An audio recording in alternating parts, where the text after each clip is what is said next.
right? So there are two parts to it. One is the learner, because you are the ones who are having that potential. What we are going to do over here is, we will simply help you unlock that potential, right?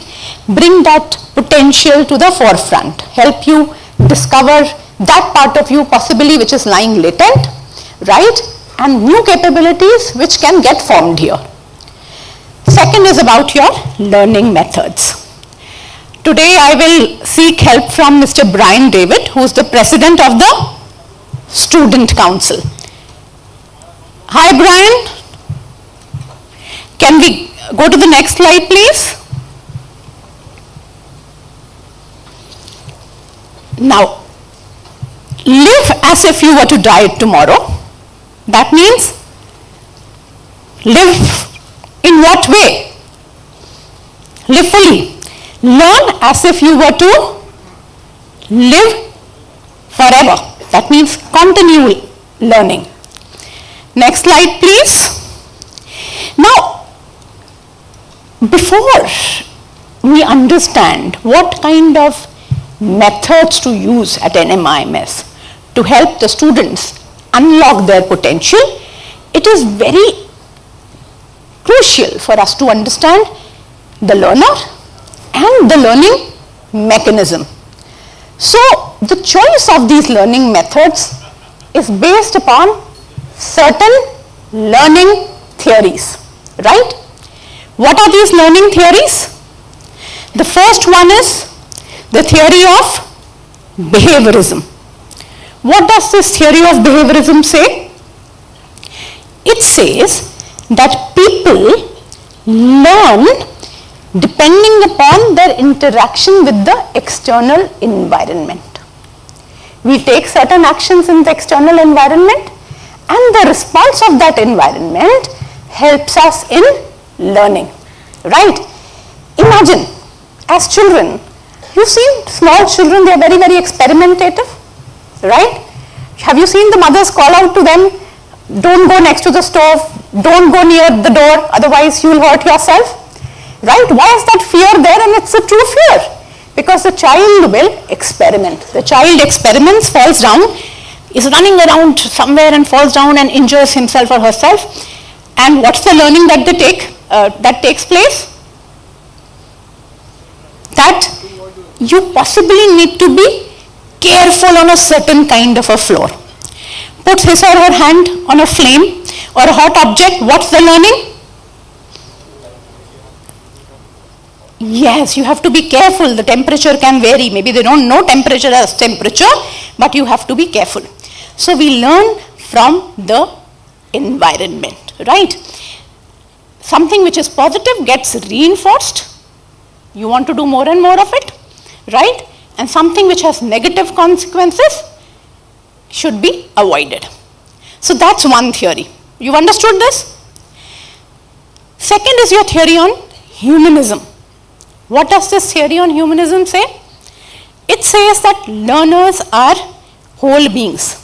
They have emotions, they have cognitions, they have preferences, they'll have their interests, they'll have their own talent, right? They'll have their predispositions towards doing a few things, learning a few subjects. If we keep all of that in mind, it enables learning, right? Many of you are here who have already made up their mind which stream you want to specialize in, right? So someone wants to do HR, someone wants to do marketing, right? Someone is very clear that they want to specialize in finance. You are able to take that decision based on your interests, right? And of course, the job market, etc., that's also the reality. But interests also play a huge role. You learn better if you are doing something which falls within your interest area. Next slide, please. So this is about humanism. The third one, cognitivism. However much we may say that learning, remembering is not important in the time when you have your search engines and not to forget the chat GPT in your hands, right? So just one click away, But it is important to recall a few things. You can't retrieve the most basic information when you are asked about it.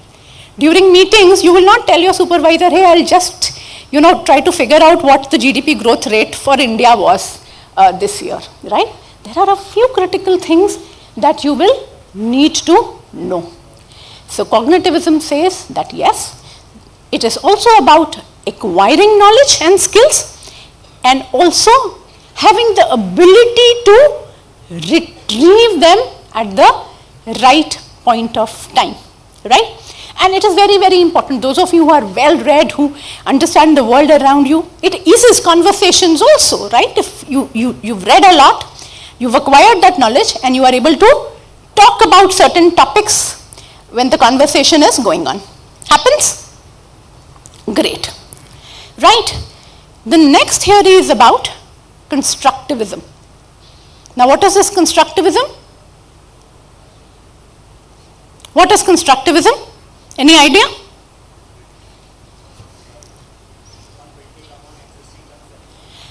Absolutely. Right. So while we are acquiring more and more knowledge, we are picking up new facts and bits of information again from the surroundings. This theory is particularly very, very important, and you can relate it to Dr. Madhavi's session which happened on Saturday. Remember? Unlearning, learning again, right? Now constructivism says that if we are exposed to new bits of knowledge, right, which are in sync with what we already know, right? Happiness is a function of what is happening in my surroundings. If I come to know this, I say, yes, it makes a lot of sense, because if I'm satisfied in my job, if I'm satisfied with my friends, then I'm a happy person. It is in sync. You acquire that knowledge which is in sync with what you already know quite easily. But suppose you come to know that research has found that happiness is not a function of your surroundings. It is to around 90% a function of your personality. Now there is a conflict, isn't it? So this piece of knowledge, you will take some time to acquire, some time to understand. You'll go through that process of questioning that knowledge, doing more research, exploration, coming across multiple instances before you say, yes, happiness is about me, right? So this is your theory of constructivism. Yeah, and I'm telling you, why am I telling you all of these theories? Because they somewhere go and feed into the various pedagogies which are used in a B school, specifically at NMIMS. Next slide, please. Social constructivism. Again, very, very, very important over here. Right? Now, what does this theory say? This theory says knowledge is generated not by ourselves alone. Views are generated, beliefs are generated and held not only by us as individuals, they are generated through dialogues, through our conversations, exchange of views with the people in the society. Doesn't that happen? Your view on politics, your view on what the outlook of the country should be, where India should focus, right? What kind of industries should get more emphasis, etc. They are all formed on the basis of conversations that you are having with your friends, or maybe also based upon what you are reading in the news, right? Or what you've heard the experts say, right? A lot of your knowledge is generated through that, right? Or no? Yeah? So it happens through social constructivism. Views get formed when you are interacting with not the environment, but those people specifically in the environment. It's a collective which helps you in forming views, changing views, and even holding on to the views. Yeah? Why is it important over here?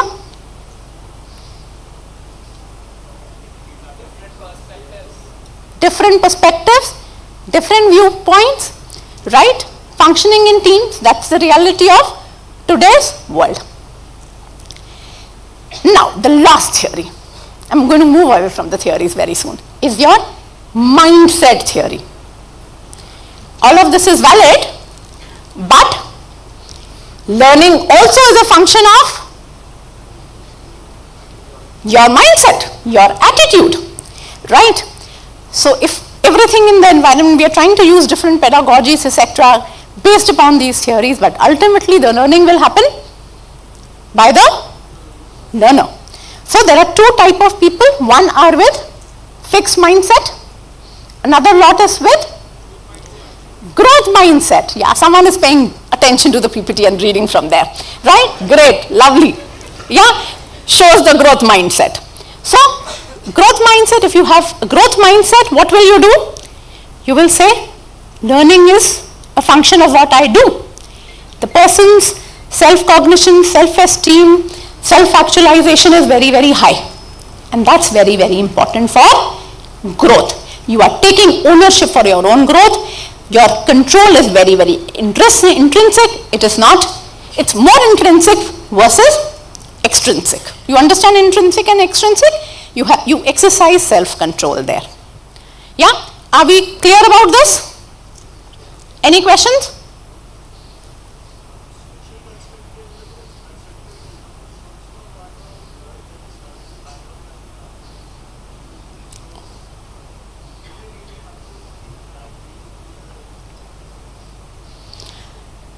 You have to, especially when you are talking about new ways of learning and new learnings. And if they are, see, all these theories are interrelated also. And if they are conflicting somewhere with your existing views, you may like to revisit your existing views and see what is the genesis of those views, right? And you may figure out maybe that's the way we've been conditioned for a very long period of time. The views that we hold are views of the people which were held right from the time we were born.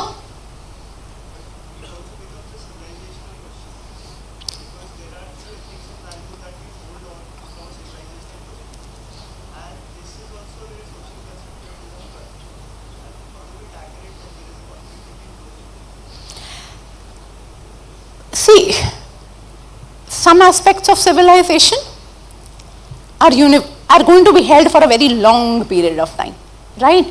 Today when we talk about our value system, we talk about ethics, we talk about morals. They lie somewhere within our cultural and roots, right, which are related to civilization. But there could be certain new tenets which need to change with time because technology is there. The social structures are themselves changing. So hold on to those views, but keep your minds open, the dialogues around, what's happening around the world. And then you arrive at a, view, what we can hold on to and what we need to change. So if you look at Indian civilization, Indian culture, and that's true for many other cultures, we are now again trying to, we are moving ahead, but we are also going back to our old systems and cultures and beliefs. Yeah? Okay, next slide please. Yeah, this is a good saying. शिक्षा और मेहनत एक सुनहरी चाबी होती है जो बंद भाग्य के दरवाजों को आसानी से खोल देती है. तो दो चीजें हैं यहाँ पे. What are these two things? One is education and second is labor, hard work. Next slide please. So this is about the learning theories, right? Now let's very quickly do something about the learners before we go on to the pedagogies. So how many forms of intelligence are there? What have you till now described intelligence as? Cognitive, right? If I am able to, two things, right? Many of you have written various entrance exams to be here. What were those entrance exams based upon? What did they check majorly? Logical reasoning, great. Mathematical skills, some critical thinking, again logic, right? And your language skills. So when we spoke about intelligence till a few decades back, we spoke about skills which were linguistic, right? Your poets, your authors, journalists, They're very good at it. They can write fluently. Or we spoke about logical and mathematical skills, right? Ability to do complex functions, arrive at solutions. So many engineers sitting over here, right? These were two reflections of intelligence. But are these the only forms of intelligence? Right? Harvard has bestowed a doctorate to someone just a few days back. Who? Who gave the commencement speech at Harvard this time? Arey nahi. Bill Gates is no. Huh? Guess does, yes, Tom Hanks. Someone knew it or someone Googled? Yeah? Oh, great, you knew it, lovely. Right? Tom Hanks. He's not gone to college. Why has the doctorate been conferred on him? And you should hear, you should, read or hear his commencement speech. It's so beautiful. Right?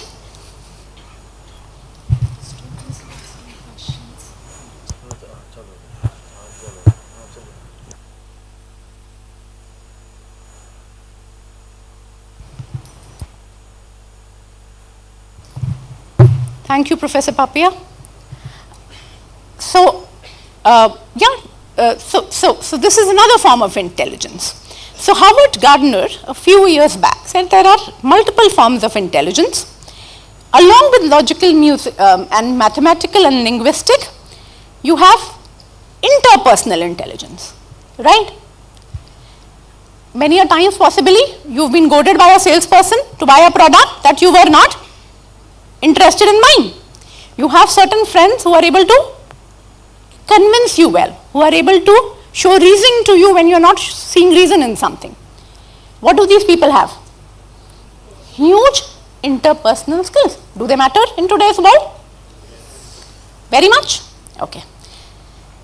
Another form of these skills are your kinesthetic skills. What are kinesthetic skills? Yes, sports people have those kinesthetic skills. Craftsmen have their kinesthetic skills, where you have to exercise a lot of control, restraint, and use your physical body, right? Some people are inherently more flexible. They are good at running, playing various types of physical games. This is known as your kinesthetic intelligence. Then you have spatial intelligence. What is spatial intelligence? Have you heard about spatial intelligence? Intelligence of surroundings. How do you create structures, around yourself, right? Pilots, great at spatial intelligence. Architects, right? You have to visualize things. How will things fit together? So what kind of intelligence do you need? Spatial intelligence, ability to make connects between various structures that you see around you.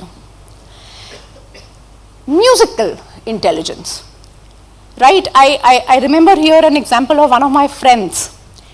She is from IIT and the IIMS and based in Chennai. And if you are in Chennai, and especially if you belong to that region, you need to learn what? Tamil as a language, but Carnatic music. Now someone who's so intelligent in logico, mathematical, etc., she was not good at Carnatic music. Why? Because that musical intelligence possibly was not at the same level as mathematical, logical, and linguistic, right? So some people have that ear. They will hear something and they will produce the music, the tune, right? Is that a form of intelligence? It is, right? That ability to capture the various sounds, right? And reproduce them or design something, write a musical piece. That's your musical intelligence, right? Then you have your intrapersonal intelligence. Why are we talking about it? Is intrapersonal intelligence, what does that mean? Subconscious? Subconscious intelligence, dealing with yourself, ability to understand yourself well. What my strengths are, what my weaknesses are, playing on your strengths and trying to overcome your weaknesses, right? If I know that I am going to struggle in a meeting, right, while putting my point of view, I know I have to go prepared. I mean, want to do some kind of mock preparation and go. If I am better in meetings, if I am spontaneous, then I better not prepare, right? So, understanding of self, how I behave, how I react, respond in different situations is very, very critical. So, these are your various forms of intelligence. Next slide, please. So, when we create learning experiences here, we keep in mind these learning theories and we keep in mind the various forms of intelligence our students can possess. People say that there are two kinds of learnings. Experience, which is gained from your own mistakes, right? You remember Dr. Bhatt's address to you people? He said, keep on trying new things. You learn from mistakes. Second is wisdom, which is learned from the mistakes of others, right? Your books, whatever you've learned so far, all of that is codified knowledge. We are piggy banking on the shoulders of many scholars in different fields, right? We are not discovering management theory from scratch. Did you discover how to add from scratch? No. Yeah? Did you try to discover the whole movement of the solar system on your own? No. We are basing it on the wisdom of others, and they have experimented, they've come with different theories, they've refuted those theories and come up with new theories. So, we are learning from their wisdom. Next slide, please. Some of the popular pedagogies here. Case studies. You've heard the term case study? Right? So, what does a case study do? What do you see on screen? It is about Air India being acquired by the Tata Group. Now, we all know that Air India was not doing as well as they could have or realizing their potential until a few years back, right? So, now how should, what are the advantages of this acquisition? It was an airline which was making losses, right? But they would have seen some synergies. So, in a case study, you will get a description of the case, you will get possibly about performance of Air India, and then now you have to diagnose what possibly could be the sources of advantages of this merger, what could be the synergies that the Tata Group can realize, and second, how do you realize those synergies? They would be realized through integrating possibly the airlines that they have, right? They already have different airlines. What are the other airlines which are there in the Tata Group? Vistara, Air Asia. Now, possibly they are different segments altogether. Positioning is different. The flight routes are different. So, what do we integrate? Should we integrate operations? Maybe not. Should we integrate some basic functions so that costs can be saved? Overlapping functions can be integrated into one unit, right? So, you decide over here. So, in a case study, next slide please, you are given a case which is a complex real world scenario. There is supporting information, you diagnose what the actual problems are, right? If we study the Air India and Tata case in depth, probably we will understand problems which are very different than what we are understanding today with minimum information that we have, right?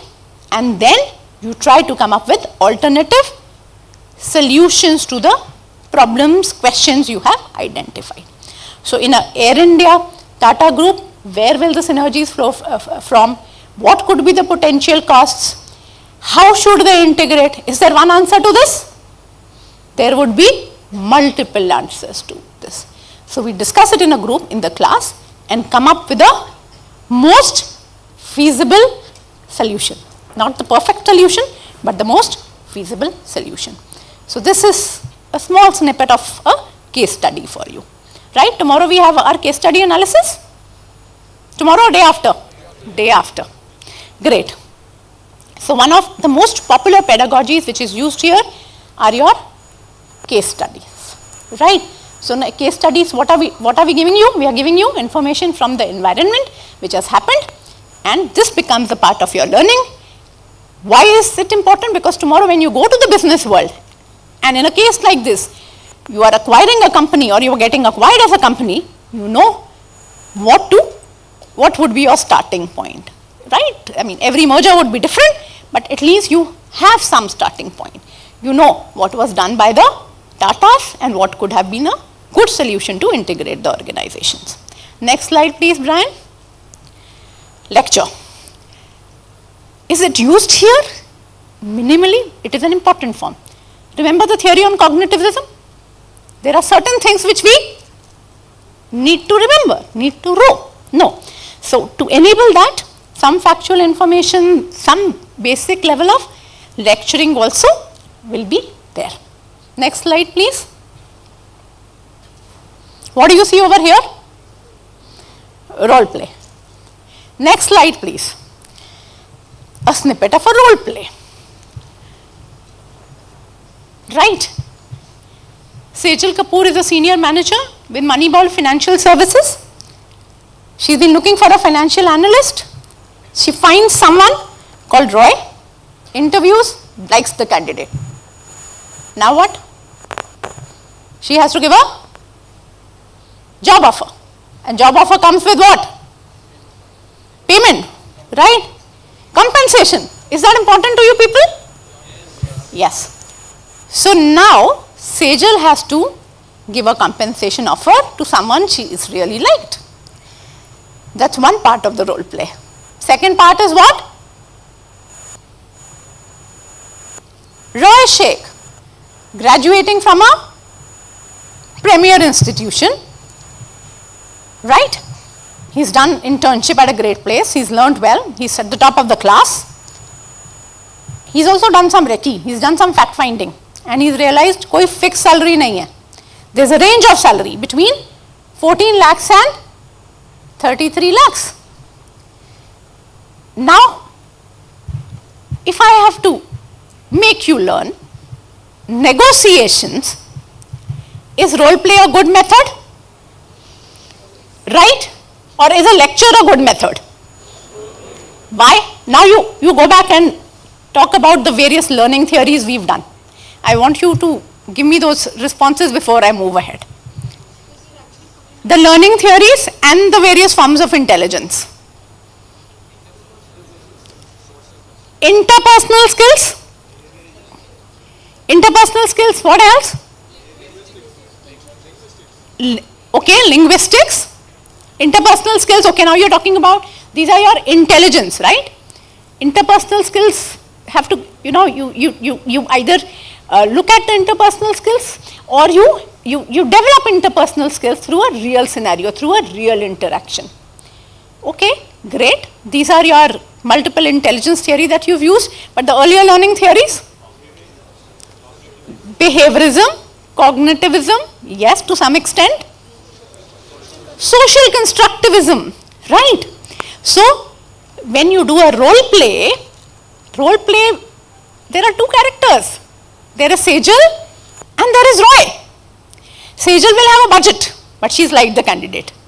Roy possibly wants to work with this organization, but he will also have other options which he will be weighing. So, you do some preparation for the negotiation and go to the classroom here, right, or to a real life scenario, but at times you will need to change tack. Why? Because you had not predicted what, as Roy, you have not predicted correctly what Sejal will do. And Sejal possibly does not know that Roy has already done some kind of homework, right? So, negotiation will also require you to be creative, to be agile, and come up with further discussions based upon what is happening. So, some impromptu decisions will have to be taken. Change of course also might have to be done. Yeah.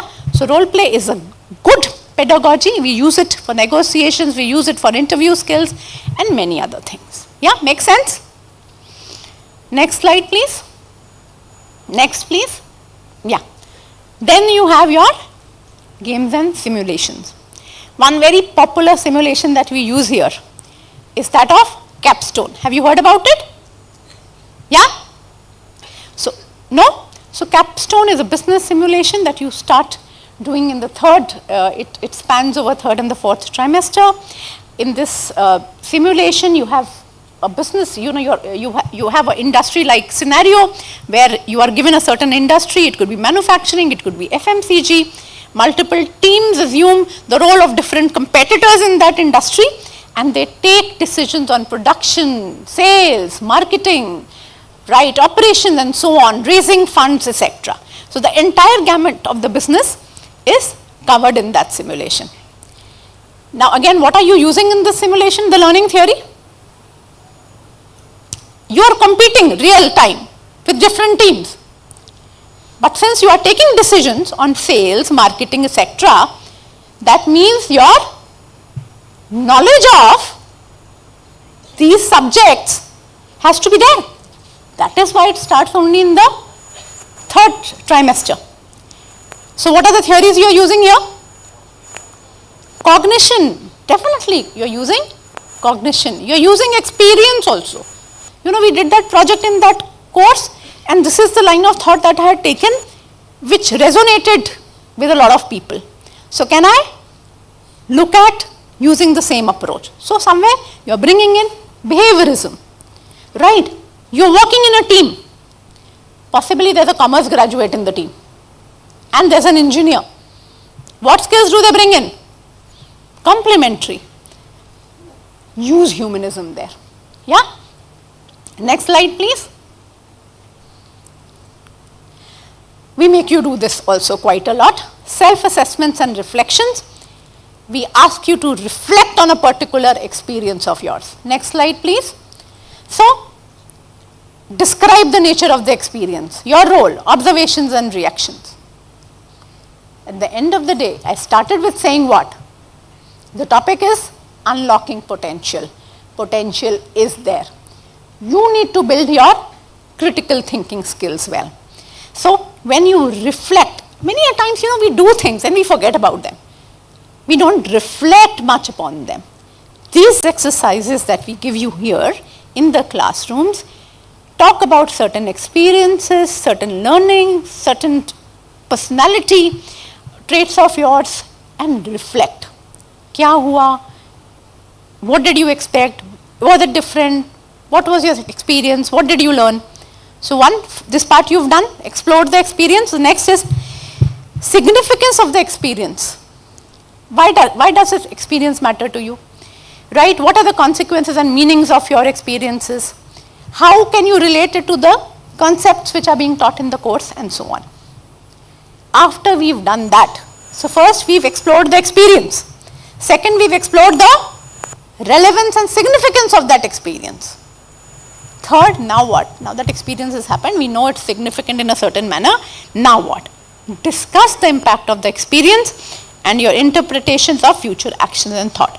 What are you going to do with the results of your experience? How will you use them differently, right? How will they impact your actions in future? So a lot of learning happens through self-analysis, pondering, understanding what's happened, what is its significance, and how will it impact my future actions, right? Do we do that in normal life? Do you really spend time thinking about various experiences, your own actions? Do we do that? Yeah? Seriously? Honest answer? Yes? Yeah? So great. Lovely, we'll have some people in the class also to learn from. I'm coming to peer-to-peer learning. Next slide. We have movie analysis. Next slide. Oh, the power we can't see. Can you see on that screen? So you know what was there on the screen? Manchester what? City. What is the significance? Huh? Teamwork? Okay. Next slide please. Names look familiar? Yeah, to all of you there behind? Any football buffs here? Okay. No? Cricket players? Lovely. Okay, basketball players? Superb. Right? We have a sports club also, Arcadia. Right? So, do explore the possibility of joining it. I don't like it when a player says, I like freedom, I want to play for myself. Because the player has to understand he's a part of a team, he or she. This incidentally is a male's football team. Part of a team with 10 other players. If everyone wants to be a jazz musician, it will be chaos. There will not be a team and nothing will be possible. Ladies and gentlemen, in today's world, the corporate world where you are headed, working as an individual contributor is limited to very few roles. Many a times to junior roles. As you rise up the hierarchy, right, you will see that you are a team player or you are leading a team. Talent wins games, but teamwork and intelligence win championships. Next slide, please. This sound familiar? What is this? Ted Lasso? Last season, last episode. Anyone's watched the last episode? The last one?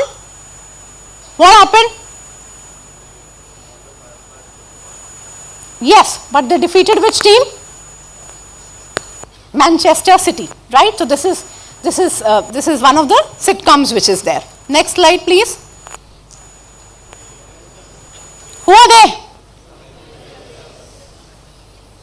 Do they look familiar? Yeah, to all of you? So if you don't play football, you don't play basketball, you don't watch Ted Lasso, I'm sure you've seen these movies. What is the learning? One learning from all of these? Teamwork. So if teamwork is there, what we need to do very, very seriously at NMIMS is encourage peer-to-peer learning, because that's the future you're looking at. Right? And when I say future, I'm not saying that teamwork will happen in 2030, 2040. Future means corporate world functions like that. Next slide, please, Brian. Peer-to-peer learning. Here, we encourage the students to learn both formally and informally from one another. Formally, because we will soon give you groups, right? And informally, of course, this is Juhu, so the possibilities are unlimited, right? And a large part of learning happens beyond the classroom hours and beyond the institutional walls also. Benefits of peer-to-peer learning: soft skill development, intelligence, interpersonal skills, right? Deeper learning and much varied learning. So we are learning about different things because there's so much of diversity, right? Different interests, etc. And you have expanded viewpoints. You will see wherever you're coming from, the kind of diversity you will find over here. It's huge, right? It's quite high. When you are in school, you have people from the same locality, similar families. You go to college in your own region, a little different. But when you come to a melting point, what like this, you will see that the diversity is huge. And so, it enables formation of global viewpoints. How do we do it? Through group work. You work, a lot of your deliverables are group deliverables, and peer reviewing and grading can also happen in certain courses, where some part of your marks evaluation will be done by your peers. Not in every course, but in a few courses to some extent. Next slide, please. Why are teams important? Cisco wanted to know what factors define the best teams. You've heard about Cisco? Yeah? They did some experiment. They had 97 teams which were high performance teams, and they had 200 control teams.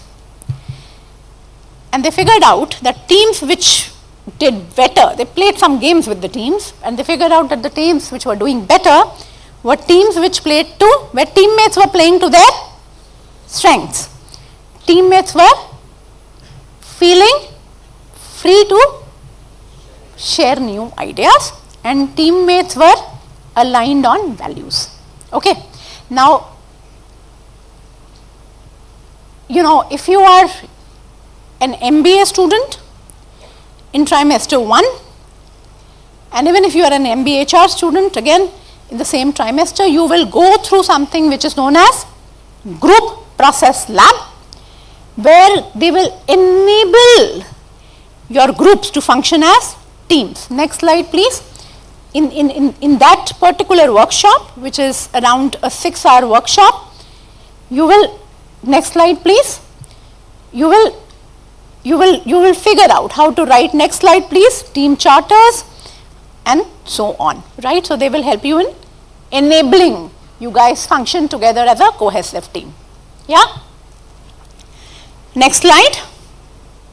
So I'm not spending much time over here because this will be done in the group process lab. Next slide. Next slide. Okay, now something which I'll take 5 minutes with. This is something sacred, right? A psychological contract that exists between the students and faculty. Again, remember the title, Unlocking Potential. Where is the potential? In you. What we bring are different pedagogies, but for us to realize the ultimate outcome that we are aspiring, that outcome of doing well, unlocking your potential, we will have certain expectations of one another. Our expectations from you first. Go ahead. Next slide please. Yeah.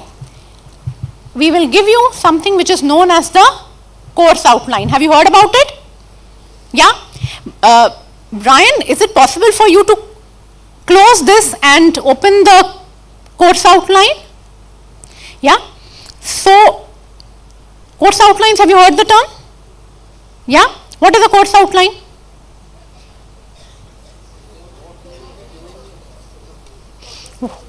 Topics we are going to cover in the course. Anyone else wants to take any guess?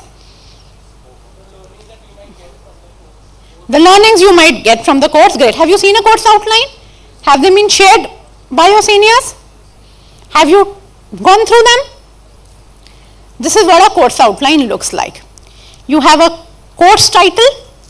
You have course learning objectives. Come ahead, Brian, keep on moving ahead. It tells you about the learning objectives of the course, right? It tells you about, gives a summary of the course. Go ahead, please. It gives you the evaluation pattern, right? How you will be evaluated. Do you see something known as rubrics written over here? It also tells you that for an assignment, which is the case study assignment in this course, what would you be measured on? So there's a separate document on rubrics. So before a course begins, the course outline comes to the students. Now it is on the students to keep in touch with the course outline. We expect you to read the course outline multiple times, 2 days before every session at least, right? And you'll have a course outline for all the courses that you have, right? Clear?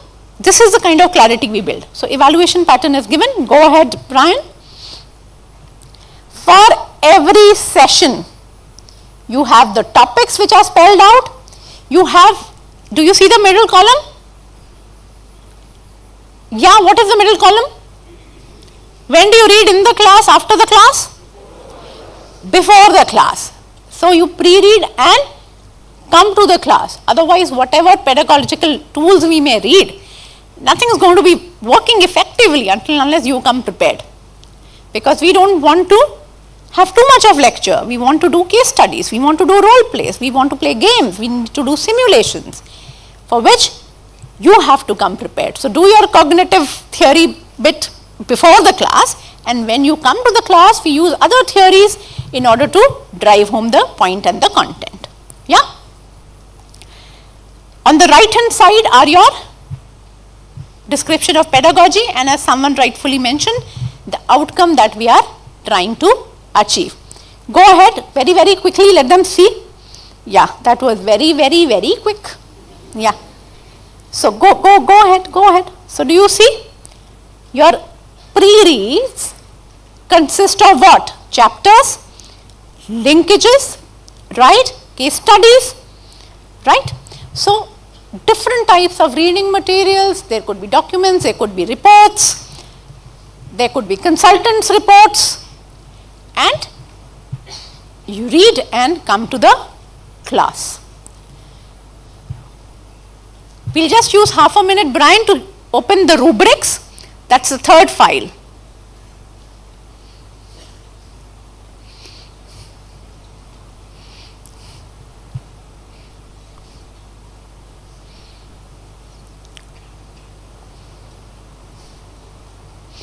See, the assignments are given in detail, right? The MBA HR students can actually look at the course outline. This is for a forthcoming course of yours, right? Please go ahead. The dates, submission dates, etc. are also known to you before the course begins. Go ahead. So the guidelines of the projects are given. Very quickly we can go ahead with this.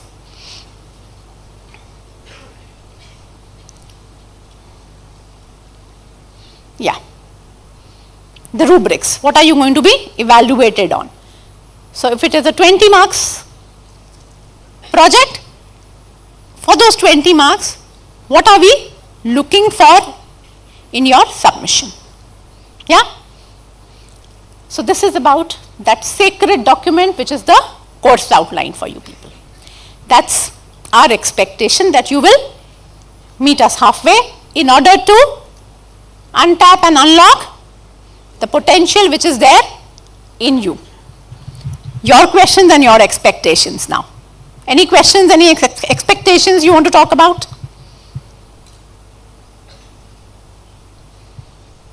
No questions? No expectations. Wow, this is going to be a great batch. Yeah? So Dr. Chandrama, there seem to be no questions and hardly any expectations. We can look at next 2 relaxed years. Yeah? Okay, anyways, it's going to be a long day for you. I conclude my session here. Enjoy your remaining sessions and pay attention.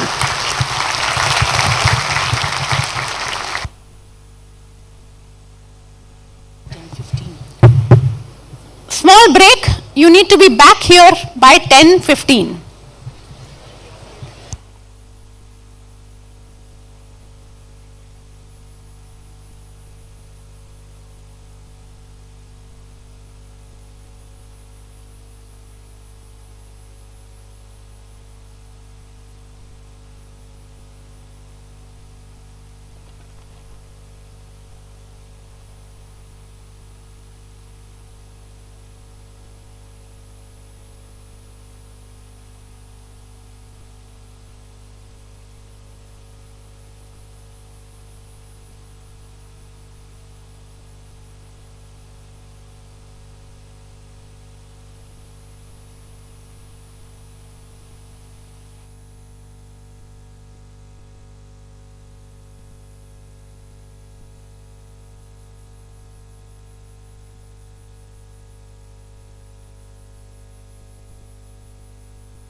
this.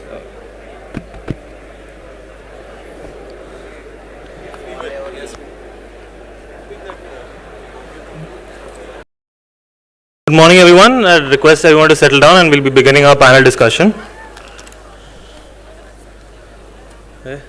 Good morning, everyone, and a warm welcome to our panel discussion on charting your career path in marketing. Today, we are fortunate enough to have a wonderful group of panelists, each of whom who has made their mark in the world of marketing. Leading our discussion today is Dr. Jacqueline Mundgur. Dr. Jacqueline is a senior adjunct faculty at the School of Business NMIMS, and she has over 25 years of experience and has been a CXO level multi-sector professional across consumer, logistics, telecom and retail, specializing in marketing and customer experience roles. She has had successful stints with Tiffany Foods Limited in the UAE and in India with Vodafone, Borosil, DHL AFL, Voltas Limited and Future Retail Limited. Welcome, Jacqueline, ma'am.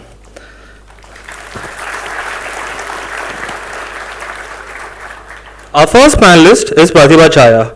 Mrs. Pratibha Chaya is an alum of NMIMS from the batch of 98 and is currently the Chief Growth Officer at Botry Software International Private Limited. She has close to 20 years of experience in marketing and sales across industries, primarily FMCG, and has worked with reputed organizations such as Marico, Mondelez, PepsiCo, Britannia, and ICICI Bank, to name a few. She has worked across functions including brand management, channel management, customer and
let go this opportunity of having our industry stalwarts here. So let's begin. Yeah? Over to you, Jacqueline. Thank you so much.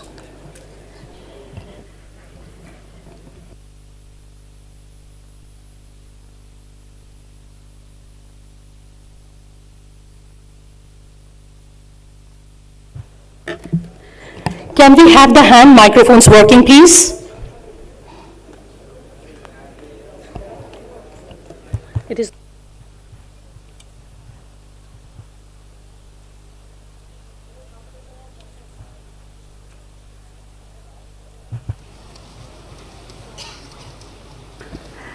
So thanks so much for your patience. Turn it on. I tried doing that. I think that one's not working then. So then what I can do is continue being here. Yeah. Oh, lovely. It started. Mike, would you want to continue?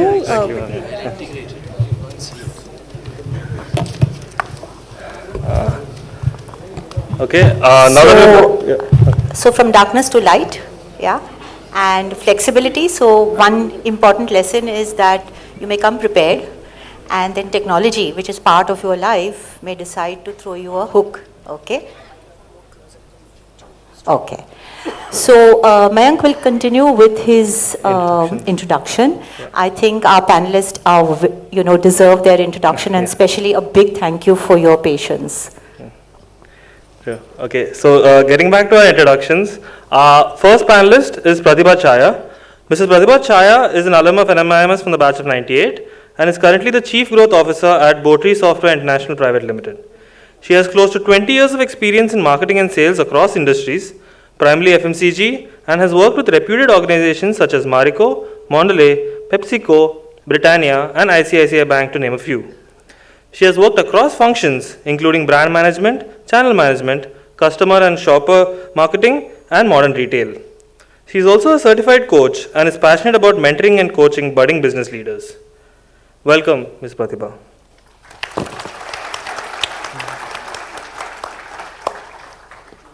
Next, we have Mr. Ajay Motwani, who is an alum of our institution from the batch of 97.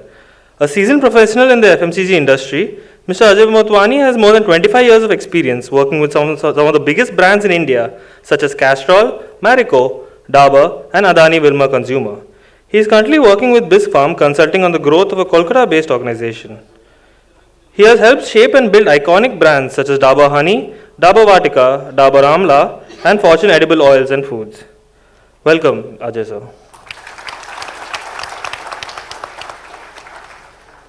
We are also fortunate to have Mr. Paritosh Joshi with us today, who is an alum of IIM Ahmedabad, batch of 85. Mr. Joshi began his career in the corporate world working with companies such as Procter & Gamble and later ITC. However, a lot of his experience has been in the world of media and entertainment, working with brands such as Business Standard, Star India, and India TV. Mr. Joshi has also been on the board of many of governing bodies of India's media spaces, such as the Indian Broadcasting Foundation, Advertising Standards Council of India, and Media Research Users Council. Welcome, Mr. Joshi. Finally, we have Mr. Amit Sharma, a graduate of the University of Mumbai, who has been a key figure at Future Group India. He began his career in 2006 as a management trainee and had reached the position of vice president at the organization, leading many key marketing activities in this vertical. Mr. Amit Sharma is also an entrepreneur and is currently the co-founder and CEO of MCare, a company that provides mobile spare parts and mobile protection services. He is also the key founder of Salt, an organization that works in the electronic space. Welcome, Mr. Amit. It is our pleasure to have such an esteemed group of panelists with us today, and we hope to have an enriching session filled with incredible insights and a peek into the world of marketing. Over to you, Jacqueline, ma'am. Thanks so much, Mayank. You've made my job much more easier. But I think what you will understand from these profiles is that all the people on the dais today have got multi-sectoral success. They've started off in marketing and moved across roles, okay? And each of their roles, they have plotted success. So they have an amazing range of experiences, and I'm sure they're going to add lots and lots of value to you today. So there's something that I want to tell you before we start, what we are not going to do. So this is of course a marketing discussion, but we are not going to be talking about generative AI, okay? So that's out of the room.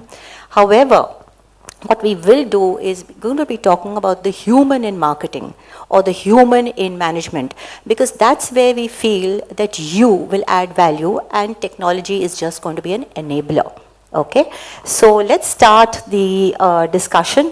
First off, Paritosh, I'm going to be directing this question at you.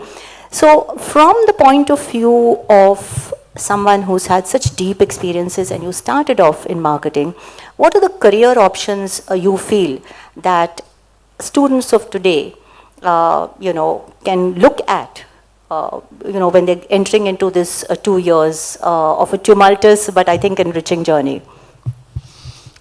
Thank you, Jacqueline. Thank you, Narsi Monji, for inviting me today. I'm absolutely delighted to be here.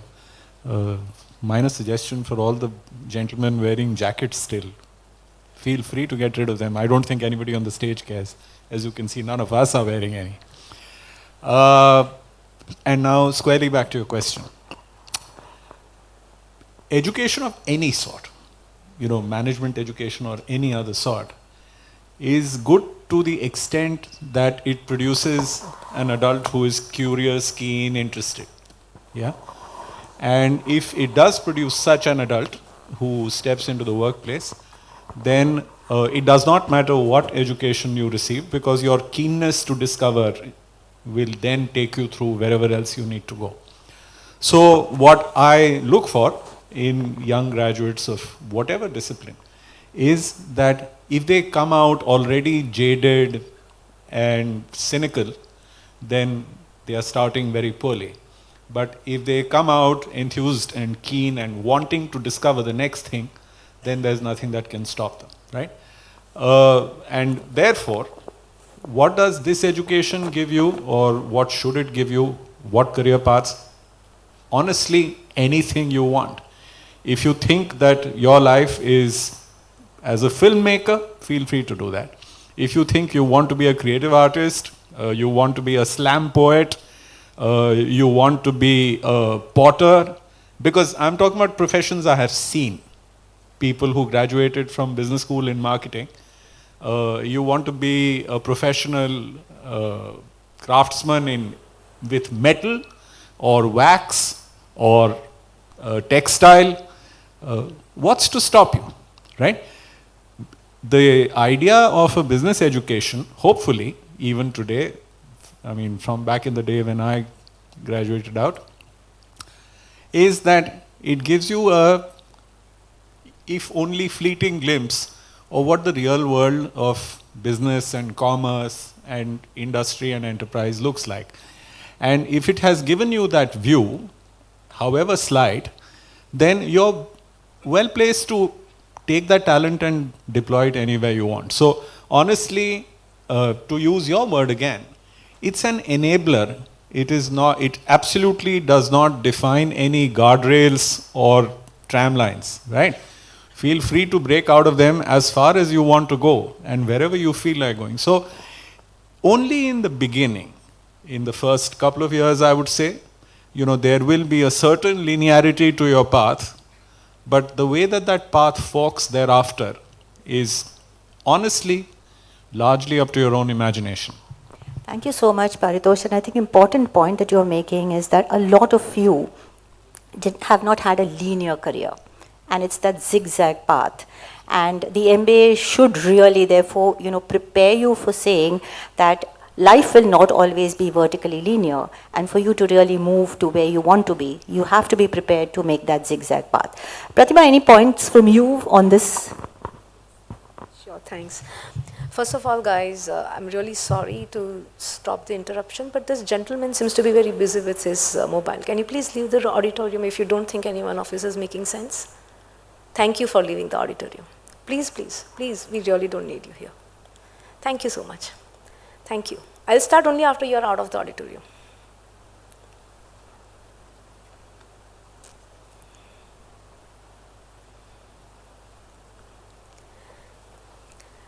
So, the point I was purposefully trying to make here is, like Paritosh really said very well, that MBA as an education is only here to give you certain thought processes, to make you aware of what you are, your strengths, weaknesses. But when you go out, and all of us have had this career, it's not a linear career, it's not a straight graph. There are lots and lots of zigzags. We have to retrace a lot of our steps. So how well prepared you are in that. So being humble, being aware of yourself goes a long way in what you have to do. It's a VUCA world. And if you see in the last 10 years or even in the last 5 years, the way the marketing world has changed, it's unimaginable. And now, again, we are on the threshold of another huge disruption with generative AI coming in. So the jobs and the careers that you have today will not exist maybe 3 years down the line.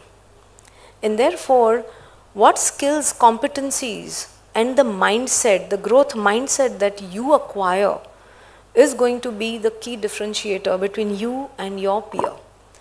So getting an MBA from any institute is just as good as the first 6 months or a 1 year when you get a foot in the door in a great company. But after that, what you learn, what value you bring to the table is actually going to define how successful you are. And once you are on that success path, like Paritosh said, the sky is the limit. You never know which career you will take up, what role you will take up, what industry you will get in. So it's important to skill yourself to be adaptable and be a good learner in any of these fields. Only then will you be able to maximize your potential. I think that's my 2-bit. So thanks, Pratibha. So I think you're bringing in a very important point here of mindset, okay, or attitude. And you're saying that this is an attitude which will define your success, and that lies within yourself, and everything else is sort of a platform. But you will never be able to launch yourself unless you have something within you. Ajay, any points on this? I'll just reflect a bit on what Paritosh said. So one is passion and fire in the belly. This learning mindset is very critical. And one more thing which I'd like to flag off, which Pratibha mentioned, is a humility at your core. You need to have a humble mindset. You need to keep your MBA aside, and you need to understand that you are there to learn. And in the first 2 to 3 years, have this learning mindset, have this thing that take on as much as you can. Don't say no to anything, because it is going to be a non-linear path. And you have to be willing to make your hands dirty. I find so many students saying that they only want to do brand management, they only want to do marketing management, they don't want to spend time in sales, they don't want to spend time on the street, it's too hot, they don't want to spend time with distributors, with the wholesale channel. But unless you don't make your hands dirty, unless you don't understand how to sell into retailers, how to sell into distributors, the job of marketing is to sell stock out from outlets to create offtakes. But for offtakes to happen, you first need to ensure that you sell into your retailers and your wholesale channels. In our times, there was no e-commerce, there was no modern trade. But now, to add to the complexity, there's general trade, there's e-commerce, there's modern trade, there is marketplace, there is your own website from which you sell. So it's very important to understand how you sell in. It's very important to understand what motivates your channel partners. Things like return on investment for a distributor. You need to know all that. And to know all that, you need to be agile, you need to be flexible, you need to be humble, you need to be willing to make your hands dirty. So a continuous learning mindset, passion, flexibility. I think if I was to sum it up, these 3 things will stand you in good stead in any field that you take up. And Paritosh was saying, you have all fields available to you. I think one of a very famous director, Mani Ratnam, I may be getting the name wrong, but I think he is actually an MBA. So you can get into anything, filmmaking, advertising, planning, media, consumer companies, B2B companies, banks, BFSI. So there are so many fields that are available to you. It's actually a brilliant time to be doing an MBA. But humility, a learning mindset, passion, I think these things will stand you in good stead. Thanks, Ajay. But you also brought in a three-letter word, ROI. Okay? And sometimes some of the complaints which I get is MBA students don't have, the ability to understand business. So they do not understand the ability of every investment you make has to have return.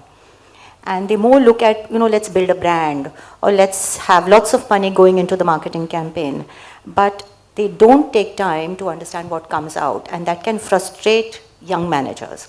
So this ROI thing, which you brought in, I think is important, and it's essential apart from the other, things that you mentioned, is every one of us in marketing has to look at bottom line and ROI.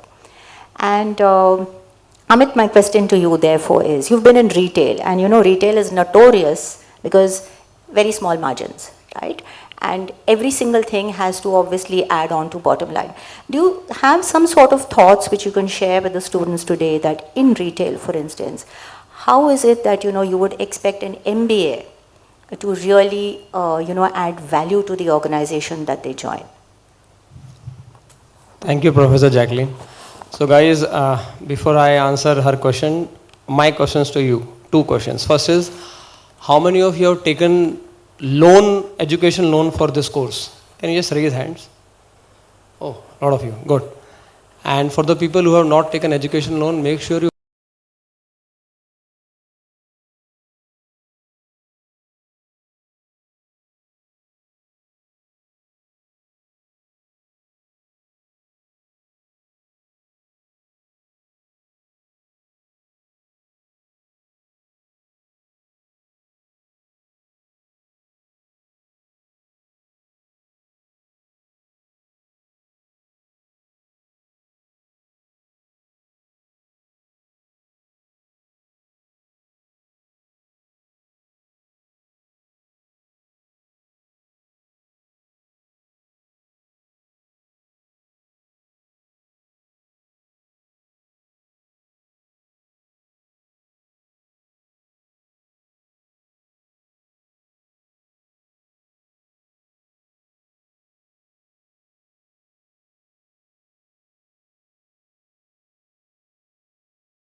Yeah, but McDonald's did their first menu on vegetarian only for India, and then it spread to other countries, some of the emerging markets. And the first vegetarian Pizza Hut was at Chapati.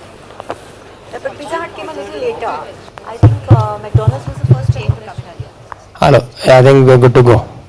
Okay, so I think a lot of you raised your hands when I asked who has taken the education loan. And for the students who have not taken, make sure you buy your next iPhone, Samsung from your own money, right? Second thing is what Paritosh sir has mentioned, removing her course. Like I worked with Kishore ji, Biani ji, used to call him Kishore ji. थोड़ा Marwari culture है तो गुजराती मारवाड़ी चलता है. तो people who used to come in coats and blazers and ties and all used to say पहले तो ये उतार दे, मेरे को गर्मी लग रही है तेरे को देख के, right? So to all of you, if you feel like be totally comfortable, shirt, sleeves ऊपर करना है, tie निकालना है, be totally relaxed. Now what Professor Jacqueline has asked, I think all three of them have explained about the power of passion and drive. Let me talk about how to make sure you are repaying your EMIs on time, because वो भी ज़रूरी है, but पेट का भी सवाल है, right? So make sure you are specialist in one or the other stream. So when you talk about career in marketing or careers in marketing, there are no careers in marketing. There are careers in specialization, or now I'll say super specialization. So for example, in marketing, there is PR, advertising, there is digital marketing, there is offline marketing. Now in digital also, we are looking for influencer marketing, performance marketing, then social media. Within performance marketing, there is Facebook ads, YouTube ads, and Twitter, LinkedIn. We are not looking for digital marketing, believe me. We are also looking for specialization, person who knows SEO to the core. That's it. जिसको Google ad आता है भाई, मुझे पूरी दुनिया नहीं चाहिए. I want one thing from, especially from the people who have just passed out. Students who have just passed out from their course. So at least for 1 or 2 or 3 good years, make sure you are specializing into one career, one specific role. And then you can take on the generalized thing which you want to do. Retail, when she was talking about, we had a very bad experience. Sir is sitting here, we hired people, students from IIM, especially A, B and C, koi nahi tika, 6 mahina, 1 saal, in Future Group. And that was the time we stopped hiring from the Ivy League, because in retail, it's all about common sense. But the thing is that common sense is very uncommon. आपको 10 रुपए में लेना है और 11 में बेचना है. 10%, 12%, 8%, what is your net margin or you'll say gross margin? And then you have to sell, you have to add the operating expenses and your loans and the other thing which you have taken. And that's why I think one thing which Future Group also failed terribly in terms of managing that cash flow, the leverage. So in retail, we make sure that students have basic common sense, what Pratibha ji, I forgot, yeah, Ajay ji and Paritosh sir has mentioned, and make sure you have that common sense by following your passion, by having that drive and being curious. Albert Einstein used to say, I'm not very intelligent, I'm just a curious mind. I have too much of curiosity. So thank you. Yeah, thanks. I think that was very, very insightful and very, very grounded, and I think a lot of us resonate with what you said. Thank you so much, Amit. So Pratibha, just another question for you. So again, delving on this ROI, because in marketing, ROI is so important. And we're saying that, how is it that we take the investments we make and, sort of channel them into saying that, yes, they start building value for the organization. So any thoughts on what the students can sort of use the next 2 years in sort of, creating that kind of sense or understanding of what their organization will feel value? It's a very good question, Jacqueline, honestly. So whenever I hire for my team, I ensure that the candidate has gone through at least one complete business cycle in that role. Now, what do I mean by a business cycle? Be it sales, be it marketing, be it whatever. So you have the resources if you are working with an organization. So you'll not value it much because it's the platform that the company provides. Unless you are an entrepreneur, you'll have your own money and therefore you'll be far more conscious. But the companies, the big companies, will provide you a lot of resources. You will think, okay, I have this goal, I have to do so many researches, I have to do so many events, or I have to do so many campaigns. But if you have not completed one entire business cycle wherein you have been held accountable or responsible for the results that you have delivered, or you've taken the learnings on board for your successor, that hey, you know what, don't do this campaign, or don't go for this particular strategy, or don't go for this particular platform, because 1, 2, 3 reasons. But I recommend you do 1, 2, 3 things. So how conscious the candidate is about any resources, it could be people, it could be money, it could be whatever else that you can think of. So I personally drive that kind of consciousness in every individual that I work with as to what is the value that you bring to the table. So you may think we are all cat whiskers, we are MBAs, and therefore I will keep myself extremely busy meeting up with ad agencies, meeting up with medias, I'm holding so many meetings, I'm running around. But at the end of the day, if your own resources, which is your time and effort, and the company's money is not being channelized wisely to deliver business results, believe me, you will have a very, very short shelf life. And honestly, now hiring and firing is a norm, thanks to the Googles and the Amazons of the world. And people are very impatient because the pressure to perform and pressure to deliver trickles top down. So if you're goofing up on your job, it will be caught. It will be very evident. And therefore, what value you are bringing to the table in the terms of ROI is going to be your key deciding factor, that are you raising the bar in whatever that you are doing? Are you moving the needle horizontally or whichever way that you want to operate in, is really going to be a key success factor in your careers. Thanks, Pratibha. So, Ajay, you are in FMCG, and a lot of MBAs, you know, if you ask them which is the sector that they would prefer getting into, the first question is, the first answer is FMCG, right? So I want to bring in the ROI story in FMCG, and you've held marketing roles, right? And you've been accountable for saying that, okay, I've spent 1 crore, so what did I get from it? Do you have any kind of experiences which you would like to share with them as to how perhaps you have taken a very tough stance, because the young MBA who's joined your team hasn't probably looked at the right things to give organizational value?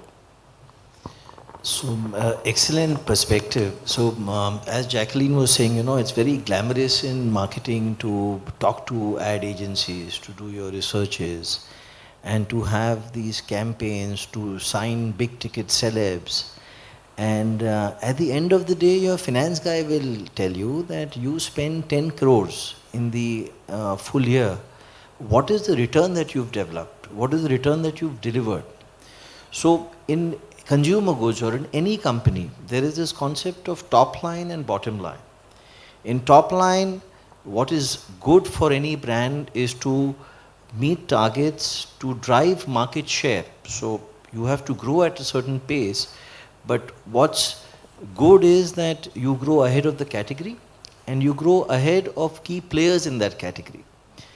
And the second aspect is that while growing top line, you also grow bottom line, which essentially means that your spends, they grow at a pace which is lower than that at which your top line grows. Now, as a marketer, you will have multiple options. You will have ATL, you will have BTL, below the line. You can drive displays, you can incentivize your channel partners, you can also do the classical advertising, you can do offline advertising, you can do digital advertising. But what you need to understand is what part of your marketing spend is delivering what kind of return. So David Ogilvy is famous for making this statement that he said that I know that advertising works. 50% of my advertising works and 50% is wastage. But my problem is I don't know which 50%. So unfortunately, while marketing is art, you also have to realize it's a science. It's a blend of art and science. We get carried away by the art part of marketing. Working with big ticket celebs, working with big ticket production houses, creating fantastic ads, breaking your campaigns on digital. But the science part of it is equally important. Measuring whether your campaign is driving awareness, your campaign is driving trials, measuring your share of expense in a category, ensuring that कोई भी गाड़ी पानी पे नहीं चलती है. You need petrol, but you need to have the right amount of petrol. So in marketing, you will have this metric called share of market. You will also, in the next 2 years, learn that there will be a metric called share of expense. There will be a metric called share of voice. So we as marketeers get very carried away and we will have a market share of 10%, but we will desire to have a share of expense of 50%. So then you have to pull back and you have to understand that if you're operating at a 10% market share, maybe a 15 to 20% share of expense, share of voice might work. Because as important as it is to meet your top line, it's also important to meet your bottom line. There are various frameworks. You can have researches which are done to understand what extent of your mix is working to what extent. So we in Dabur would do econometric modeling, where you take 3 years of data and you realize that your trade spends are working efficiently, are your consumer promotions working effectively, is your entire ATL mix, your advertising working effectively. And then we would reprioritize. We would spend more money behind those parts of ATL which were working harder in terms of driving trials and share. So in a year, we would say that maybe this year is a very tricky year, inflation is very high and the consumer is watching his wallet. Maybe you're better off spending money on consumer promotions. But in a year where the farmers are flush with money, there is a lot of money with the consumer is aspiring to buy premium products. We would say maybe advertising in ATL will be our thrust this year at the expense of consumer promotion. So you'll constantly have to play a balancing act. You'll have to play a tightrope. But the most critical thing is understanding the frameworks, focusing as much on the science as the art part of marketing, continuously measuring and continuously being flexible. So you will typically have an annual operating plan which you will break into 4 quarters for the year. Now, while you would desire to stick to that plan, you have to be flexible enough to change that plan depending on the environment. Let me give you a real life situation. We are going through huge inflation. So consumers are down trading because their wallet is just not able to, salaries are not growing at the pace at which costs are growing. Household food bills are going through the roof. So consumers are down trading in every category. So all those companies which had planned on huge ATL spends are now recalibrating their spends. They are scaling down their spends and they are putting more money into consumer promotions. You will see grammages going up. You will see 20% extra, 30% extra coming in. You will see price offs coming in. Why? Because the marketeer has to take cognizance of the fact that the consumer wallet is under pressure and hence you have to make life easy for the consumer. So you have to be continuously measuring how your marketing dollar is working, how your marketing rupee is working, and look at reorienting your above the line and below the line plans. Yeah. I think that was almost like a mini lecture and so well articulated. Thank you so much, Ajay. So Paritosh, you will have to now take this thing. He's bringing in this entire thing of numerical agility, okay, which sometimes in MBA we tend to forget. Okay, somebody, as he said, we get so glamorized with the art of things that we forget that actually it's the science which will give you value. Do you have any examples or thoughts regarding the fact that how it's important to do this ratio analysis, this analytics, to put on your cap of thinking and just not the heart, you know? One thing which has changed dramatically in the 38 years that I have been in the corporate world is we've gone from data scarcity of an extreme sort, we hardly had information, to managers being overwhelmed by a surfeit of data and of all sorts. So to just take one small sort of hint out of what Ajay is talking about, this Ogilvy statement and the rest of the econometric things that he was talking about. What you're really trying to do is build causality into the world, right? It's my sort of generic belief that what all managers do is managers serve to reduce the unpredictability or randomness in the world. Whatever job that you're doing, you are dealing with probabilities and it's your job to mitigate probabilities. So whether it's marketing or human resources or finance or IT or digital or systems or sales or distribution or whatever, your job is to mitigate risk. Mitigation of risk means that you must find ways of quantifying risk. You must be able to say, what is this risk? So to take an idea out of what Amit was talking about, you have probably done through your work scenarios, right? That if this number was to go up this much and this number was to come down this much, what would be the outcome? What would it look like in various levels of whatever I'm computing, whether it is share of market, whether it is share of spend, whether it is profitability, whether it is gross margin, whether it is product quality or whatever, right? So you have a hell of a lot of information that you're working with.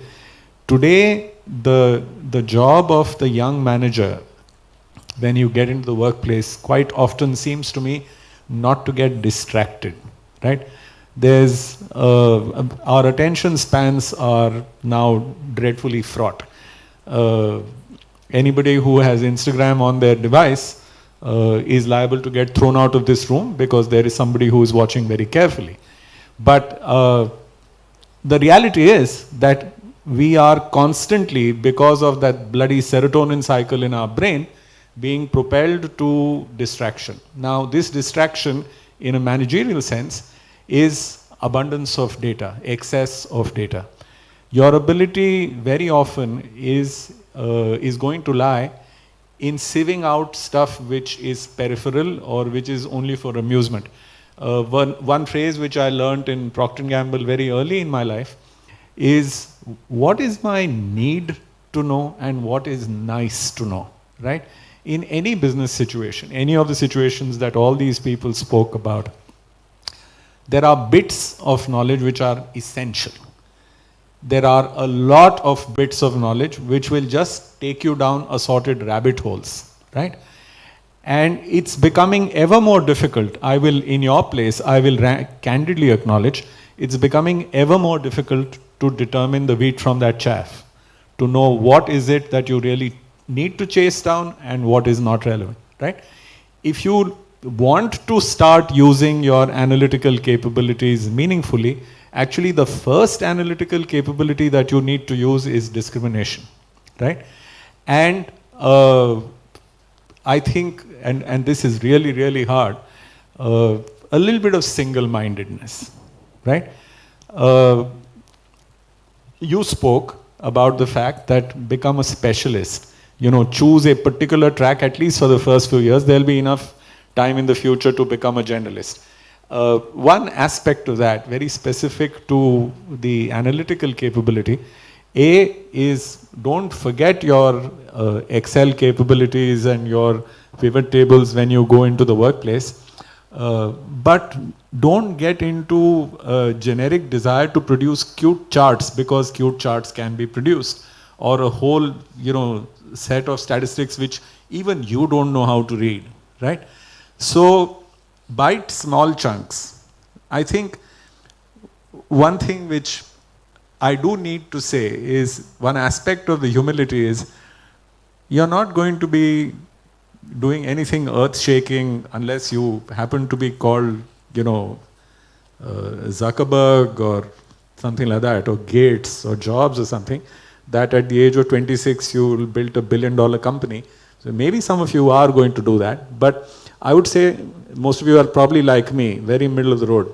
So spend that time in the initial period, as data starts getting thrown at you, as you start, being overwhelmed by that data, to learn to know what part of it is really going to help push the cause of the business and thereby push your own cause, and what part of it is just a distraction that you would be best served not paying any heed to.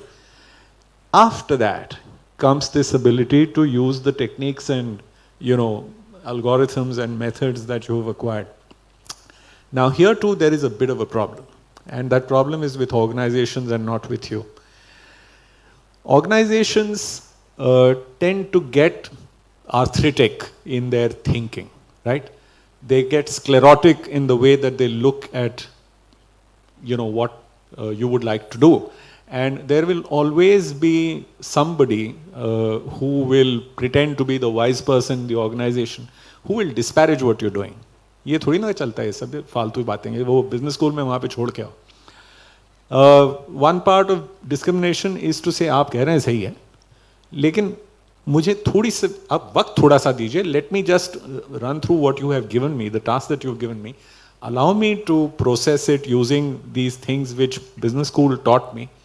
And if at the end of that you still think that no value was created, I'm more than happy to go back to what you're saying, right?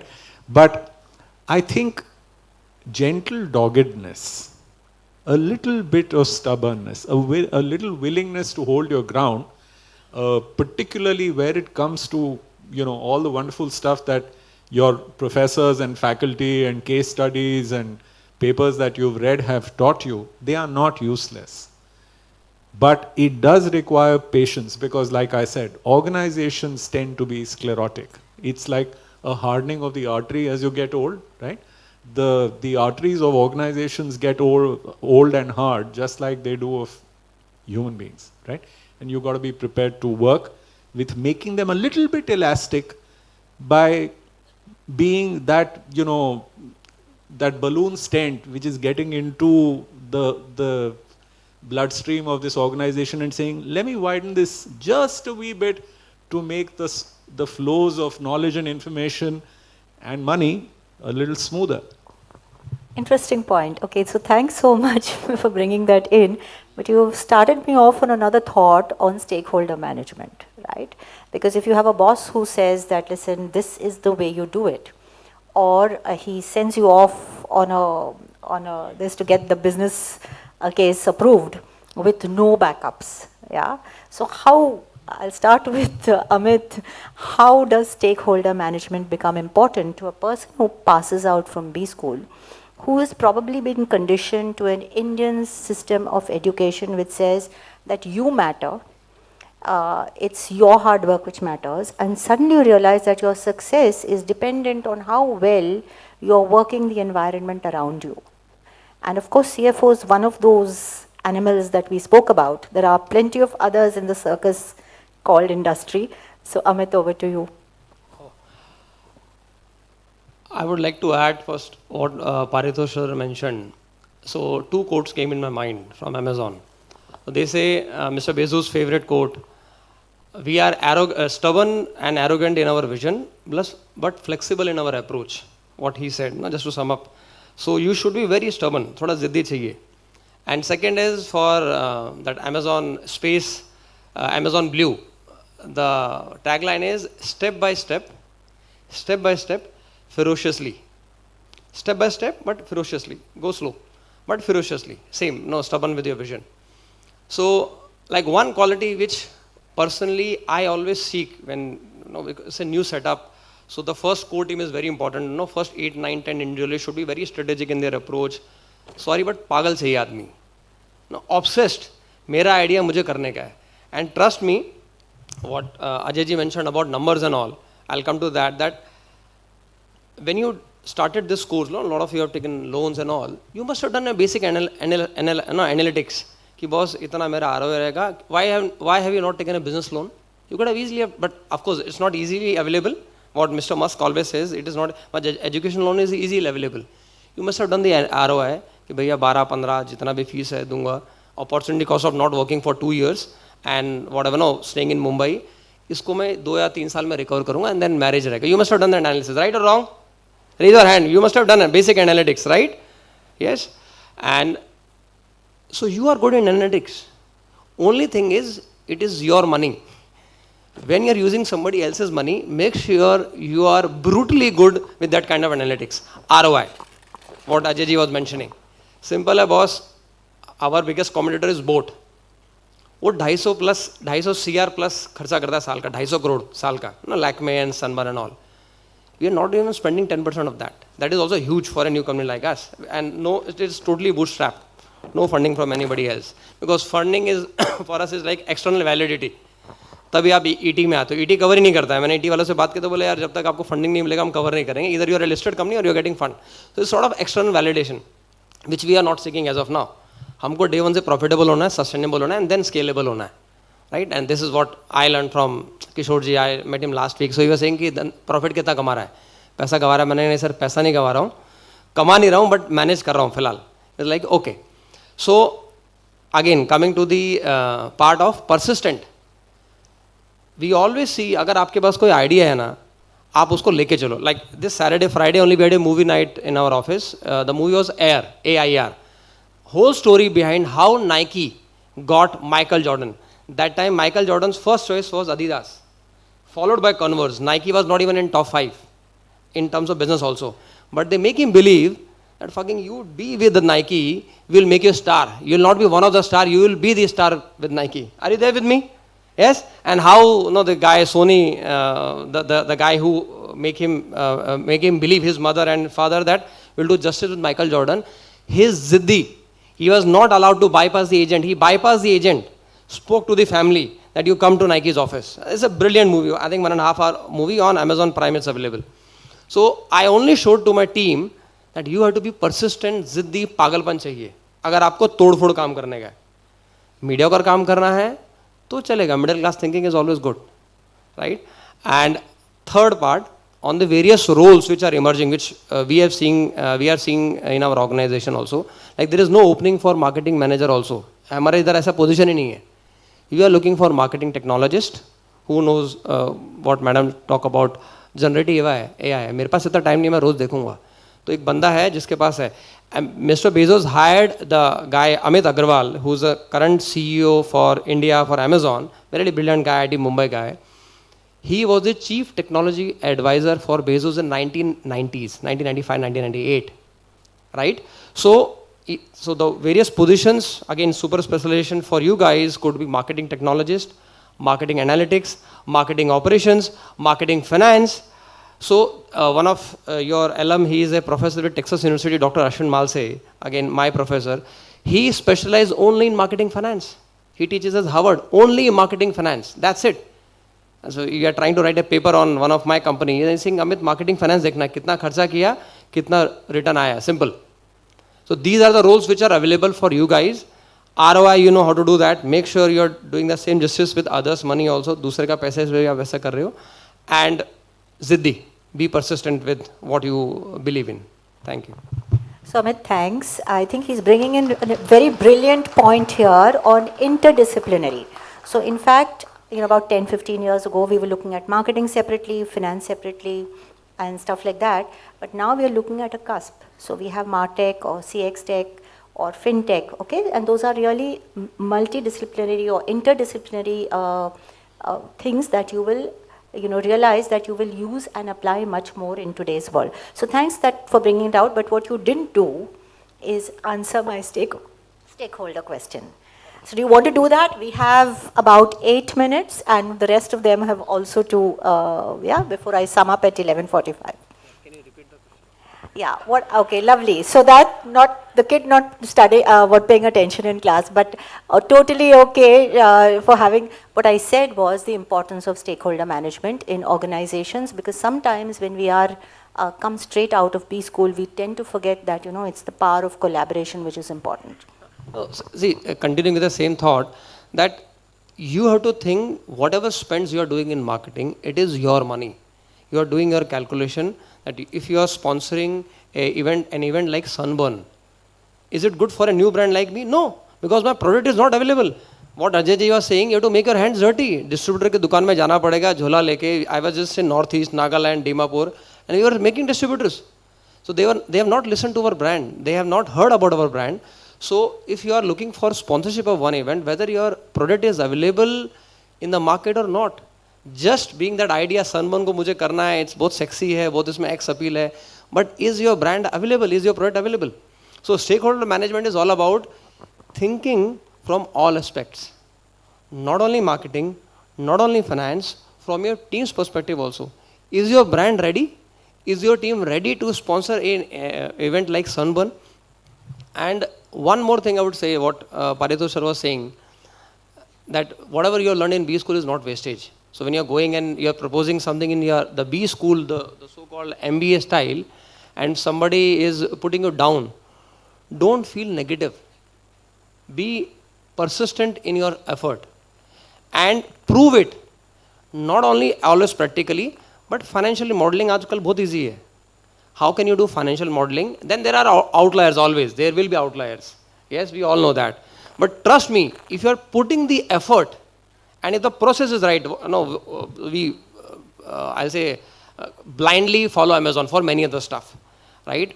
And one of the things there is, the process should be right. The end result will come. If the process is filthy, is wrong, the result might be good, but it will not be sustainable. So to make sure you are having a sustainable process, you are doing your proper research, your process should be right, thoroughly checked.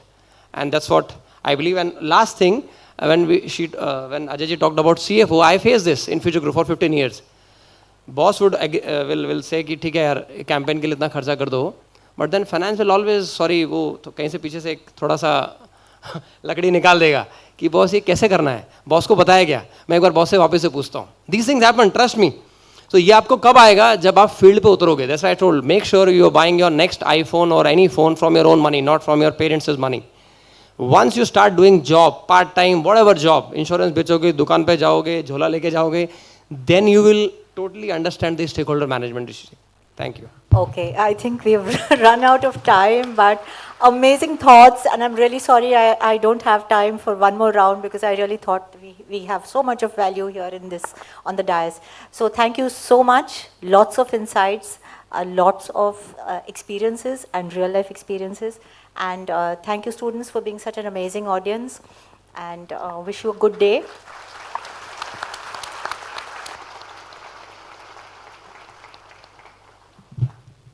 Okay, we are into smart watches and earbuds. I don't want to miss this opportunity. The brand is Salt, SAULT.in. You can always go there, and we'll see some student discount is there or not. So he's looking at, this is what you call free marketing, right? This is what is passion. On behalf of everyone present here, I'd like to thank all of our panelists for their time and helping us understand the different skills needed to ensure a successful career. I would now request Jacqueline ma'am to present our panelists with a token of her appreciation.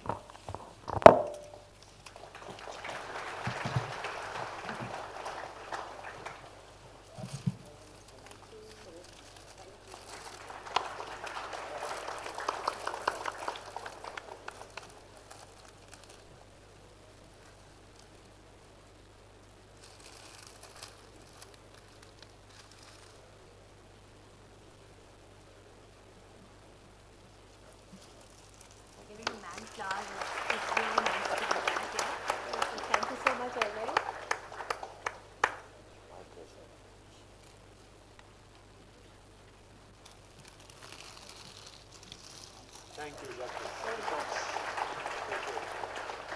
Thank you.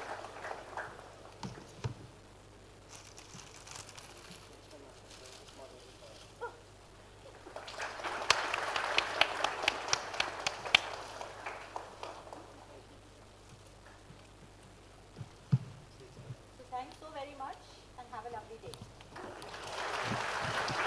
Thank you so much. Thank you for your patience and really sorry about. Yeah, thank you so much, Jacqueline, and thank you all the panelists for bearing with us. And I hope the students had a lovely time. Thank you so much. All right, so students will do away with the break. You already had one, yeah? And our next speaker is already here, so I will invite her to come on stage. Last, please. And Papia, request you to accompany her to the dais, please.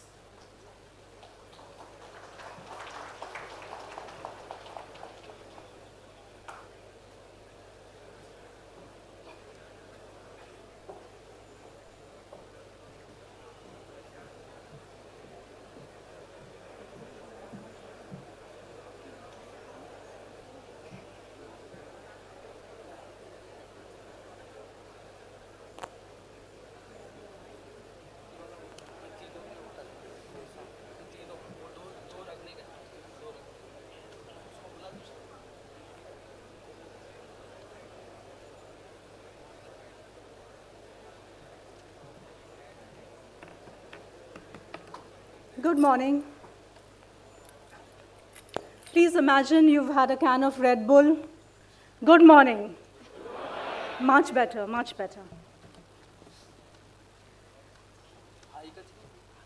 We are indeed privileged to have with us Ms. Deepshika Dharmaraj.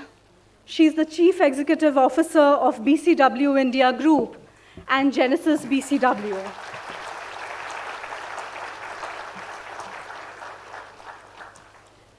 With over 29 years of rich and diverse experience in public relations and integrated communications, Ms. Dharmaraj is one of the most respected leaders in the industry in India. As the CEO of BCW India Group, she manages the overall business interests of BCW in India and implements its growth strategy encompassing people, clients, and partners. Before this, she was the CEO of Genesis BCW, a role she still retains. An active leader in India's public relations industry initiatives, Deepshika is a founding board member of the India chapter of the Global Women in Public Relations, a global organization for senior women in PR and communications, and is on the WPP Stella Founders Council, which oversees young women leaders mentoring program at the WPP India Group. She's a part of the managing committee of several communications and public relations associations. Passionate about bringing creative ideas and measurement into communications, she has been the jury for numerous prestigious awards, including Cannes PR Lions, Sabre South Asia Awards, PR Week Awards, Campaign PR Awards, Fulcrum Awards, and IPRCCA, amongst others.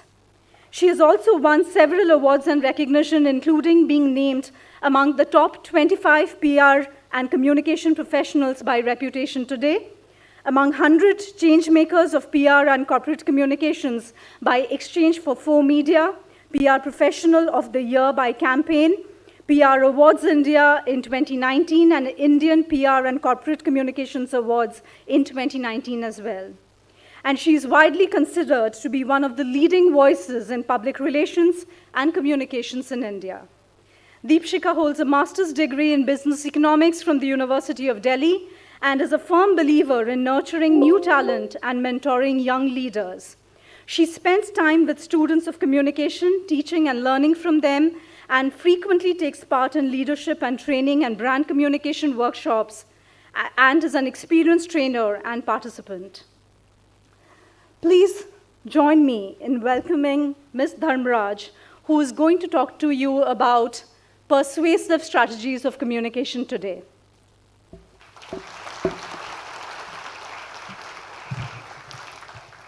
Over to you, Deepshika. Thank you so much, Papia.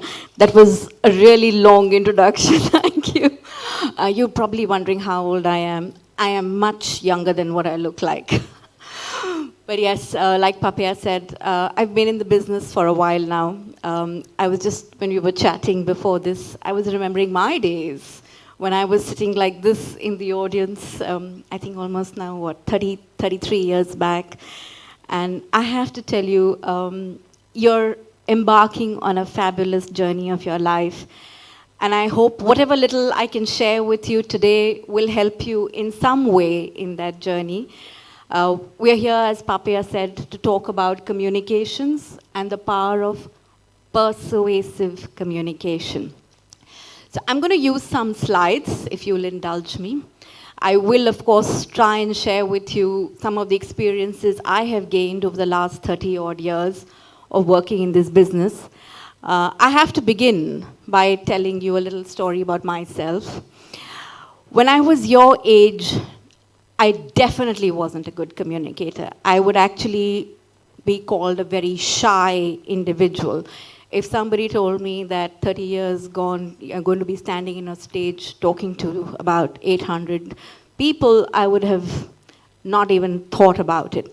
So the reason I tell you this is you can train yourself, you can learn to overcome your whatever may be the drawbacks that you have or you think you have, and over the years hone your communication skills, because as you grow in your life, and I say life, not just your work profession, but your life overall, you're going to have to require good, strong communication skills. Whether it is at the workplace, whether it's at your home, with your partner, when you become parents, trust me, you require it more than any time ever. Your kids, like the way you talk to your parents and you wish they understood you better. So yes, so hopefully if you use the right kind of communication skills and the tips that we're going to talk about today, you will hopefully understand your kids better. Okay, so if I can request the console to just put up my presentation and let me know when you can see it. Okay, I can see it here. You can see it here. Okay, great. So we have about half an hour, so I'm going to go through this in half an hour and then happy to take any questions and answers that you have. So why are we today talking about communication? And I thought one of the best ways, if you can go to the next slide, please. I'll have to keep prompting the next slide. So these are some of the 6 areas we are going to be touching upon today. 1, the power of persuasion and the psychology behind persuasive communication. It is about understanding human behavior. Whenever you talk about communication, it's about understanding what is going to be required to be said, the manner in which it is said, and how it's going to be understood by the person in front of you. Then we talk about the communicator itself, the person who's making the communication. What attributes do you need to be a good communicator? You've obviously got to learn some of those things, right? And then you come to the message. What are you trying to say? And you have to spend time thinking about what you want to say, not just your opening, which of course has to be very impactful, but you also have to say, where do you go after that? And then my slide seems to have gone off. And then, how is the message actually landed? And what are you going to do, the tools you're going to use, the audience that you're going to talk to. In the earlier panel, a little bit I caught at the end, they were talking about the different stakeholders. And when you're marketing to different groups of people, they're called your stakeholder or your different audiences. And finally, we'll also explore what are the barriers. Where do you get stuck? Because believe me, you will get stuck. There will be times when you think, oh, I have said my piece, but the other person really hasn't understood. So if we'll go to the next slide, let's begin with first and the next one, the video. Before you play the video, I want you to look at this video. It's, I think you should know this gentleman, Warren Buffett. He's the guru of the financial markets globally. And it's interesting, he's doing this literally in the back of a car, quick interview with a student, and see what he has to say about communication. Could you play that? The question I have is, Warren, what is one tip? So you're talking to people that are 21, 22, just graduating school. What is one tip that you can give them in any realm of life? It's very simple. Invest in yourself. And the one easy way to become worth 50% more than you are now at least is to hone your communication skills, both written and verbal. I mean, if you can't communicate, you know, it's like winking at a girl in the dark. Nothing happens. So you can have all the brain power in the world, but you got to be able to transmit it, and the transmission is communication. So there you go. So isn't that interesting? This is one of the world's richest men. He has obviously huge intellectual brain power, and he's saying that the most important skill to learn is communication, because if all that brain power is here and you're not able to put it out there, what's the use of it, right? So that's what we're going to try and do today. So let's go to the next slide. The question I have is, Warren, what is one tip? So you're talking to people that are 21. Yeah. Okay. And the next one. So it's about moving people using the psychology of persuasion. You can click again. I had some transitions on this. I thought I'll be able to run the transitions. Sorry, I have a lot more work for you. Could you press the next? Yeah. So who is the one who's doing the persuasion, right? In this case, me or you. what is the credibility of this person and the personality of this person doing the persuasion, right? Papi, of course, gave you my bio. Hopefully, I have some credibility to be standing here. And you think about the fact that, okay, this is the years of experience talking, those many examples and stories and case studies that this person must have gone through, the different sectors, business industry areas, the issues and the crises the person has probably handled, and therefore, the person has the credibility to be the right communicator in this situation. If you go to the next one of what is this person's message, right? So what is the reason or the logic that you're going to use when you're going to go into this persuasion? If you haven't done your homework, if you haven't done that research, you've all now, I know, come from the education background where you've been taught, how do you do that research? If you haven't worked out what's the logic, what's the reason, what's the core thought which you're going to use to persuade, trust me, all the data in the world is not going to help. Because if you're just going to throw data without the logic and the reason and how it connects back to your story, the message is not going to be clear. You go to the next thing, and then how are you actually doing this communication? So you have a panel discussion, you have a lecture series, you have a blog, and what is very popular today is you have a short reel. Your Insta reel is also what you're communicating. And I've talked to a lot of the young influencers today. While you see that 30-second reel, they have probably spent at least 3 to 4 hours thinking what's going to go into that. And that's the message, and then they decide how will they actually put that reel together. And then when you go to the fourth one, which is the last one, and I also can't see it, and neither can you see it, it is about what is going to be the impact on the stakeholder. Who are the people who you're going to need to move? And so these are going to be the 4 things you have to always think about before you get into any communication that you're going to start. So let's say in your class, your teacher has asked you to present your point of view.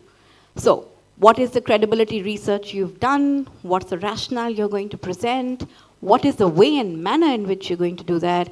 And of course, who's your audience, your teacher and your peers that you're going to look at, right? Once you have this right, chances are you're in the mind of the listener, because you are thinking about how is this going to land with the listener. So what I'm doing today is with you, could be a little different from what I would do if I'm sitting in a boardroom of senior business leaders who have a different kind of expectation when they're thinking about communication. So you have to see whose mind are you going to move and impact. Let's go to the next slide, please. And this is an interesting one, right? I've said my piece. And the biggest problem is, I don't know, has it actually landed there or not? So I'm under the illusion that it has landed, but I will not know till I don't actually see the reaction. And that's what brings me to the next thought, which is on, if you go to the next slide, the communicator and what are the attributes that the communicator needs to have so that they're not under the false illusion that they have landed their point or their message. If you go to the next one. So let's hear this before the video plays. So again, you probably recognize her, Indra Nooyi. She's, of course, a very well-known leader globally, was CEO of PepsiCo for many years. It's interesting how she talks about her journey and how she found the power of persuasive communication. Can you play that video, please? You can be very, very competent, but if you're not willing to speak out, if you're not willing to have the confidence based on your knowledge, what's the point, right? You just roll over. So courage and confidence are very important. The third is communication skills. You cannot overinvest in communication skills. written and oral communications, because as a leader, you constantly have to mobilize the troops. I can tell you when I first came to the United States, I used to debate and I used to be on debating teams, but I used to speak so fast because culturally I grew up at the time I took the communications course. So over summer, I took it again, which was the best thing that happened because I learned to sync my brain with my output from my mouth, and so I started to slow down what I was saying. Huge difference. So I'd encourage all of you, invest in communication skills, critically important. The fourth skill I'd say is consistency. So there you go. So while she of course talks about leaders, but this is her journey right from graduating out of Yale and then how she used that. And by the way, where do you think she grew up? India, right? So we're probably all victims of that, and we know that. We do speak very fast. It's something, I think it's got to do with, there are so many of us, you've got to get a point through. There are many people in the room, many people in the class, and like how I'm speaking very, very quickly. Just get it out there. And also I think it's sometimes,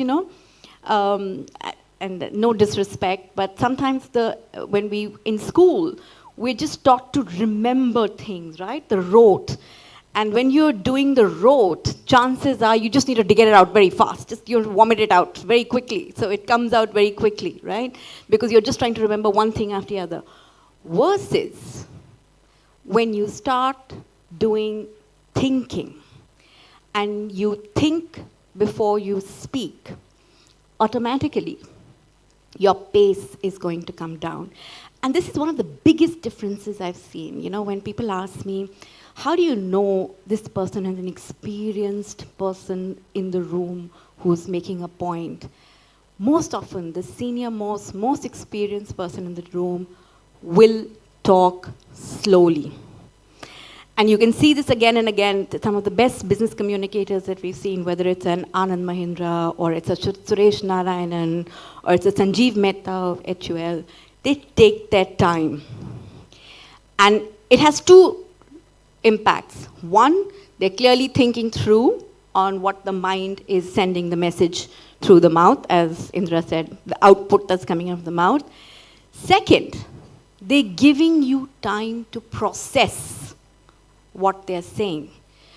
So the point of, I have made my speech, but if you haven't had the time or the mindset to actually process it, I've probably lost 50% of the impact. So teach yourself to slow down, think, use the right words, and we'll talk about that in terms of written and verbal communication, which becomes extremely important if you really want to make a point. We'll go to the next slide, please. Okay, so what sets us apart, right? You're a room full of 800 plus people, I think. How are you going to differentiate yourself from each other? Now just imagine when you're going to get out there at the, let's say the interview, right? The job interview, the internship interview, you're going to be competing with each other. Chances are the knowledge and the intellect you have will be fairly consistent. You've all sort of studied in the same class and had the same teachers and so on. The difference starts with, first, what is the credibility you build for yourself? And trust me, this does not come from just purely being in a particular conversation or a lecture or reading just a set of books which have been prescribed. This credibility has to come from doing a lot of other research.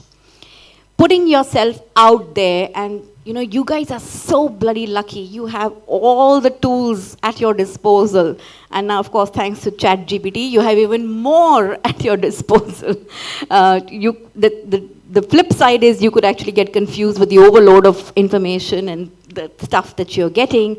So how do you build your credibility is by making sure you do the right research from the right kind of sources, be able to differentiate between authentic news and fake news. That's going to be a big challenge for you guys, because You have so much coming at you, you have to be able to filter what really matters. And that's what's going to help you build credibility. If you go back to the slide, the other one next to credibility is reliable presence, right? What is the presence that you have in the room? So along with credibility, we'll even explore something else that's called reliability, and we'll come to that. But the presence that you have in the room. Now, this is where you can't be a shrinking violet, right? And when I told you I was a very shy person 35 years back, I wouldn't have been able to do that. So whether you like it or not, you've got to put yourself out there. You've got to be ready to put yourself in front. And this is not by elbowing out others, but presence is with the thought, with even the persona, and we'll look at that in terms of non-verbal communication and how important that is. But you have to be ready to have the presence to be able to make that impact. We'll go to the next slide, please. So this is an interesting one, another one of my favorites, right?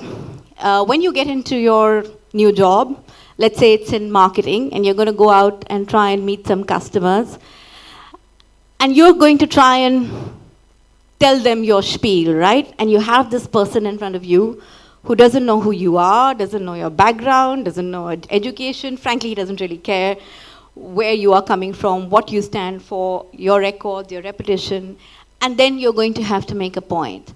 And that's where strong communication skills come in, because you're not going to have all the time to be able to give this background to them for them to like you, appreciate you, or even indulge you. So you have to be able to learn how to give your credibility very quickly, right?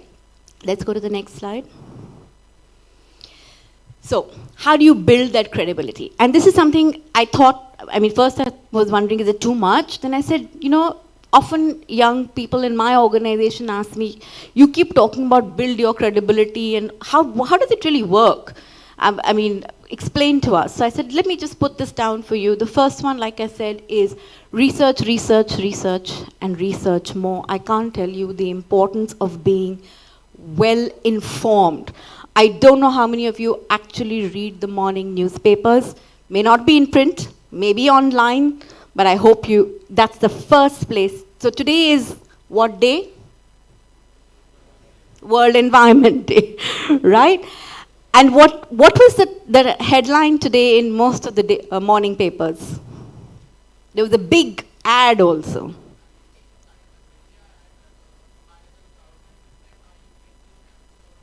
Yes. It was about single-use plastic. So obviously, the message is that in India, they want you to do away with single-use plastic, and then there was a whole lot of saying on what should you do, because the whole ethos behind single-use plastic is unless we as users don't change our habits of single-use plastic, it's not going to go away, right? And of course, they've put in the fear factor of the very fact that everything that we are eating and drinking now has those tiny, tiny, tiny microns of plastic, which are actually creating a whole lot of havoc to our health. So if you were to use that as a background, and you will have conversations today about climate change and what's happening to the environment, and go a step further and say, okay, what are the kind of actions, what are the 2030 goals that are being set? What is India's agenda for climate action? And what's going to be coming up in COP28 later this year? G20 is on in the country. Where do we stand when it comes to things like this? That's what will give you the power of having at least a conversation opener, right? And then if you're truly, I'd say, passionate about making a difference to the world, which I hope you are, because we are counting on you. We're really counting on you as a young generation to make a difference and change some of these habits and behaviors. That's what's going to put you out there. So do your research and make sure you get that piece right, because you will need that knowledge and information to get you through and to be heard. Because if you don't have that, you're not going to be entertained to be heard. Let's go to back to the slide. The second one, knowing your strengths. We all have strengths, different strengths, and knowing what is your strength. Is your strength the knowledge? Is your strength presentation skills? Is your strength to be able to weave the story together and handhold the person? Is your strength to understand the individual in front of you? And that's a big strength. We often talk about empathy. I don't know how many people actually know and understand empathy and what it means. It's not just about feeling bad for the person who is in a difficult situation, but it's truly about putting yourself in the shoes of that person and what would happen then, right? So you have to be able to know what is your biggest strength and play to your strength. You've obviously all heard about being your authentic self. So that is about playing to your strength. And it's a very simple exercise to do for each one of you. And I'm sure you've done it during your interviewing process. Interviewer will ask you, what are your strengths? And you have to rattle off something. But also at the same time, think about what are your areas you need to change. What are those improvement areas that you need to do? The third one is volunteer yourself actively. When you get into this space, or even when you get into your workspace, you know, it really saddens me when I have young interns come to me and say, nobody's giving me work. I'm like, okay. I said, how many times have you sat in team meetings and discussions? I sit and I take notes, but nobody tells me what to do. What do you think I should tell this person? Ask for work. Be proactive. Volunteer to do it. So if you're sitting in a session or a conversation, don't wait to be asked. Or don't even ask, so what should I do, miss? Why? You've now got the brains, you've got the thinking, you realize, hey, we need somebody to put this report together for that pitch. So we work in a PR agency, right? We are doing pitches literally every second day. I would love it if my interns popped up and said, hey, I'm going to do a Vox Pop, I'm going to do a consumer survey, I'll come back to you with some interesting insights, or I will look at some of Kantar's consumer behavior research that is available. By the way, we're part of WPP, right? So we have a whole lot of stuff available to us. So volunteer yourself to do work. Don't wait to be asked. If you're going to be left as a shrinking violet on the wall, that's where you will be. The more you volunteer yourself and raise your hand to do the opportunities, trust me, you will learn so much more. So yes, promise me when you become interns in organizations, you're not going to say, but nobody gave me any work. I don't know what I did. The last one, communicate proactively and also network. Now this is an interesting one where, yes, you're going to get work, you're going to get projects, even in your classes. You're going to get deadlines and projects. Now, chances are you're going to be working all night trying to get those projects through, but sometimes you're not going to be able to make it. And that's what we tell at the workplace is communicate where you are stuck, ask for help, renegotiate deadlines. The worst thing you can do for your reliability and credibility is just not show up, right? So I don't know, some of you may have done that. I know I have done it in my younger days. I haven't finished that report. I'm sick. I can't get into the office today. Or somebody in my home is sick. And I think that's the worst thing you can do if you're going to be a good, strong leader, reliable work collaborator in your workplace. So you've got to communicate. Over-communication is better than no communication. And the last part of that part was find yourself some interesting, good mentors. I have been very fortunate in my journey to find very strong mentors. The firm that I joined, Genesis BCW, was run by a woman, very strong woman-oriented firm. The founder was a lady called Prema Sagar. She's still very much the chairperson. And along the way, many, many others who I looked up to and mentored me on different areas of work. So it's not necessary to have only one mentor. Find yourself different mentors. It could be people you learn from online, people you learn from listening to their videos, reading their books. So you choose who suits you. And that's the best part. You get to have the choice of who do you connect with, the value systems, the thinking, the kind of life or professional trajectory that they've had, and can you work with that? So network madly, I think. So that's the biggest quality of a communicator, is to be able to find people to connect with. So be one of those strong connecting people. Let's go to the next slide, please. And that's written communication versus verbal communication. So, and this, Papi and we were just talking earlier earlier in the PR world, we used to have people who used to write beautifully. And so we had to have a lot of people from an English background, right? English honors, English literature, because they wrote beautifully. But today, writing will get you to up till a certain point. After that, it'll have to be your ability to express yourself verbally, express yourself in person. So you have to be able to hone that non-verbal skill, which brings me to the next slide, please.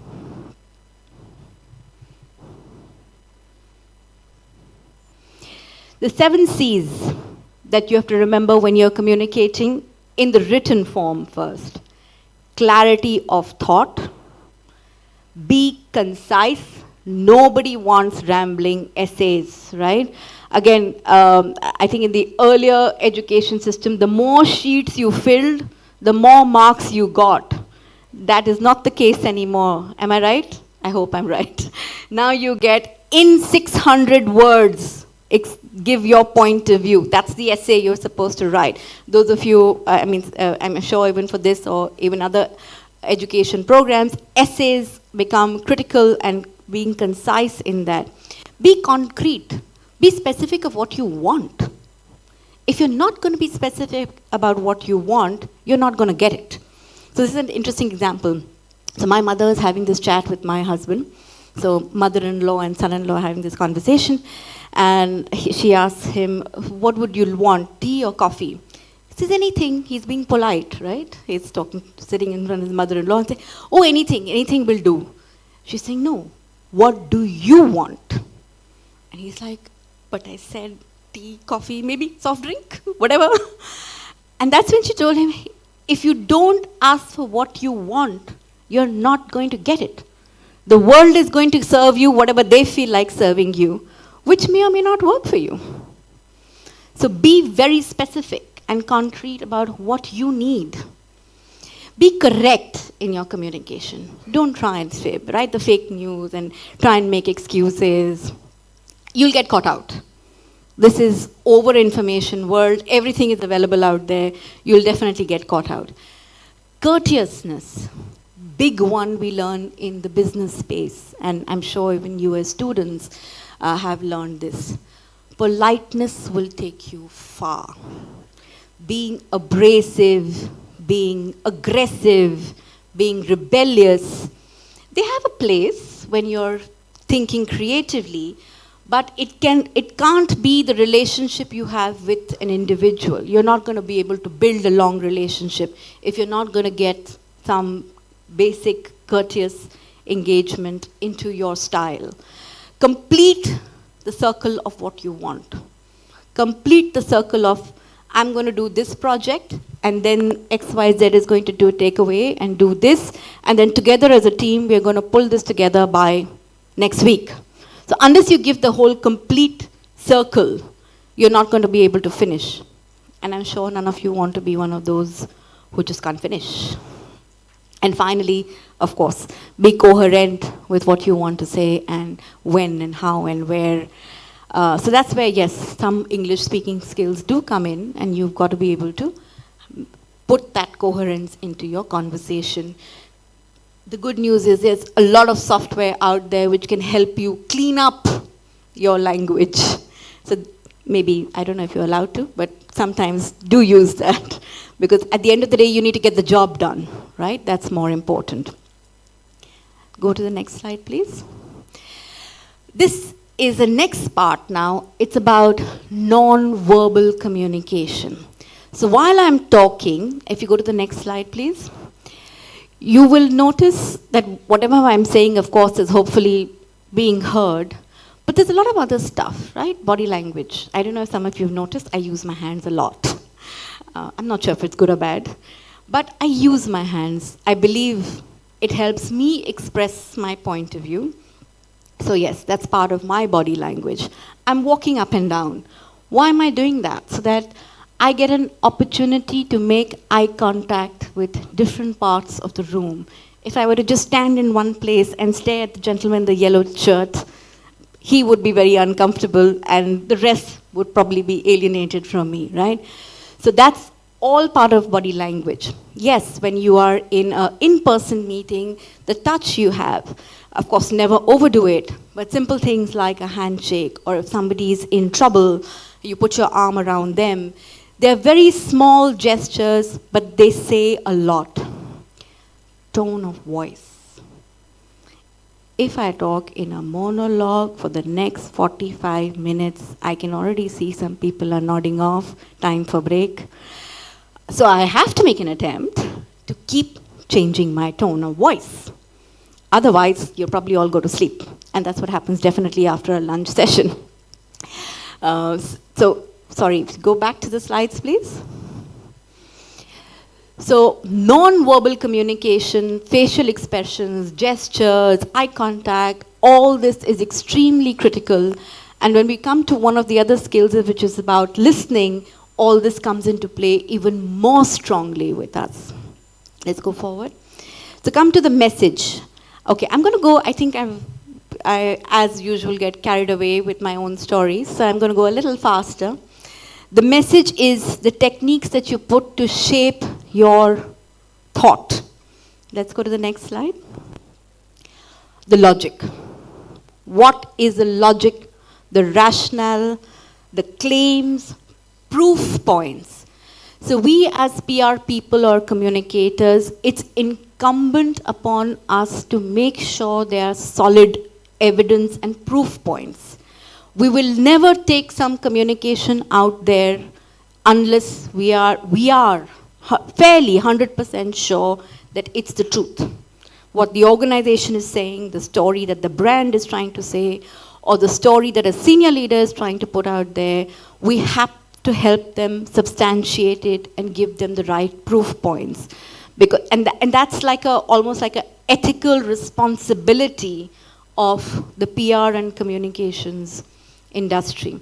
And we take that pretty seriously, right? So get the logic right. Make sure the ethics are in place. And of course, the story needs to have an emotional connect. And I'd love you to see the next video. This is Simon Sinek. I don't know, do have some of you ever heard? Yeah, yes, that's one of his, that's a book that he's written. But you see here this interesting, so if some of you haven't, please pick up his book and see some videos. He's fabulous. I just love him. So see what he has to say about. What's the difference between 500,000 people dead or 600,000 people to 650,000 people dead? It emotionally moves us zero. But when you tell the story of a person who is an example of what happens, if we tell the story of one death of COVID and how it's affected that family, the emotional impact is vastly more powerful than simply relaying statistics and numbers. And so yes, I do believe that part of being a good leader is not just the intent, but part of good leadership is the ability to communicate. Those things I think are inextricably linked. And learning how to tell a story, quite frankly, that captures the value of your work. Because people can relay those stories much easier than they can relay or remember the statistics.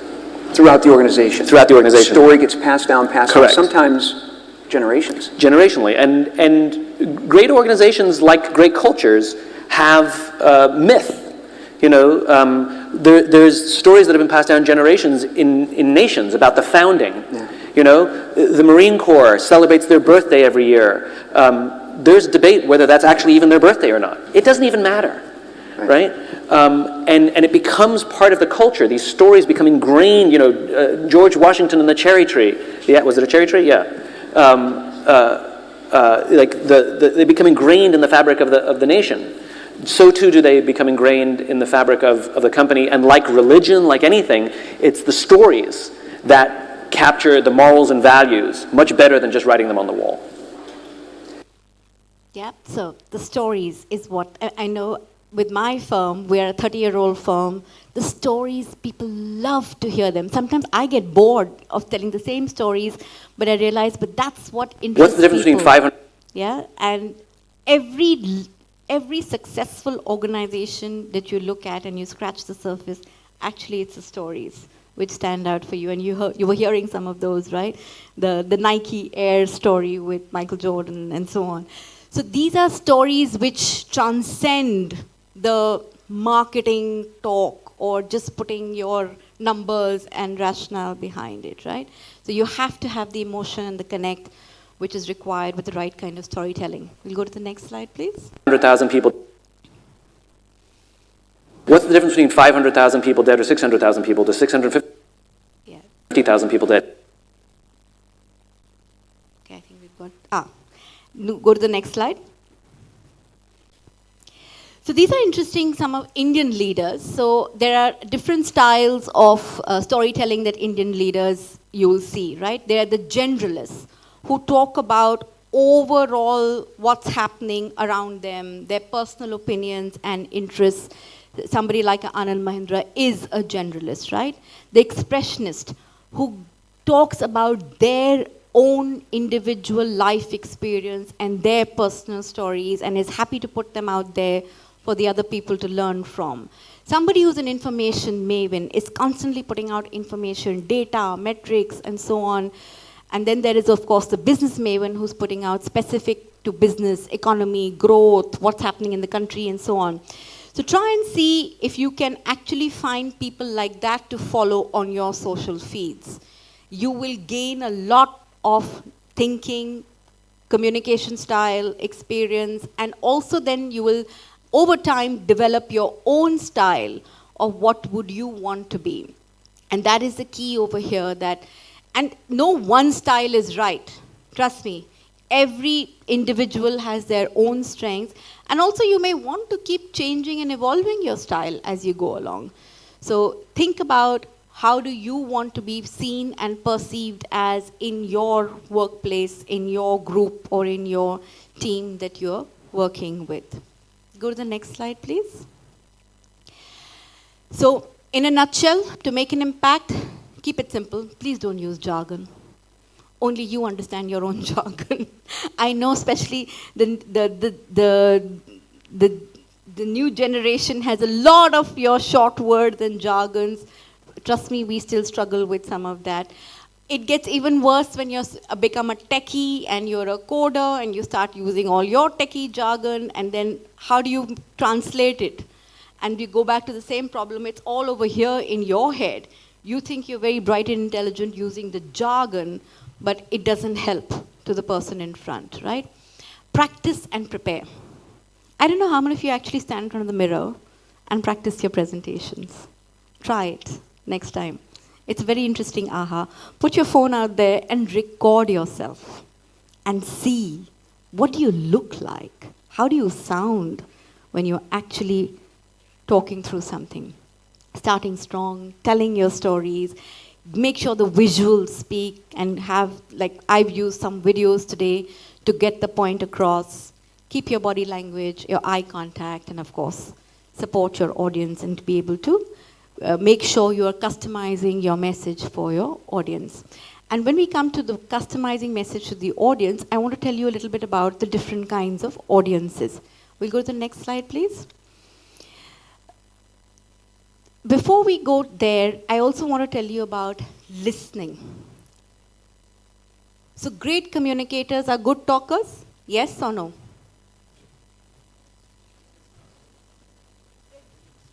They're good listeners or they're good talkers? Mix of both. So you have to be both, right? Actually, they're better listeners. The good communicators have to be better listeners. And when we say listening, it's called active listening. It's not passive listening. It's not, yes, yes, yes, yes, yes. That's not listening. Active listening is when you're asking the questions, right? And you've got curiosity going. And you're asking why, what, how, when, where. And that's what will help you in your communication. Let's go to the next slide. And when you listen with intentional empathy, and we talked about this a little earlier, kindness plus curiosity. Kindness is not about being nice and being polite and saying, okay, if I say this to her, she'll get really hurt. She'll start crying. Kindness is not that. Kindness is, I need to tell her this so that she understands what she needs to change. Or tell her this so that she can improve herself and be better. And that is the kind of kindness linked with empathy that you need to have as a good listener and as a good communicator. So know the difference between being polite and therefore not really making an impact, but being kind and having empathy and then being able to make the connect. Let's go to the next slide, please. So asking yourself, what assumptions am I making in this situation? I have judgments and biases. Does that impact her, the action he or she is doing? Just because I think it's the wrong thing to do doesn't mean it's wrong for him or her. And we need to step back and look at where do we get stuck in our head with our judgments. And so let's go to the next point, if you go down further. And therefore asking, how do you feel? That's a big question. I don't know how many of us actually ask that question. We're asking, how do you think? Why do you think like this? Why did you do this? How did you do this? But very often we don't ask the question of, how do you feel? And that's where empathy really comes in, of putting yourself in the other person's shoes and seeing how they felt about it. And then of course the last one of, how can I help you? So always listen in actively from a place of empathy and kindness. Let's go to the next slide.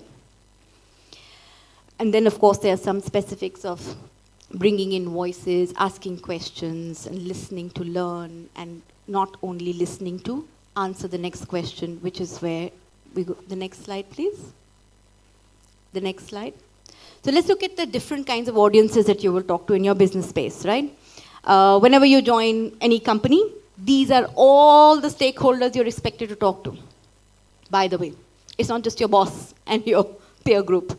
It will be government, it will be shareholders, business partners, distributors, other employees, larger community, NGOs, analysts, think tanks, and XYZ, and so on.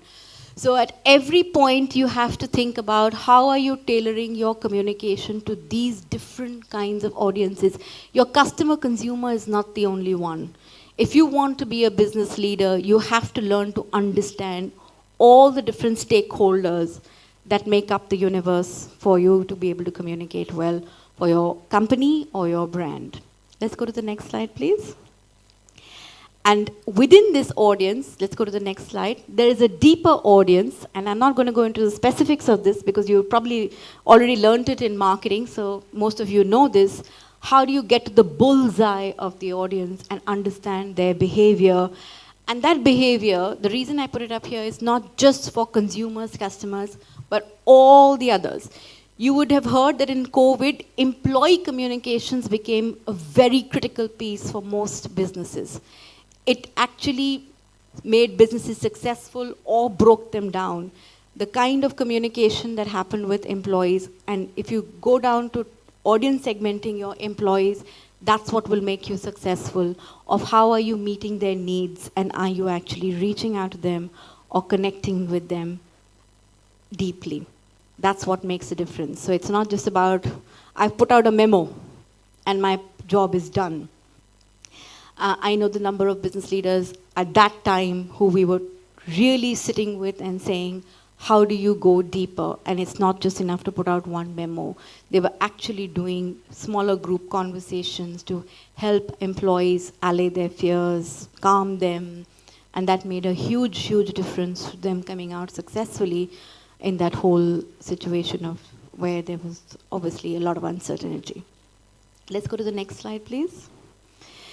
What are some of the barriers of communication? And this is the sixth one, which is really about where do you get stuck. Let's go forward, please. The barriers could be physical. You're not in the same place. You're having to do it on the phone. It could be a barrier. It could be perception barriers. The way I think about a problem is different from the way you think about a problem. I distrust that person. I always think about what's the motive behind this conversation. What's the underlying problem? Cultural gap. People come from different backgrounds and the way they look at situations are obviously always different. It could be cultural backgrounds. We in India, the way we look at problems is very different from somebody who comes from Europe or the US or Japan or China. So it could be language barriers also. And of course, the bit about diversity of gender, LGBTQIA, how do you relate to that? And all this then could become a barrier and you could actually end up in a conflict situation. And if you go to the next slide, that's where you start thinking about how do I resolve the conflict? Because you cannot be a good communicator unless you're able to resolve the conflicts. If you go to the next slide, please. And just click through, please. There are 3 clicks. Yeah. So to resolve a conflict, you first have to respect each other. And we talked about that earlier, right? We talked about unless you are able to connect to another person and engage and respect the views of another person, you're not going to be able to resolve a conflict. Only if you have that, then you can go to step 1 of processing the problem, or where you look at, yes, there is a conflict, acknowledging the fact. So it has to be out there in front. We have a problem. Because unless you do that, you're going to just sort of pussyfoot around it and take your way around it, right? And then clarify, how do we feel about it? Is it important enough conflict for us to resolve? How can we solve it? And then both of the 2 people or the 2 individuals or the 2 parties or the 2 companies actually come together. In communication, we do a lot of conflict resolution. Some of the biggest issues and crises are actually conflict resolution. When you look at the Maggie crisis, it required a lot of conflict resolution between Nestle and the government, because it was 2 very different points of view on how do you actually do the testing of the product, and so on. So there are immense amounts of time. So while we are not conflict experts, but we end up having to do a lot of that almost on a daily basis, because we are dealing with media who has a different point of view, companies have a different point of view, stakeholders, NGOs have a different point of view.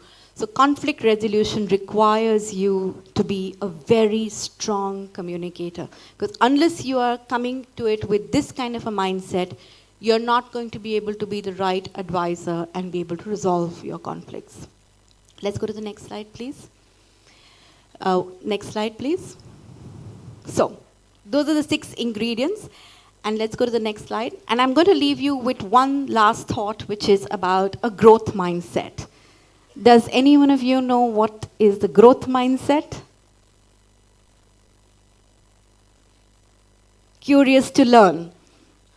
Liking challenges. Not settling. Okay, that's an interesting one. Having a larger horizon and a futuristic view.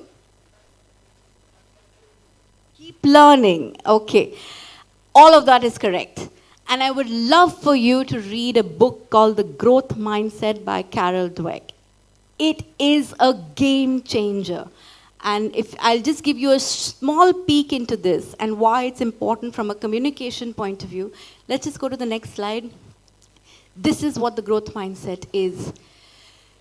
Immense amounts of research done with successful people, sportsmen, business people, politicians, actors, artists, and the common thread is the mindset.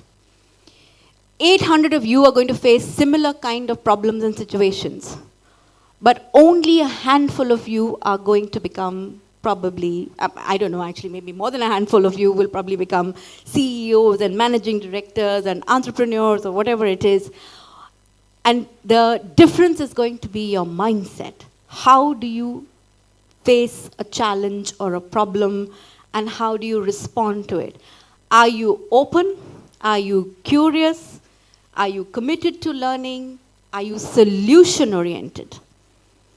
The opposite of solution-oriented, and you can see at the bottom, is problem-oriented. I have a problem.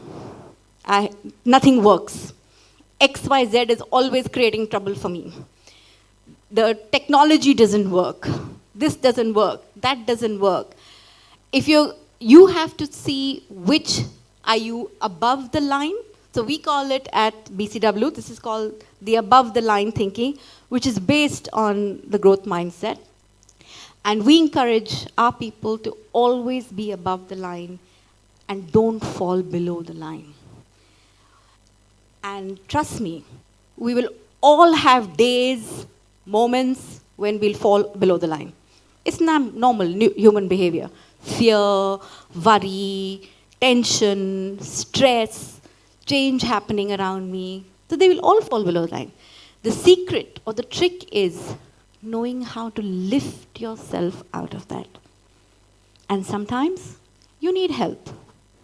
And it's perfectly fine and perfectly safe to ask for that help. Find your safe people, find your safe space. Each one of us needs it, definitely. Because if you're going to succeed, it's not you yourself alone, but it is your family, your group of friends, your teachers, your work colleagues. They're all there to support you in this journey and make sure you stay above the line in a growth mindset and continue to be a persuasive communicator. So that's it from me.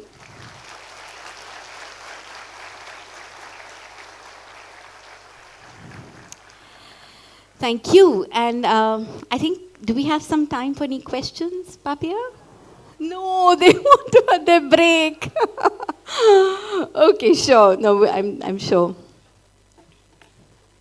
Thank you so much, Deepshika. That was very, very interesting. Just before we go to the break, I would like to call upon our Associate Dean, Dr. Chandrama Sikdar, to felicitate Deepshika Dharmaraj.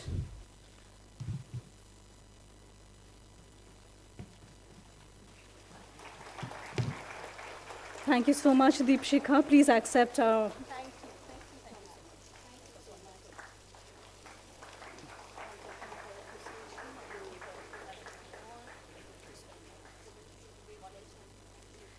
Thank you so much, and sorry for keeping you away from your break and your lunch. All the best.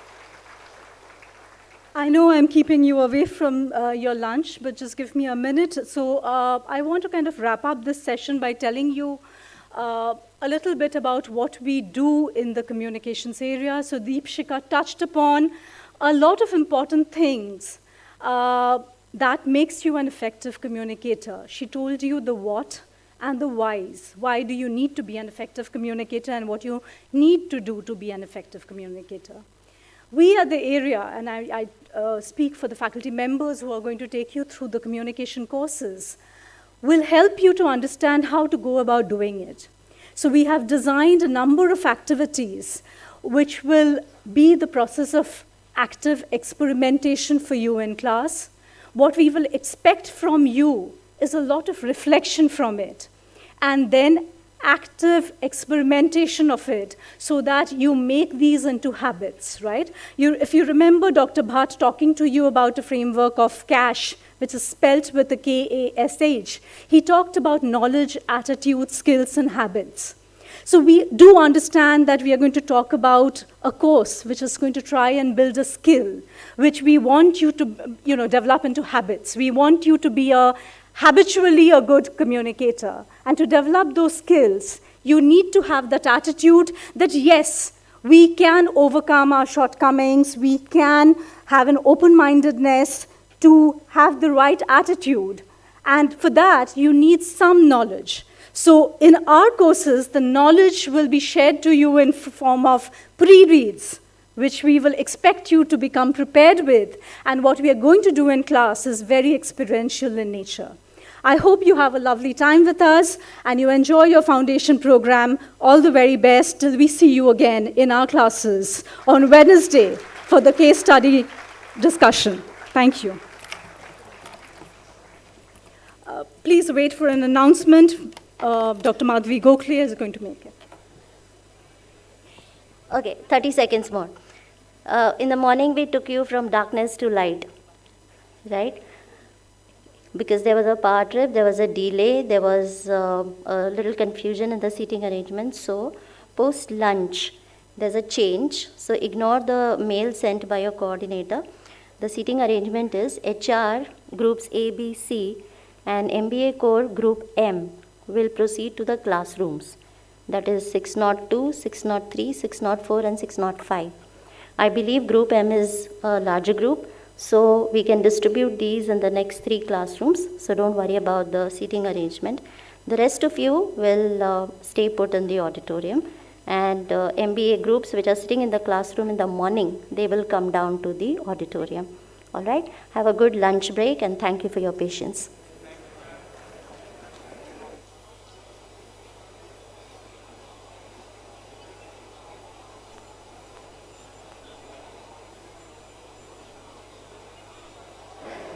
Go for Anupam Rastogi's, right?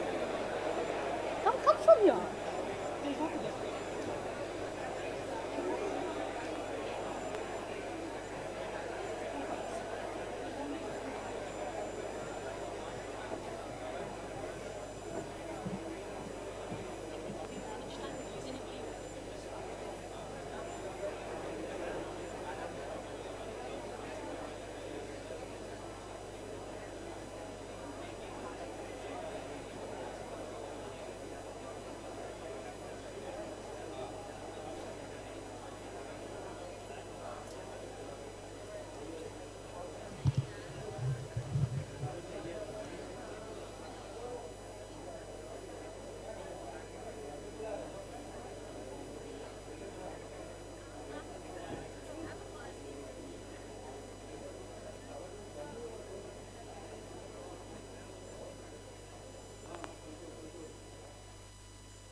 Hello.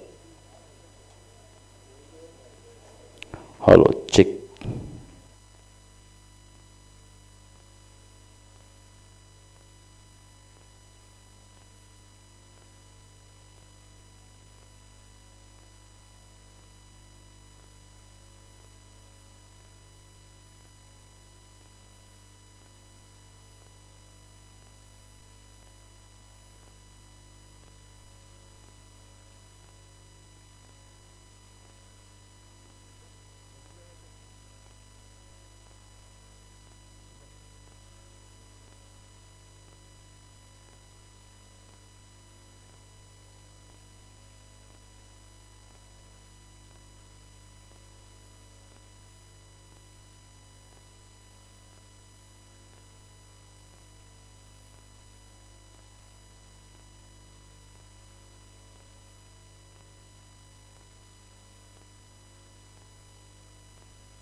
ये operate कैसा करना है?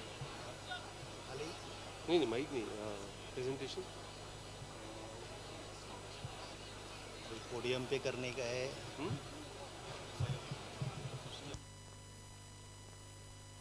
Because it's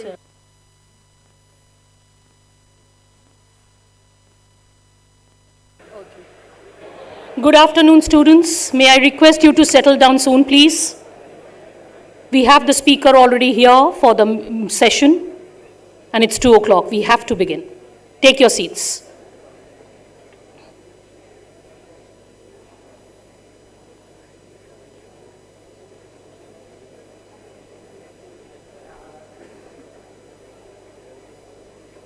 Speed up, please.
Yes.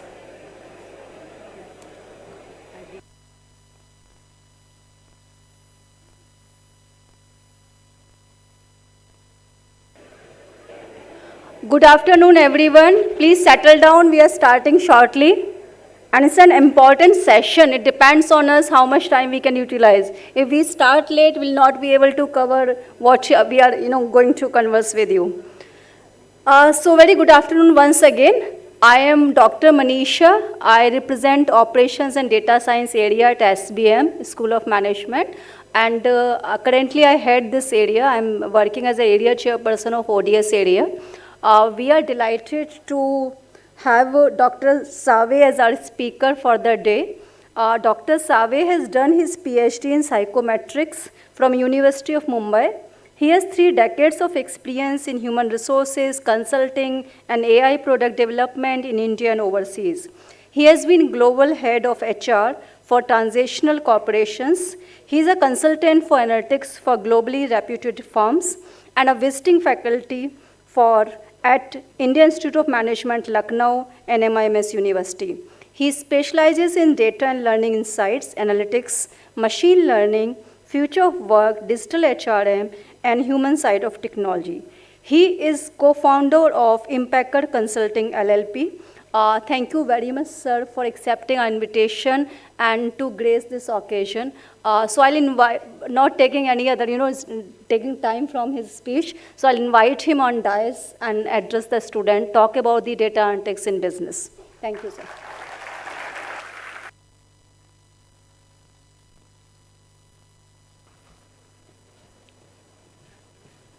Well, thank you so much, Professor Manisha. I hope I'm audible till the last. Great, thank you so much. One thing I can assure, and in fact, I was a little reluctant to accept invitation for the session because first thing I checked is what's the time. And she said between 2 and 3, and that's, my God. Now that's a great responsibility on my shoulders to keep you awake for the next, an hour or so, and this is the worst hour. I'm sure they would be pretty much awake for the rest of the sessions, but no worries. This session is going to be, of course, I'm not going to be bombarding PPTs. I call it death by PPT, okay? So that's what happens then. You guys are more happy because you can sit back and relax, quote unquote. Right, so there are going to be a lot of examples, and that's how I want to kind of write this. No complicated algos and stuff like that. That's what we do in class, but definitely not over here. So let's move on, but before that, let me set the context. We've been talking about data and machine learning for a while now, Okay, it's been almost like a decade, 2023, yeah, 2013 onwards. They have been buzzing about, machine learning and RPA, robotic process automation and stuff like that. The term artificial intelligence is possibly 6 decades old, okay, maybe more than that. Machine learning, 1957. I'm sure most of you would have seen the movie Imitation Game, right? Benedict Cumberbatch. Now that's where the word machine came in from, and after that machine means computer, and that's where machine learning came in from. It's about 1956, 57.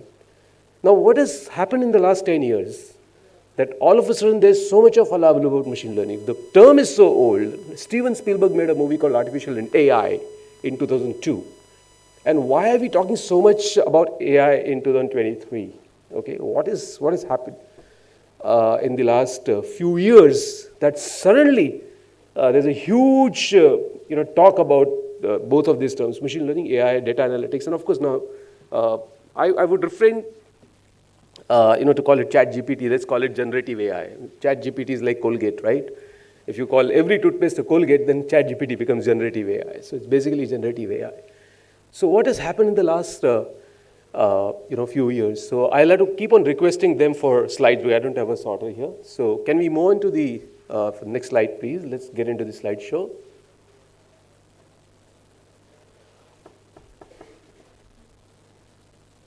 Slideshow, please. Yeah, that's right.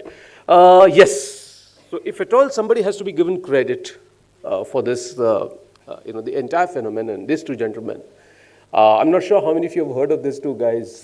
Gordon Moore unfortunately passed away about a couple of months ago.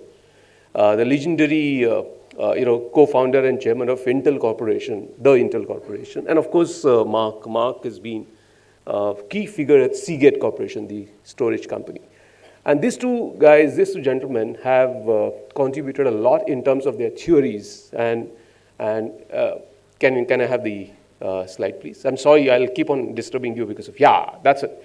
So this is Moore's law, and many of you possibly would have gone through this Moore's law.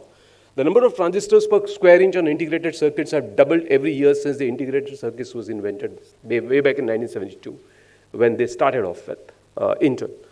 And similarly, Kryder's law, which is somewhat corollary to what Moore spoke about computing power, okay, and he speaks about storage power.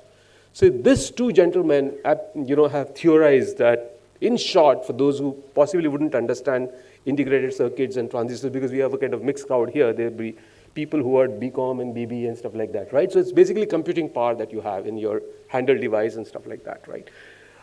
So if I have to translate this into a very, very rudimentary example, okay, next slide, please. That's where we are. So Intel's latest chip, which is i9, I think the next version has come a couple of weeks ago.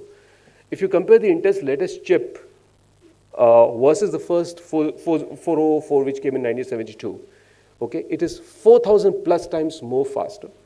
More performance. It is 100,000 times more efficient, and actually more, 60,000 is not the right word, 70,000 times less cost. Now again, these figures don't mean anything to us, what exactly does it mean? So let me give more precise example, right? And can I have, yes, now this is, everyone knows about it.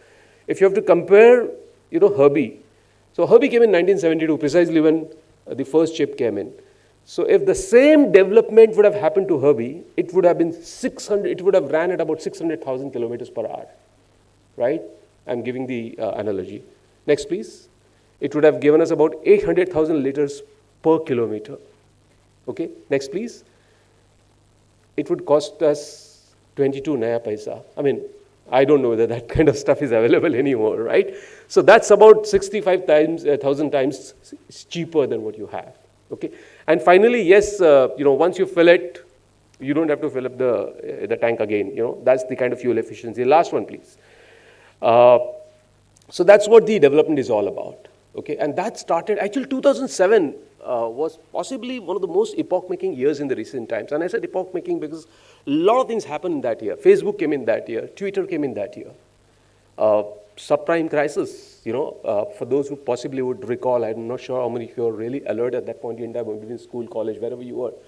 I have faced the tough task of laying off numerous people and reducing salaries and rolling back salaries, and all that nonsense happened in 2007. So a lot of good and bad, and most importantly, cloud came in. And that changed the fortune for everyone. So today, why are we talking of machine learning and data analytics and all that kind of stuff is only because of this exponential growth of storage in form of cloud and in computing power. And the rest is all taken care of. Okay? So this is something which has really impacted for the last several years. Okay? So I'm going to give you quite a few examples just to kind of make you understand, because this session is all about applied, analytics applied in businesses. So, and obviously you all are MBA students. So my job is basically to kind of give you tinkers around how this is used for business applications. That is what is more important for you. Okay? So I'm going to be talking about that. So just to start with one example. Okay? This refers to one of the very big insurance companies in the US, extremely big US companies. We all are aware of the hurricanes which generally come in US, right? Every year about 6, 7, 8 of them. Okay? And insurance companies are impacted the most, because of obviously a lot of loss happens and things like that. Most of these hurricanes, actually they are formed on the west coast of Africa. Okay? And from there they move across the Atlantic and move over to the Caribbean and then enter through the Gulf of Mexico, specifically the areas like Louisiana and Texas and stuff like that, and go right up to Georgia. That's where maximum damage happens. Now this is a story of one such hurricane which came in, which devastated. Obviously the city which generally get devastated is New Orleans, and I'm sure quite a few would have heard of this. So the earnings call, and I'm sure quite a few guys would be aware of what earnings call means for a publicly listed companies. It's extremely important. Your words, everything. In fact, I've done a lot of data mining, text mining to be more precise, of the earnings calls and the impact of that on the share price on the very next day. So a lot of things are happening on that, but that's on the technical side. So the earnings call of this very big insurance company was scheduled 10 days after the hurricane arrived. This company had huge exposure in New Orleans and surrounding areas. Now what is more important is just to estimate how much damage has happened. Because your earnings call, you're going to be roasted. Okay, because to give such a huge exposure is not, you all are aware of, right? It's a basic business. You need to have the balance. You can't be so much exposed in an area which is highly hurricane prone. And obviously, that's something which investors will keep on questioning you. Okay, so that's the other side of the story. So the hurricane came, devastated New Orleans and the surrounding area. And these guys wanted to estimate how much, because obviously the claim ratio is going to be extremely important for the insurance company. So what's happened is, these guys, okay, proud to say that one of the Indian IT services firm was associated with this as well. So they sent several drones over the city. And there were millions and millions of pictures were taken of the entire town, okay. And these pictures were, so unstructured data and structured data, there are two parts of data, right? The structured data, well, if I have to explain that, is basically rows and columns, spreadsheets, which is about 20%, okay? And the rest of the stuff is all 80%, okay? Which is musical notes, pictures, sound, whatever that, it was all 80%. In this particular case, pictures were taken. And basis the pictures, they estimated the total loss that could have been possible, on the basis of which they predicted the claim ratio. Machine learning is all about prediction, right? So they predicted the claim ratio. Before the earnings call started, they had reasonably good idea about where exactly they stand in terms of damage. Generally, in normal circumstances, you can't even step inside a town like New Orleans, which is full with water and all that kind of stuff, right? So it takes about 2, 3, 4 months to even estimate. Forget the rest of the stuff. Forget the claims and other things. So 10 days in advance, not 10 days actually, within those 10 days they estimated, the total loss. And on the earnings call, the CEO said that, okay, fine, we have estimated so much and this is what it is. And of course, there was some impact and things like that. A year later, there was the margin of error between what was estimated and the actual was just 2%. So 2% is big for that volume, but just imagine when you have nothing in your hand, you just kind of use data analytics tools and say that, okay, fine, this is going to be the damage. First time. Next time onward, they said that we would possibly be in few percentage of margin, error of margin. Now that's something which is the power of data analytics. Okay, you should not look at data analytics as a tool in isolation. And today we're going to be talking about it in a moment from now. Data analytics married to immersive technologies, data analytics married to drones. So you have to see it in a toto rather than just looking at data analytics, because in isolation it doesn't make much sense. Like in this particular case, there were drones. So like 2 or 3 or 4 different exponential technologies, as I would love to call it, need to be used for this kind of purposes. So if you look at, and this particular graph I've taken from Tom Peters' one of his books, excellent books. In fact, Thank You for Being Late. That's the book, I've given it over there. I would recommend this book to every one of you. Very nice book. And you don't have to read it cover to cover. Just kind of keep on flipping across the pages. That's good enough. So he's been talking about human adaptability versus the growth of technology. And today we are reached to a level where, so all these years, technology was in our control. Human beings used to control technology. Now the technology has started controlling us. And that is where, the most important problem that we're going to be facing very, very soon. I think we've already started facing those problems. Okay. So whenever we are dealing with any kind of technology, forget data analytics or drones or whatever that I'm talking about, IoT, and I'm going to be talking about, once it comes to data, okay, anything and everything, any science, medical science, metallurgy, mining, every science becomes, on your fingertips. And we'll talk about some of the examples from medical sciences as well. Okay, I mean, they have started predicting kidney diseases 10 years in advance. 10 years in advance, right? And that's something which is amazing.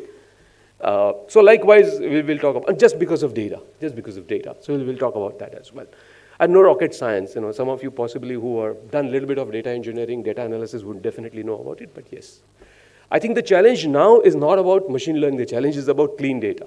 Because we know how to do it. We need clean data, we need proper data. So that's something which is. So this is a concern of mine and of course everyone else, that how do you marry this technology versus human adaptability, because it's going far too beyond our control. Okay. But let's jump into some of the more examples, some more examples like this where we have terrific applications of data analytics and surrounding technologies into business. Okay. Can we have the next slide, please? Wow. So this is auto manufacturing company. It can be any auto manufacturing company. Again, this is one of the reasonably big, actually not auto trucks, okay? And that's why I've given pictures of trucks over here.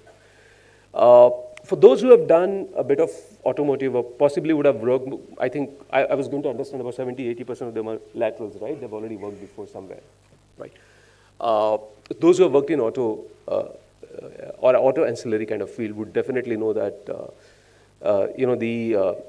the cost of insurance which is given, right, or the cost of warranty cost as they call it, it's very important because that's where you make a lot of money, you save a lot of money. Okay. So when you buy a new vehicle, what you get with the vehicle is that a sheet with which you've been given that after 10,000 kilometers, first servicing, second servicing, brake oil change, gear oil change, falana dimka, whatever that you have, right, that entire thing that you get. This particular company, what they did is, of course, now again you come to sensors. So most of the consumable parts had sensors associated with that. Okay.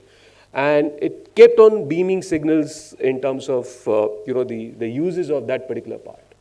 It could be a clutch plate, it could be gear oil, it could be a brake oil, all kind of, And this signal, obviously through the cloud, it comes to a control center, right? As they call it SOC, SOC, System Operating Center. All the data is collected over there. So what has been told to the owner of the truck or owner of the fleet is that you don't have to get your truck to any of our service centers till the time you receive a message on your mobile. Because we know the health of your truck sitting here, right? So on the dashboard, you keep on knowing that which truck is doing what. And where the machine learning comes into picture is basically, so this was in US, the company is based in Portland, which is northwest of US.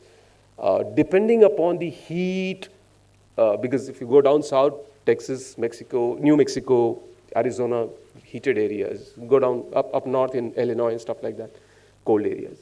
So the behavior of these trucks or any kind of automotive is a little different compared to, when I say behavior, I'm talking about the way they're consuming oil, the way their tires is Formula One. amazing amount of data analysis is done for Formula One today. Okay, so the tires, how the tires are going to be consuming, and what kind of roads are there. Every data is collected over there, and then they started predicting that if you are going to be driving your truck in this area, the consumption of whatever consumable is going to be to the extent, of course, margin of error, whatever, 0.0%, 0.01, 0.05, always in 0.0%. So that is what was told to these guys, and that's how they saved huge amount of money on warranty cost, because warranty is basically given for the first 3 years or whatever. Once you know exactly how much is going to be consumption, you can easily manage it pretty well, right? So no warranties were, in fact, some areas no warranties were claimed, some areas some warranties were claimed, and there's a huge benefit to the auto manufacturing company, right? Because it's going to be here very soon. I think Tata's will start it very soon there. I keep on hearing about Tata Motors is doing a lot of research in this area. So sooner or later it will come for sure, no word. So this particular example actually gives you a very good insight into how data is treated, which is collected. Of course, data has to be collected from somewhere. Okay, and that's where I'll give you another example from medical field. In that particular case, of course, the data is collected from your medical reports. Okay. Unfortunately, not fortunately rather, I'm not saying, I shouldn't be saying unfortunately, incidentally, the medical data is extremely confidential in US. All your healthcare related data is extremely confidential in the US. So the group of data scientists who kind of sat together and decided to work on cancer. Okay. And then they had about anonymous reports of about 3 million. Obviously, I mean, you all know, right? This data is available on dark web and deep web and whatever you talk about. But anyway, officially they started working on about 3.5 million cases of cancers. And they said, let's find out what is the reason. Okay, and they came up with single most important reason which causes cancer. Can anybody guess? Single most important reason which causes cancer, which includes liquid cancers, solid cancers, all kind of cancers. So you said something? Well, about 30% cases of females who don't smoke. So single most important reason can't be tobacco. I mean, plastic. It's acidity. It's acidity. You should keep your body as alkaline as possible. Okay. So, because and obviously all oncologists can, see what happens is, the oncologists who work in research and all, they go deep down, and that's where you lose most of the stuff, right? You have to have the 64,000 vision as well at times, 64,000 feet level vision as well. And that's where they realize that almost like 85% of the cases of cancer had one single reason, and that's what, so we do clustering, right? And some of you possibly would be trained in that as well. And then they did huge clustering algorithms, and then they realized that, yes, it is acidity to start with. And after that, the rest of the thing. That doesn't mean that every acidic person is going to have cancer, right? Please don't be under impression that every time you're, but yes, I mean, that would lead to, that's what this data scientist said. So likewise, there are several, kind of experiments which have been carried out at the moment. A friend of mine who's in Johns Hopkins in the area of cardiology, and he is, he specifically learned machine learning. He did a 2-year course in machine learning to understand, how he can use machine learning in cardiology. So Johns Hopkins, incidentally, is one of the best, medical research institutes in the world, and they're using machine learning algos, to the best possible way that they can actually use it. So there's a lot of work in medical sciences which has been done. And I have lots of examples of medical sciences as well. I thought I'll just kind of furnish, this particular example just to give you idea of wherever data can reach. Okay. Can we have the next slide, please? Manufacturing, predictive maintenance. Now, for those who have worked in, manufacturing in auto or whatever kind of, you have this lathe machines, right? The multi-spindle, there are, different kind of machines which are there, right? Which has used tools and toolings and stuff like that. Now, if the tools are not really good enough in terms of sharpening, right? It's quite possible that they may damage, and there's a lot of rework and rejection. So I'll again go back to medical science and come over here, okay? So there's again a group of data scientists, and there's something called survival. Some people call it survival analysis, some people call it survival failure analysis. Again, back to cancer. So there were a lot of cancer patients who were obviously being treated, and then they use this algorithm called survival analysis to understand that how long will this particular person survive, given the current drug therapies on and stuff like that, right? And why they call it survival failure? Because when survival is a person survives and becomes fit, and failure is when the person dies. Now this entire thing was cross-pollinated, okay, to manufacturing. In fact, I believe there are some of us in HR there as well, right? Okay, for those who are in HR, they did the same thing for attrition. So when you leave, you fail, so dead, right? If you don't leave, you're there, and that's how they started predicting attrition as well. So maybe a little later I'll talk about it as well. But what they did is, if the tool is being used, right, how long will it survive? So that a little time before they're about to break up, they'll change the tool, so that there wouldn't be any damage to the part which is being machined.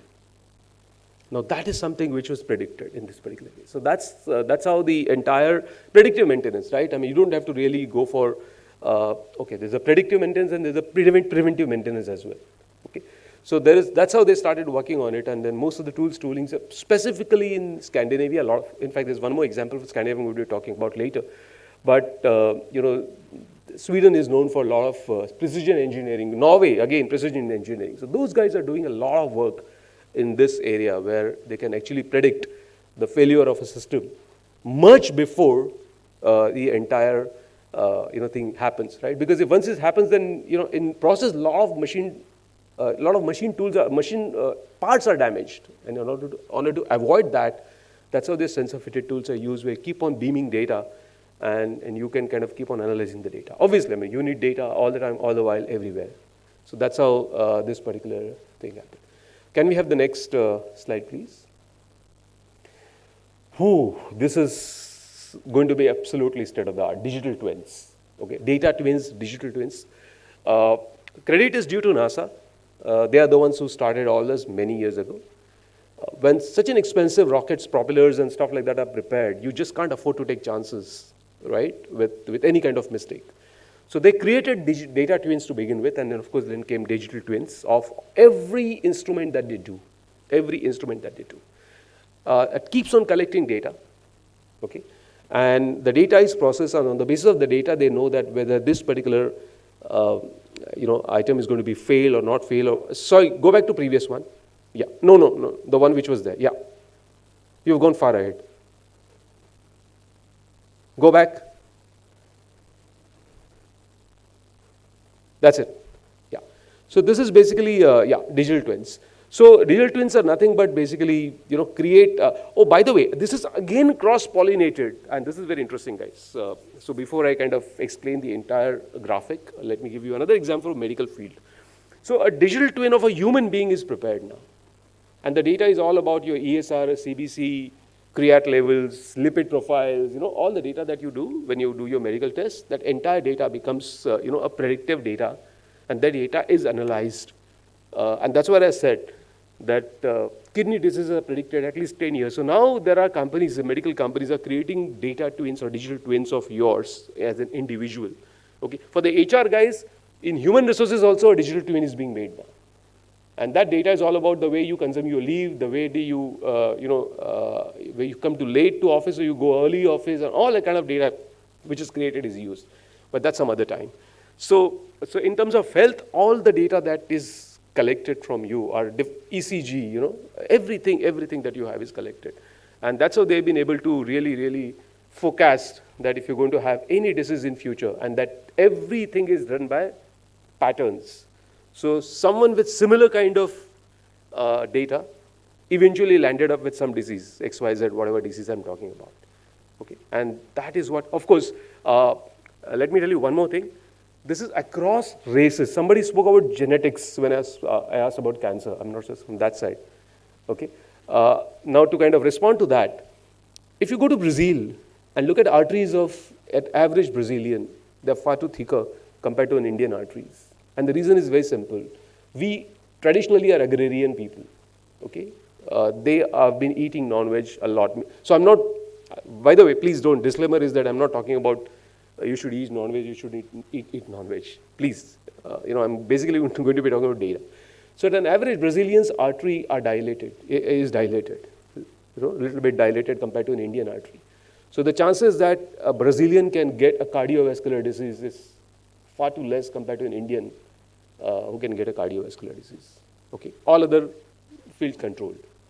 Okay, So that is what they have discovered through this kind of quiz. So when you are creating a digital twin in medical sciences of a Brazilian, it will be different compared, I'm taking Brazilians, but even Mexicans are something similar. Spanish are pretty similar to that of Brazilians.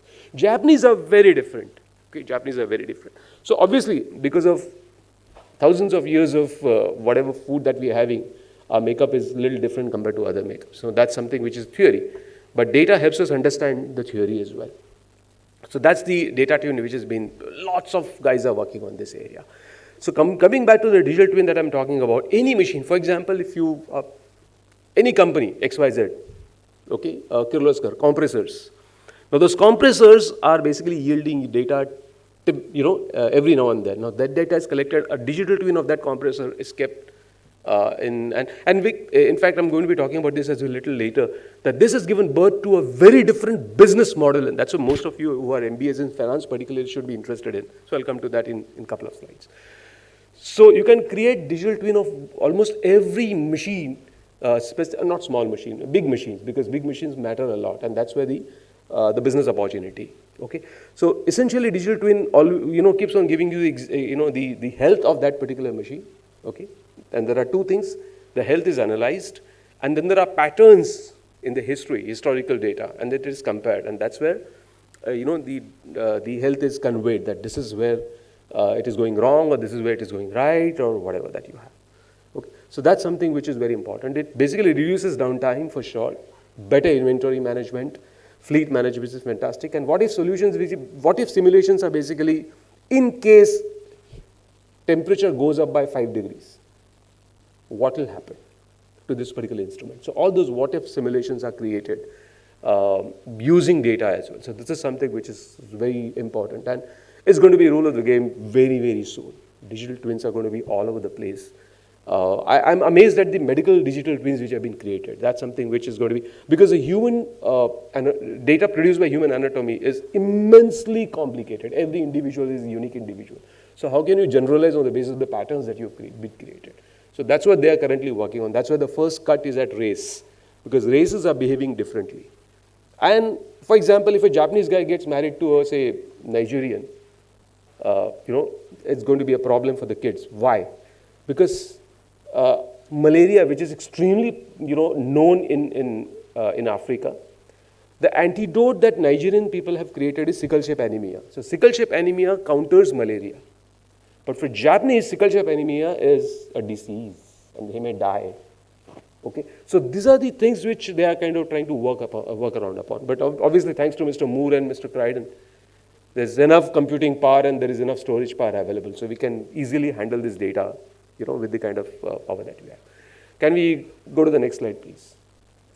So, in terms of digital twins, let me give you an example. This happened about a couple of years ago. And I already spoke about Scandinavian countries who are really, really, of course, I mean, Scandinavia things are pretty different. There are a lot of guys who are focusing data to a large degree. Now, this example is of a bridge which was about to collapse, okay? And there were sensors attached to the bridge, okay? And they had created a sample digital twin of the bridge in the mayor's office. And one fine morning, they saw of course, it's a typical, you can see that it's a kind of cantilever bridge, and it was getting weaker at one point in time, right? And that's where the red sign came in. And then they realized this bridge is going to collapse very soon. And that's why they said, okay, fine, we have to do something about it. They corrected it. A lot of lives were saved. But more than that, that point in time, they took decision that each and every bridge in that city should have a digital twin sitting in mayor's room. So now, almost every bridge, big ones, their digital twins are sitting in mayor's room and they are controlled on a regular basis. So that's how the digital twins are used now, purely on the basis of data. Okay, so I already use this word data twin, right? So the twin means that how the data actually is behaving, because it's yielding data time and again. There are sensors. That's where IoTs are used.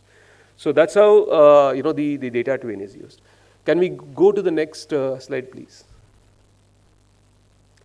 Now this is something which is one of the most amazing examples. Supply chain of milk has been a problem all over the world, right? Everywhere. The reason is very simple. The predictability of demand is there, because you know how much milk will go for ice creams and how much milk will go for cheese and how much milk will go for chocolates and so on and so forth. But the supply has been unpredictable because obviously the cows give milk, right? And the, how much milk, of course there would be some certainty, but definitely not. You can't make the cow. Cow is not a machine, right? So how can you get a certainty in that area? Of course, in India, we use water to take care of the problem of supply, right? But definitely not abroad, you can't do that, okay? So they're very interesting, so I'm not going to get too much into it, but let me explain. Before that, let me give a disclaimer. If anybody is believing Gomat and all that kind of stuff, my intention is not to, hurt their feelings. So please, this is purely science and I'm just narrating, someone did something and I'm just narrating it, right? So please don't blame me. Whether my wife kept on saying that this is inhuman, but that's fine. I mean, this is science, right? So let me first explain what the inhuman thing is all about. So they were working on several, okay, fine. It's a data, of course, but apart from data, there were people from animal husbandry, there were people from veterinary sciences, and then quite a few guys, were working together for this particular thing. And they wanted to understand the cow's behavior in terms of so the problem is that for us in India, of course, because of the population, we have about 1 or 2 or 3 cows at max 4 or 5, right? And an average level 5 is like big. But in the US, they have farms where you have 200 cows and 100 cows and stuff like that. So it was very difficult for them to understand when the cow comes on heat, okay? Because of the moment the cow comes on heat, you have to artificially inseminate, and you get about 16 hours of window in which you should do it. So if you have about 200 and 300 and 400 cows, how the hell do you know that, which cow has come on heat now and when to art? And that's why they used to use this window, and then you have to wait for another 21, 22 days to get the next window, and then that's what used to happen. So that's why the milk supply, you connect it to milk supply now, okay? Now you'll understand that. So then they started working on what are the different behaviors of cow, and of course after several experiments they realized that the stepping style of cow changes when she comes on heat. And then they fitted pedometers to every cow in the farm, okay? And that was the great boon because then they could predict it, right? So just before, a couple of hours before the cow comes on heat, the stepping style was pretty fast. The number of steps taken by the cow a little more than usual. And then immediately the farmer would get message from the control room that cow number so-and-so is going to come on heat in next couple of hours. So better be ready with your kit. And that guy would go to the cow, and then that's how they manage. But now the problem is, of course, milk is getting solved. But 50% of the calves were males, and 49, 51, whatever the percent of males and females. And in the US, you all know, right? The male calves go to the slaughterhouse. The female cows, of course, are. So then they started further analyzing the data, the patterns, okay? And then they realized that if you artificially inseminate the cow in the first 4 hours of the window, the probability is more that you may get a female calf. And the last 4 hours is assurance for a male calf. So then they corrected that as well. And the third was serendipity.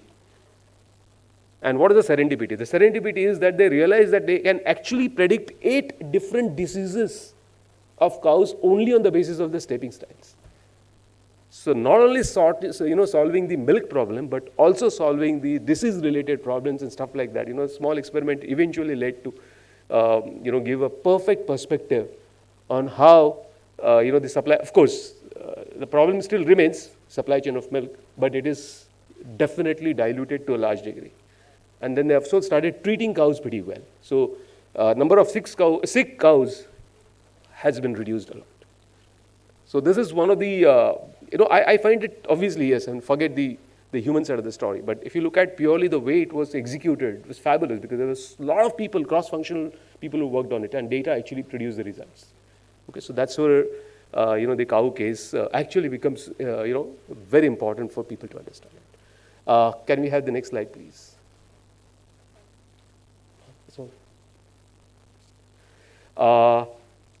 This is the digital twin model that I'm talking about, okay? And that's why I said people who have taken finance probably would be interested in that. So how does it happen? Specifically SMEs and MSMEs, right? These two areas, they are generally they don't have financial wherewithal to buy huge equipments. So what do? And that's what I'm talking about. This is a classic model of equipment as a service.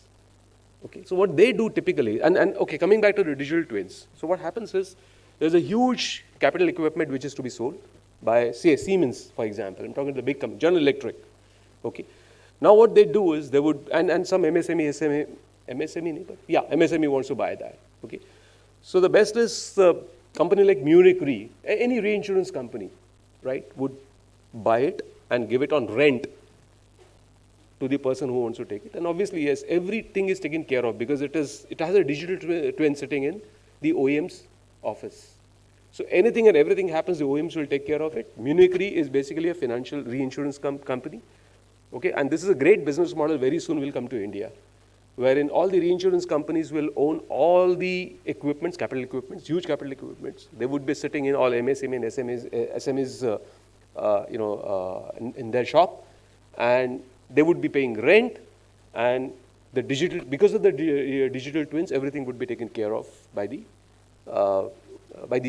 OEM manufacturers, which means there will be less failures, there will be significantly less failures, okay, in terms of machine, and everything would be taken care of.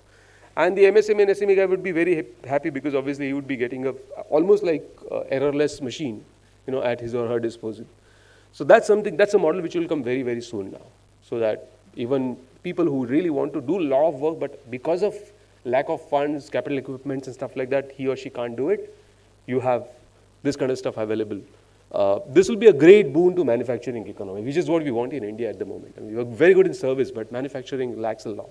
So I think this is going to be pretty soon, coming to India as well. Of course, there'll be a lot of gaps between if and but yeah, still, I mean, this will definitely. Can we have the next slide? Last one. Yes, I'm sure most of us have seen this guy, Klaus Schwab, who is the founder and executive chairman of the World Economic Forum. It's all about speed now, right? How fast can we do it? Okay. I have lots and lots of examples, but obviously, yes, we don't have that kind of time at our disposal today. That's why I'm concluding this, that yes, all these things are important, we should do it, but how fast we can do it is very important for us. Because you have seen, ever since generative AI, ChatGPT has come in. Okay. By the way, last one on ChatGPT, before I kind of conclude that, because I'm sure some of you will ask this question, so in advance I'm answering this question, that is there any impact of generative AI on data analytics? Okay. And this is a question which, the moment it came in, about a year ago, we've been talking about generative AI. Of course, it came in November, and after that, everybody is talking about ChatGPT. I think it's going to be complementary. For example, again, I'll come back to those guys, those who have taken HR. Okay, I'll give you that example, and then we can probably think of other examples as well. When you think of attrition, okay, attrition is predicted on the basis of the data that is collected from the company, which means that whether the person is happy, not promoted, all that kind of data points that you have, right? And then you say, okay, fine, this person will quit. But in a job deficit, resources surplus country like India, even if I want to quit, do I have a job outside? I don't know. Okay, most probably no. So algorithm may predict that I will quit, but I will not, because there's no job outside. Now that is where generative AI will come into help.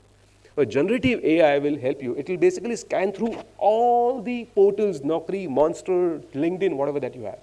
It will give you a Dovey list of all the jobs available, right?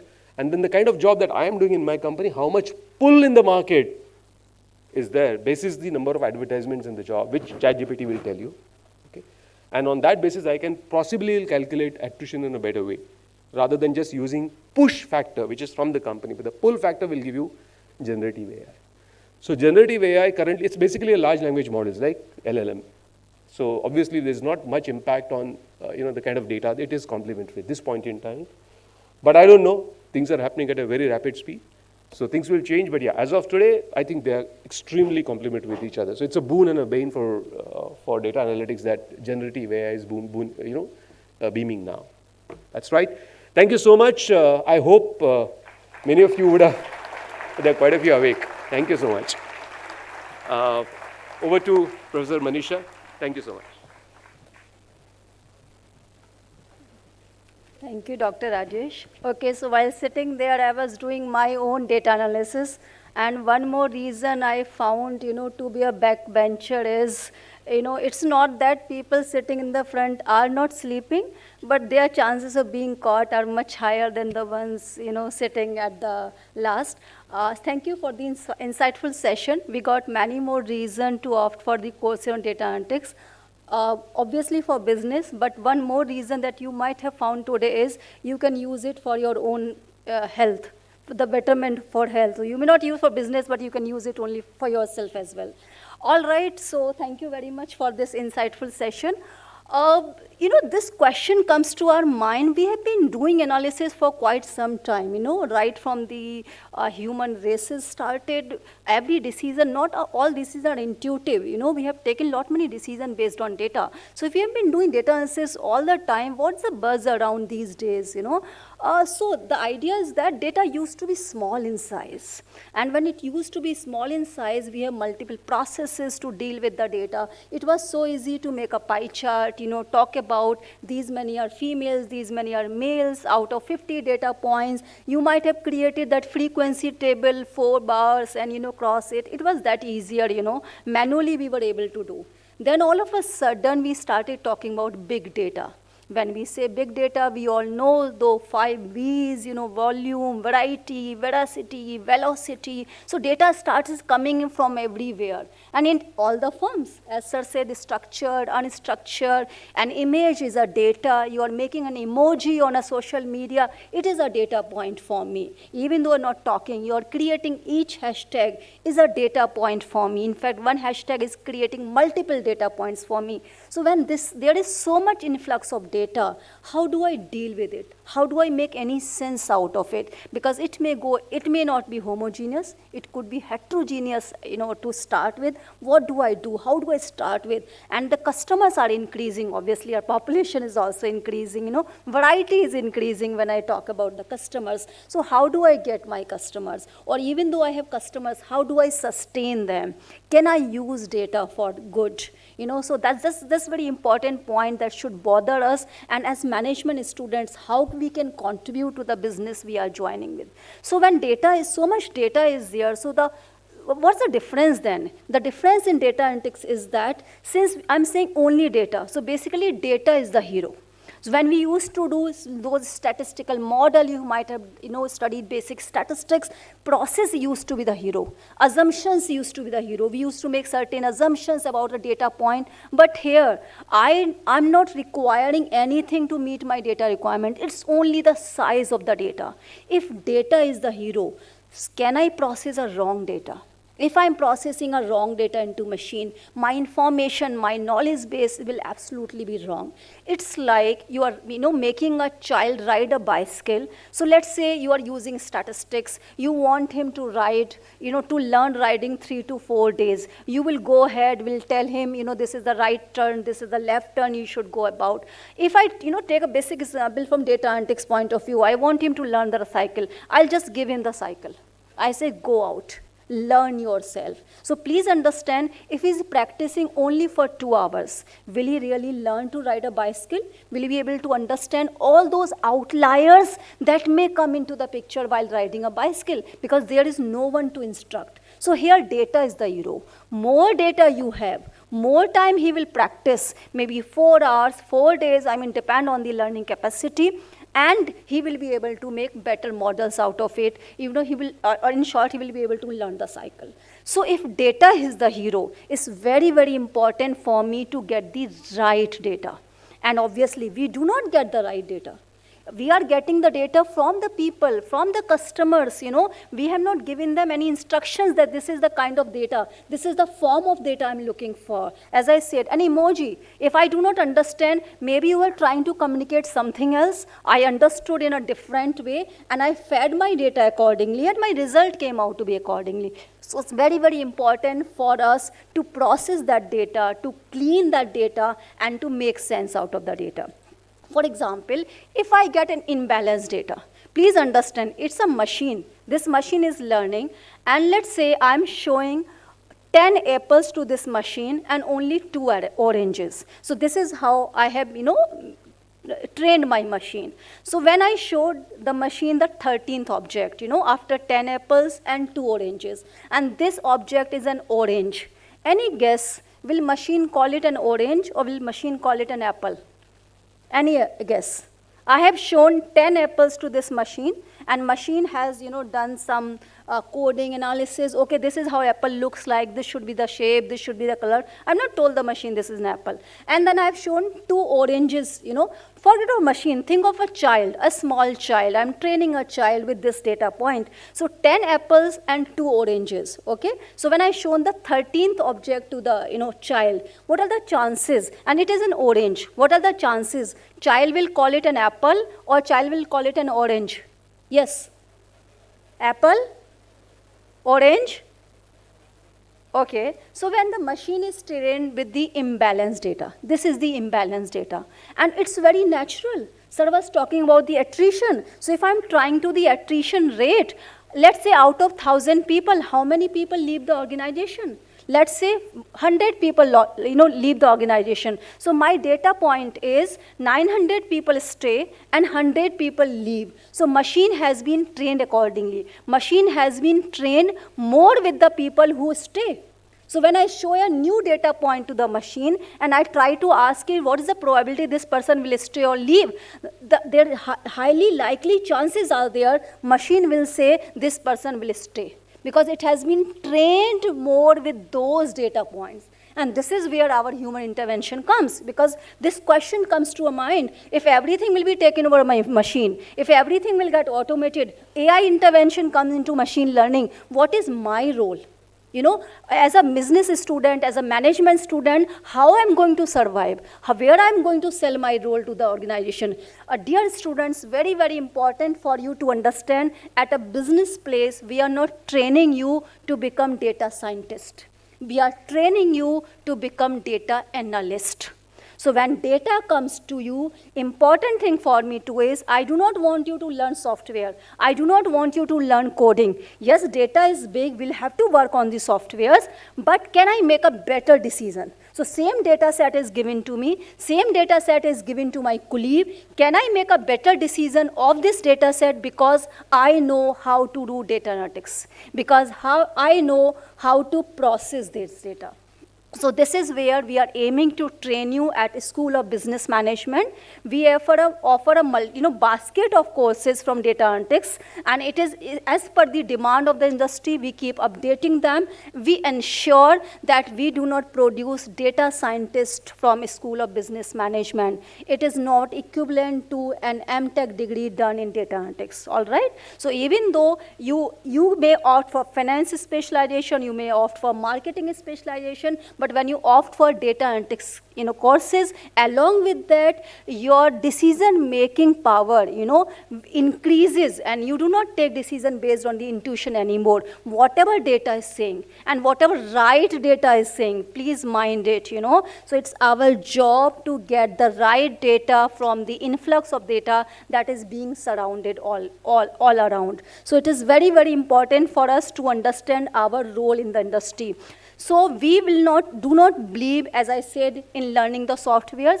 I mean, you might have heard about this term, no code, low code, all right? So softwares are there to help you, to assist you. You just put the data into that, they will give you the required outcome. I will not say results. They will give you the required outcome. It is your job to make sense out of this data. If it is a financial data, can I go in the area of financial analytics? If it is an HR data, can I work in the area of HR analytics? So whatever knowledge I am attaining from other subject, my domain knowledge, can I use it with the data? And can I become an important source for the company I'm working for? So I personally believe it is very, very important for us, because we cannot run away from this data. It is there everywhere, and we try to take decision without data. Vis-a-vis someone is taking a decision on data, please understand the quality of decision making would be very, very different. It's a sustainable decision making is the decision that comes from the data, okay? So I will leave you on this note. Do explore the courses.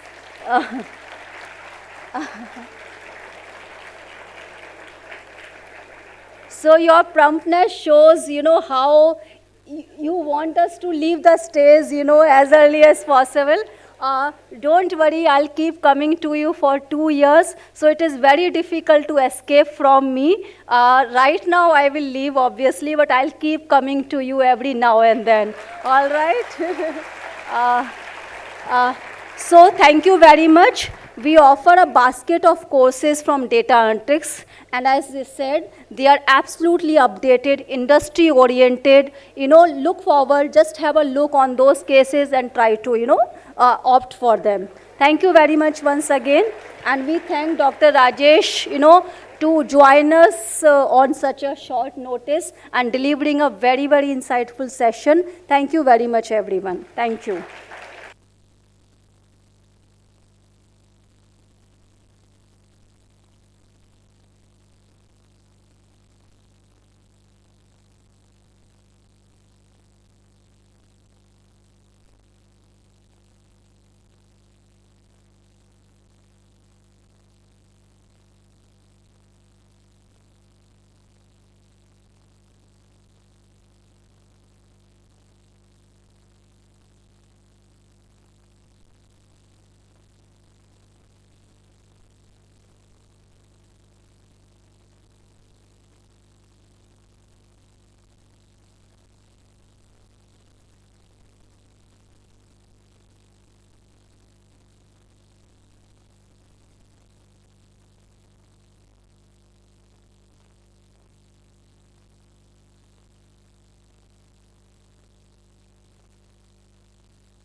Can we have an extra mic, please?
Student, just an announcement for you. So I just got a message from the program office. Kindly register yourself after the session in the lobby area, right? So please do that. We are about to start a session. Just give me 2 more minutes, please.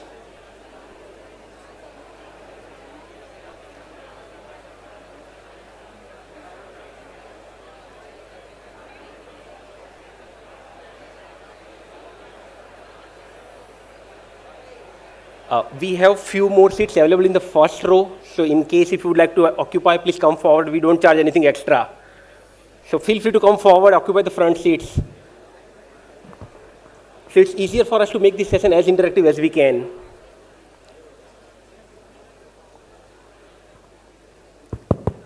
I also would be needing some support of some of the volunteers. In case if you want to ask some questions, just raise your hand.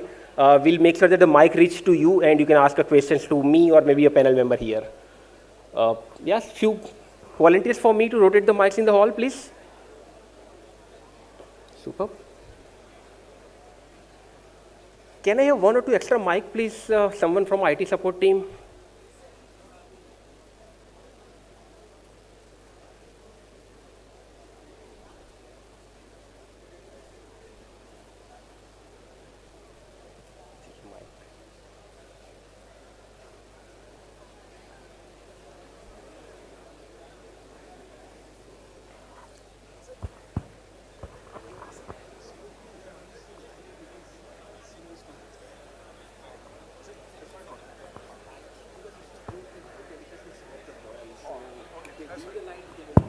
Hello, hello.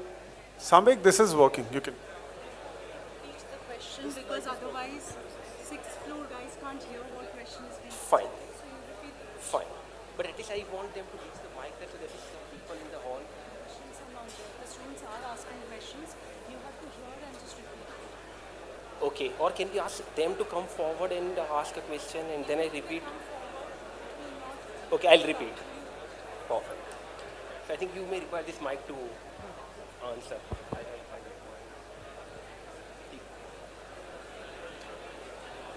It's a 350, right?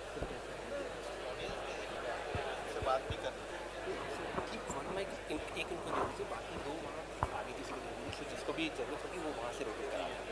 बस हमारा सामने आप किसी को देके रखिए। ये चालू है ना? यहाँ आगे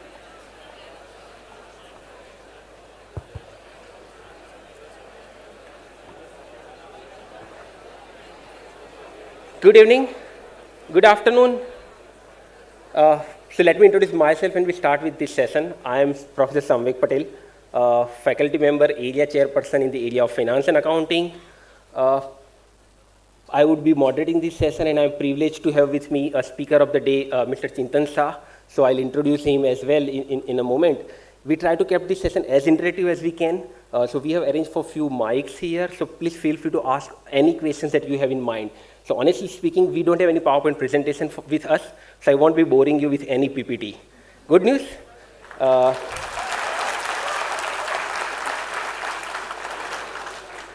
So it's just completely informal, interactive session. That's what the plan which I had for. But if you don't ask a questions, I have a couple of questions with support of my friend here, sitting here. We have prepared a list of questions, but I prefer not to use my list of questions, but rather you ask your own set of questions, right? So that's the plan for the day. Any specific reason why finance is kept at the last session for the day? It's the most boring subject, right? That's why. most boring.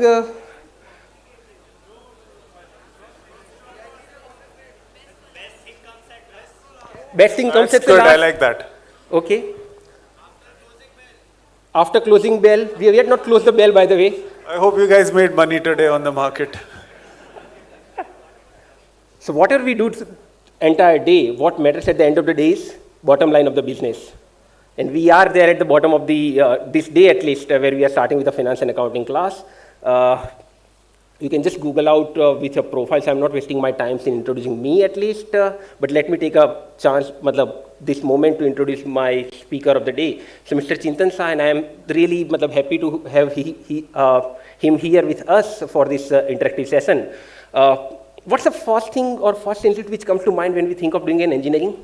Which institute? So he has done his BTech from IIT, Bombay.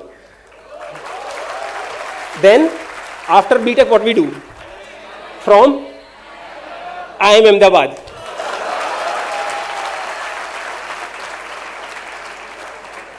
Going forward, few finance company. Which company comes to the top of your mind? Morgan Stanley, Merrill Lynch, Deutsche, Citibank. He has worked with most of them.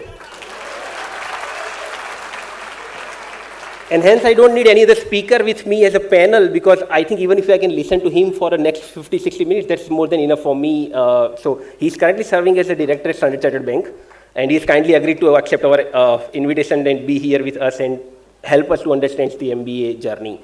Before I hand over and we open it up for the Q&A, let me just take you through the curriculums or the kind of offering that we offer, because if you have seen the topic title which I kept is like role of accounting and finance, what, when and how you learn. So in the first year, so I assume we have a mixed audience of MBA core as well as MBA HR. Some of our colleagues or students are sitting in the other classroom also because we couldn't accommodate all of you in this hall. So for MBA core, I start with MBA core. So in the term 1, we are offering a course on financial accounting. We called a PHAMA, Financial Accounting and Management Accounting. So that's a term number course on 12th of June when we start our regular class. So that's the first course that you would be going through. Before commencing the session with the Financial Accounting and Management Accounting course, we also have a preparatory module of accounting, which I think starting from tomorrow or day after. So we make to keep everyone on the same page. So basically, this purpose of this preparatory session are, because I understand most of us, like me or like our speaker, are an engineer, non-commerce students, so just to make us aware about the financial statement, introduction to balance sheet, P&Ls and those things, we have preparatory sessions, so all of us are on the same page. So we would be having a 2 to 3 introductory session on accounting, starting with the first term, first course, financial accounting and management accounting. Then in a term 2, we have a course called as financial statement analysis, and this was again one of the suggestions which we received from our recruiters. When you go for the advanced courses in the second year, or some of you who got the profile of valuation, the most looks after kind of profile, isn't it? So you should know the thorough financial statement analysis and the restatement of financial statement analysis. So we have introduced this course based on the feedback from the recruiters in our BOS meeting. Followed by them, the last term where I appear, if you survive with accounting and finance by that time. So I'll come in term 3 and teach a course on corporate finance. We have also introduced one new elective. So like in the third term, you also have to choose one course from the many area. And from finance, the course that we offer is a financial modeling and financial modeling course, basically. Again, that was a suggestion from the recruiter side. Students should have a modeling skills, and they may require those extensive use of Excel when they are on the internship. So these are the offering of MBA core. PHAMA, Financial Accounting and Management Accounting, term 1. Financial Statement Analysis, term 2, and Corporate Finance, term 3, along with a modeling as elective course. For MBA HR, we almost have a similar kind of offering. We just use a slightly different nomenclature. So rather than saying a PHAMA course, we say it's a Financial Accounting and Analysis course. So it's basically the combination of FA and FSA. So we offer it as a Financial Accounting and Analysis course. Followed by that, we have Management Accounting in a term 2, half credit course, 10 sessions for that. And the last term 3, again, we have a course on the corporate finance. So more or less, both this group of students get the same exposure: FA, Financial Accounting, Financial Statement Analysis, Management Accounting, and Corporate Finance. More on this when we meet, your faculty teaching a course, or maybe the person providing these details will share the detailed course outline, the content, and all this. But at this point in time, we take this opportunity to interact and learn from a person with a wealth of experience, right? So over to Chintan sir, in case he want to make up some So I am just curious, and I'm sure my students also would be equally curious, how you walk through your, if you can just take us or walk through your academic journey, corporate journey, the learning lessons that you learned, the kind of diverse role that you have been navigating, how challenging or easy was it, and probably there was an initial platform, and we can then open up for the audience further. All right. I'm actually a very poor public speaker. I'd rather you guys ask questions and I answer that. But just a little bit about myself. I mean, he's already mentioned I did go to IIT Bombay, I then went to IIT IIM Ahmedabad. I must mention that I have with me here my professor, Mr. Arun Roy, who helped me get into an IIT. But more than helping me get into an IIT, I think he inculcated in me a lifelong love of learning. And if I can put in two words, what he taught me and the attitude that he instilled in me is question everything. Don't take anything for granted, understand something. If somebody tells you that, whether it doesn't matter, whether it's a financial statement, or it's how to be successful in life, or how to network on LinkedIn, or what are the 5 steps to be happy, and how to be a billionaire, whatever it is. Everything will be thrown at you, but question everything. So I'm really so happy he's here with me. I will not ask him to stand up because he is a very publicity shy person. Back to this. So my journey has been volatile. Nothing ever, for most people, life doesn't move in a straight line. So that's one thing I want to mention. There have been spectacular years. There have been bad years. So that's part of the journey. I spent time in New York, which was a great place to be in the 20s. I had the time of my life. I spent some time in Singapore. I've been living in Bombay for the past few years. And it's been an exciting journey, making lots of good friends. There have been challenges in personal life. There have been challenges where I walked into work and asked myself the question, should I really be doing this? Is it really ethical to do this, or should I stand up and make a point? I don't want to go into details, but there have been moments like that, and I think I've been really tested on that front as well. And yeah, I've met some fantastic people along the way. I think that has been the takeaway. I cannot be thankful enough for the kind of people that I have met and the challenges that I've faced. And I don't know what else to say. I don't know to mention which years, what banks I worked for, and what businesses I did, because that, I guess, would be boring. So nice, interesting answer. Yeah, I mean, I know you guys must be really sleepy. So I really don't have anything to say if you don't want anything to hear, right? I think I just want to straight away throw it open to questions. I mean, if not, then there are some things that I might, maybe I'll say one or two things, right? There are two things that I want to say is that, one is that don't think you guys will only be finance professionals, right? You have to learn marketing, you have to learn HR, you have to learn tech. Back in the 2000s when I joined, people used to say that this is a people's business, right? You hire the best people and you do the best. That's no longer the case. Even then it wasn't the case, and now it's more and more not the case. Tech is very, very important. I see people around me who are in managerial positions and they have no idea what's going on the tech side. So, they really can't manage it well. So tech is very important. Second, and I cannot stress this enough, right? You will learn all the models in college, right? You will know all the theories, but at the end of the day, especially, I mean, I work in a trading business. So for me, it's if you plan to work in the investment or the trading business, it's even more important to deal with your psychological biases. I will say one thing, if there is one or set of two people, I mean, you should obviously by all means, have your gurus here in college and gurus amongst your friends. But there are two people I cannot highly recommend enough for you guys to follow. One of them is 96, the other one turns 100 next year. And I guess you know who I'm talking about.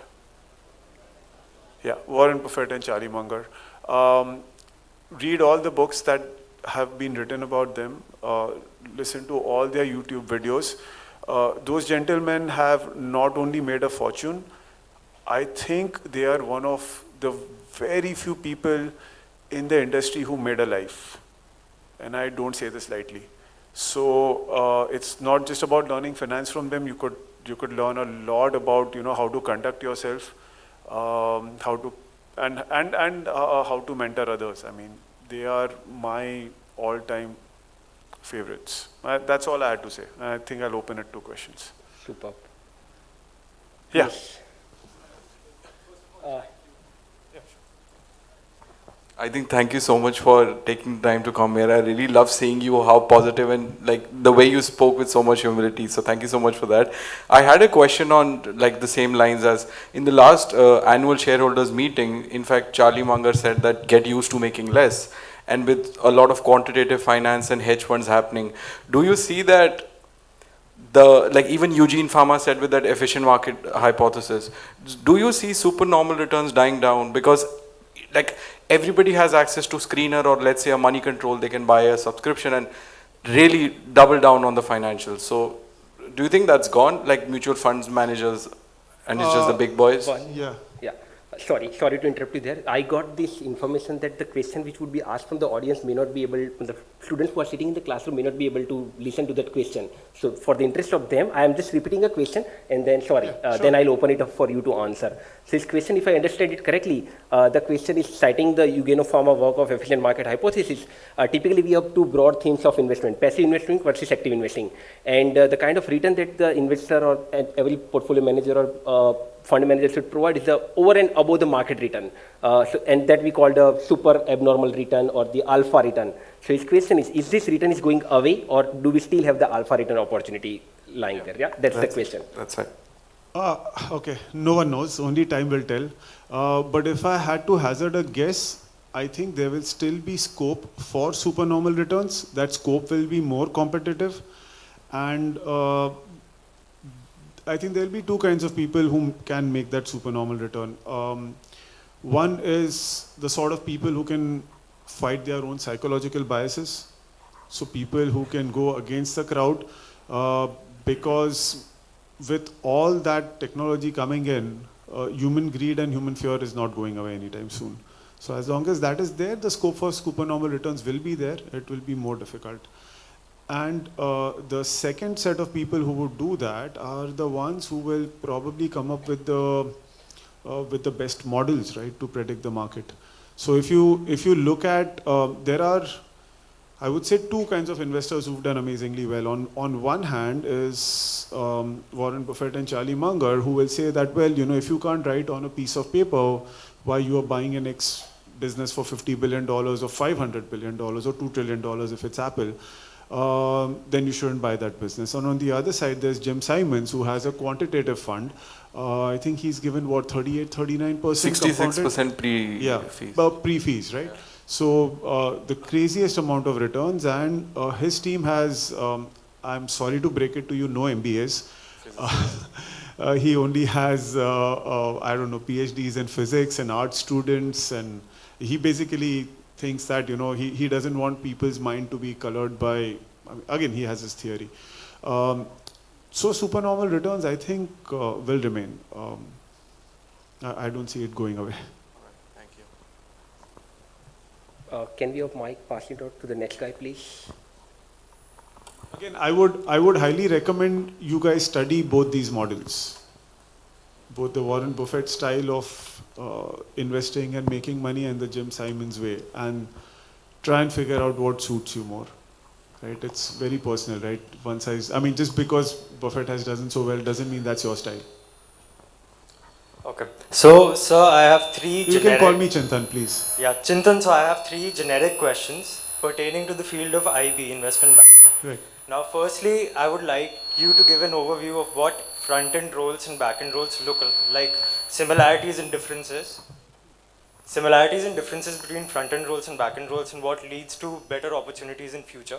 The second part of the question is how to develop that intuition towards investments that, apart from data, that sometimes big-time investors have seen, they not only view data, for example, 90% weightage to data, but 10% on their own intuition as well. So how to develop that intuition. And thirdly, for example, IB and consultancies are highly demanding jobs, right? 20 hours work life in a single day. So how do you maintain that work-life balance so that you don't become a dull person at the end of the day and just make IB your entire life? Sorry, again the same logic. So let me repeat the question for the. Yeah, I can repeat that because please, I will. yeah, So sure. tell me the first question again was about IB. Front end and back end. What are the roles available, right? Similarities, differences, and what leads to better opportunities, and how to prepare for the two. Okay. I don't think I'm very well equipped to answer IB questions. And do you mind if I go to questions 2 and 3? Because I think that's where Sure, I sir. might have a more meaningful contribution. Yes, sir, sure. Yeah, the second one was about, and I'm sure, somebody else can answer that question. I don't think I'm the right person for that. The second question was with regards to Intuition towards investments. yeah, so his question again, so that everybody hears, is that 90% is data. How do you develop that 10% intuition? I would say that be a student, not just. I'll repeat that, right? What I said. Be a student not just of finance, but of every field under the sun. And again, I will kind of not quote Charlie Munger, but his attitude is that if you are aware of the big ideas in every sphere of life, right? It can be psychology, it can be economics, it can be chemistry, it can be particle physics. That helps you become a better investor because you understand the world better, and you, I mean, it helps your structured thinking and it helps you develop that intuition, right? So don't just be a student of finance, be a student of all other fields. You can't go deep into it, but I think that's important. And just read all about, I mean, you might not like an idea. In fact, that's the thing that you should read about, right?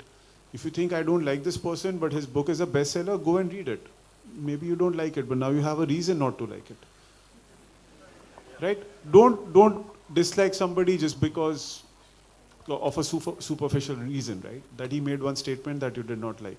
If his book is selling well, read it. Read his idea, right? Challenge yourself. I think that's one way to develop intuition. I want to keep my questions, my responses short so that I can, answer as much. And that's why I ducked your first question, to be honest. Your third question was The work-life balance in extremely demanding jobs. Work-life balance. Okay, so I work on the trading floor. Thankfully, I don't work long hours. If you're in investment banking, it is a very different life. I think you have to ask yourself that question, that can you do this day in, day out for the next 3, 5 or 10 years? Be honest with yourself. Don't go for it simply because it sounds glamorous. It does pay well. At the same time, that industry itself is also shrinking. The pyramid is getting steeper. So think about where will it be 5 or 10 years down the line before you decide to go into investment banking. Some people really thrive in it. As far as work-life balance is concerned, I think, yeah, that's a challenge. Unfortunately, I'm a big believer in that. I think it makes you a better person. I mean, I challenge my consulting friends that, why should I take advice from you? You work 16, 18 hours a day. I don't trust your perspective. I'm being honest, right? You don't, okay, by the way, I just told him, everything that I say here, you should take it with a pinch of salt, right? Think about exact opposite of that and see if that works for you, right? So that is my strong view, right? I'll take advice from somebody, who works 10 hours a day and has enough time to play with his kids in the evening. That's my perspective. So that's why you need to make, I think you all need to make your choice. I think I read this book which says, which says you need to have kind of a T-shaped expertise, right? You need depth in one field, but you also need breadth in a little bit in other fields, right? So somebody who just has depth in one field, that might work for something like chess, for example. And that's a very nice book. And the book talks about, how he talks about Roger Federer versus Tiger Woods and all of that. But I don't want to get into it. So again, you have to make that choice. The one thing that works well for me, I think, and this is again about developing intuition, and sometimes I get ideas which I see people on, which my colleagues don't, is that I hang out with people from all fields. What happens is, as you get into a particular field, you get into a particular firm, you work for 5 firms, your friend circle becomes, people in finance only. Even within finance, your friend circle will be people from the sales and trading field only. Make a very conscious attempt to stay in touch with friends from your school, friends from your engineering class, friends you make here, friends you make along the way, friends you go running with, who are from different fields. I think that's important to develop intuition, and it is very important for work-life balance. And if there's one thing I would say is, after Friday evening, don't meet anybody from the industry. I follow that. Don't meet anybody from the industry. Most of the parties are about discussing how bad work is, how terrible a boss we have. That's okay. I mean, you have that, Friday afternoon coffee, you discuss that. Then go home and say, boss, no, I've bitched enough about how terrible my life is and how I want to change and how my boss couldn't be any worse. Then on the weekend, at least live your life, right?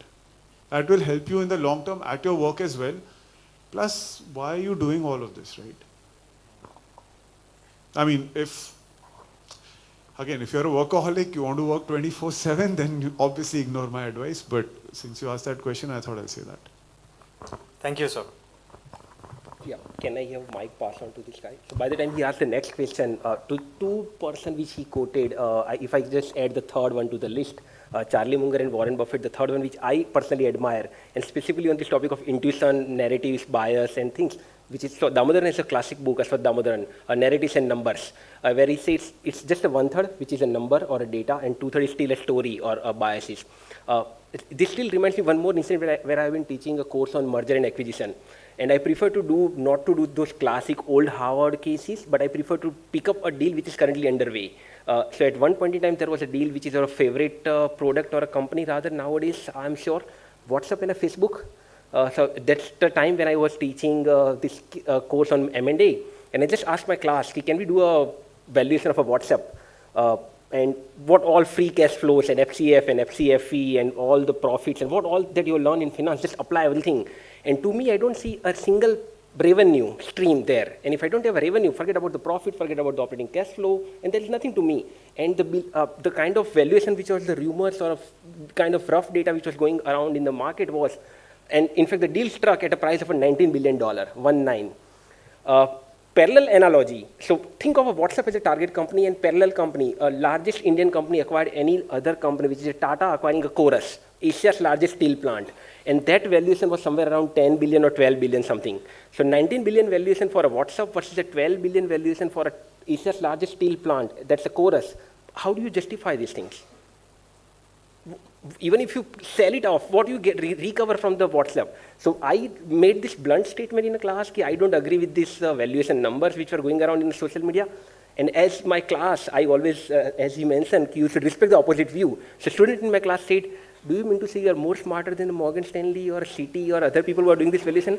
I am saying I don't, but if you think so, you can take it up that way. And most of these people are there on my social media. In fact, some of you have also sent me a LinkedIn request, and which I accepted as well. And so be the case. And just 2 years down the line, so we ended the class that day that we agree that we disagree on this topic. And we ended the class there with a respect for each other's views. Both of them would be right or wrong. And it's a time who proves who was right, who was wrong. Just 2 years after the time when we ended this class, and most of the students are always there on my social network, I took up a snapshot from the Facebook annual report filed with the NASDAQ, and they have clearly said, Mark Zuckerberg said that we are writing off our valuation in the WhatsApp because we don't see any material kind of earning coming up from this target. And I just took a snapshot of that, post up there in my social media, and take few of those books I recollect too. So and give a time, it will prove you who was right, who was wrong. In fact, this was just another side also. I have many examples where I went in a failure. I predicted something else, and I proved to be wrong, and I have no shame in admitting that I have been proven wrong. In fact, the way the stock market works, think of a stock. If all of us are on the buy side, you applied all your prediction model, analytics, valuations, pricing, and everything, and we come to that black box model, and we say that here are the 5 input. You apply this, do this arithmetic calculation, and here is the output, and we say it's 100% guaranteed buy signal. What will happen to the stock price of that company? Any idea? Economic side effect, higher the demand, higher the price, and price would go up. Nothing will happen to the price. No upper circuit, nothing, the price just remain the price. The reason being, to this price, we have 2 alternate names, which is known as the LTP, last traded price. And what does it mean, the last traded price? Because there is no next new trade. If all of us are on the buy side, who will sell the stock? And if there is no next new sell, where is the next price discovery? Where is the next new trade? And if there is no next new trade, where is the next new price? So price just remain there. Hence, so what's the learning, or what's the key takeaway? At same point in time, for the same company, we always want a whole to be divided in 2 parts. One person feels that this is the fantastic company to hold in my portfolio, and the other whole exactly feels that so, this is the most terrible company to hold in my portfolio. And only then we can have a trading where the market goes on. So I at least don't try to convince the people who are exactly opposite you. And stock market is always a zero-sum game. So your profit is my gain, and my loss is your profit. So let the world be happier and move forward. We have still too many things to learn from there. Sorry, I think I took slightly longer time. You have a question, please? Hello, sir. 1 second. You mentioned Ashwath Damodaran, right? Yeah. Okay. I have to mention this. I had the luck of learning corporate finance during my training program at Merrill Lynch from Ashwath Damodaran himself. Wow. So he's amazing. Actually, I mean, there are a lot of people in the industry. He is also a stalwart. And yeah, you should look at his videos as well. I mean, how many of you want to learn the Ashwath Damodaran corporate finance free of cost? Many in this hall? His full class of corporate finance, the luck which Chintan talked about, his full class of corporate finance and full class of valuation which he teach at NYU is freely available on his website. Just Google Ashwath Damodaran valuation class or Ashwath Damodaran corporation class. All pre-taste, within class read, post reads, everything is available. So I think he is a professor to whom I respect a lot in the finance domain at least, who has made his life at like 100% transferred. Everything is available, and that too free of cost. So you can just have a look at those videos and learn from there and have a discussion, fruitful discussion back in the classroom then. Sorry. Yeah, go ahead. Yeah. So, sir, I'm an engineer, and the very first question he asked, I couldn't understand a single word.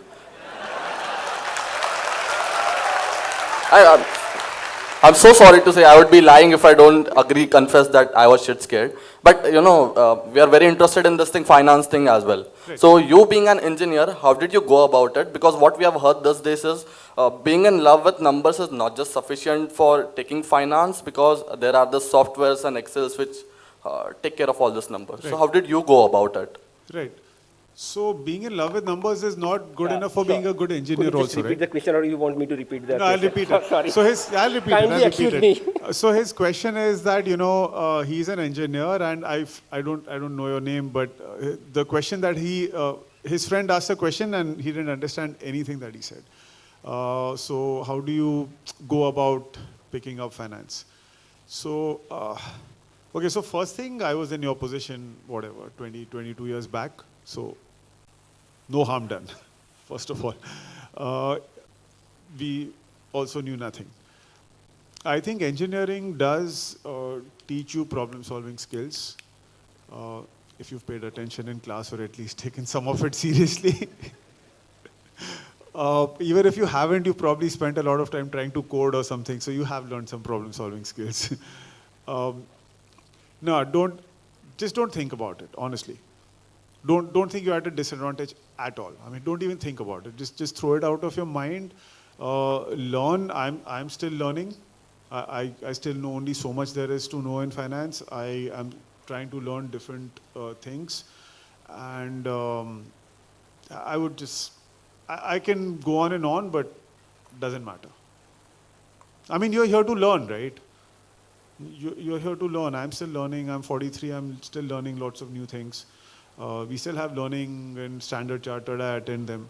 So you're here to learn. I mean, if you knew everything, and I mean, obviously he's also going to learn some things that he probably did not think of, right? He could learn a few things from you, right? You can teach him how to, I don't know, like build better models or something. And also, while he was talking about, you know, free resources on the net, oh my God, there is just so much, right? Like, there is just so much. Like MIT, for example, has lots of its courses online, and I just went through all these. There's a gentleman called Patrick Winston, and he's Marvin Minsky, one of the founders of AI's #1 student, and he has all his lectures on artificial intelligence online. So, you know, if you always had a question in terms of, you know, what a neural network is and how it works, and, you know, Coursera has a lot of stuff, Udemy has a lot of stuff. You all probably won't find that much time, but at least there's just so much available. I mean, like, YouTube is, if used well, is a university in itself. So can I add a lighter side of these questions? He beautifully answered the question, but a lighter side of these questions. The faculty who are teaching you the courses are also an engineer.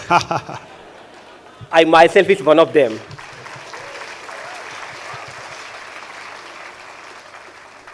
I'm not a commerce graduate student. I did my B Electronics and Telecommunications, started my career with a Siemens, printed circuit board designing engineer, working in a shift, and then now I'm teaching a finance. I assume so at least, and people have been listening to me. So I assume,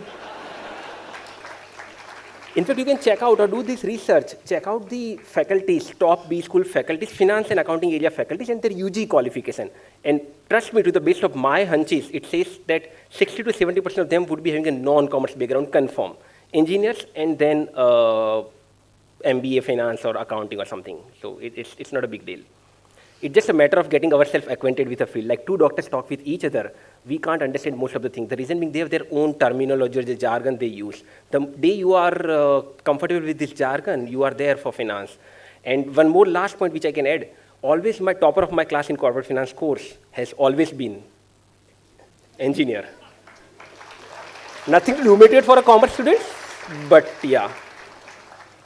I just on humor, I just thought of one thing. Yeah, at every juncture in life, just look back and look at your mistakes and laugh at it, right? I mean, it's very important. If you can't look back and if you find nothing to laugh at, that means you haven't grown. Right? If you think that, you know, when you are 35 and you think that, oh, this is what I did at 25, look how smart I was. All it means is that 35 also you're at the same place. Interesting. Yeah. So, yeah. Next question, please. Can we have mic pass on here, please?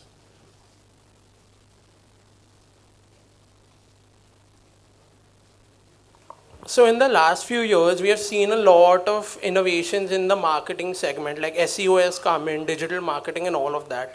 But barring UPI, which also came from India, I have not personally come across any major innovation in finance. So could you tell us what innovations are existing or coming up in the field of finance?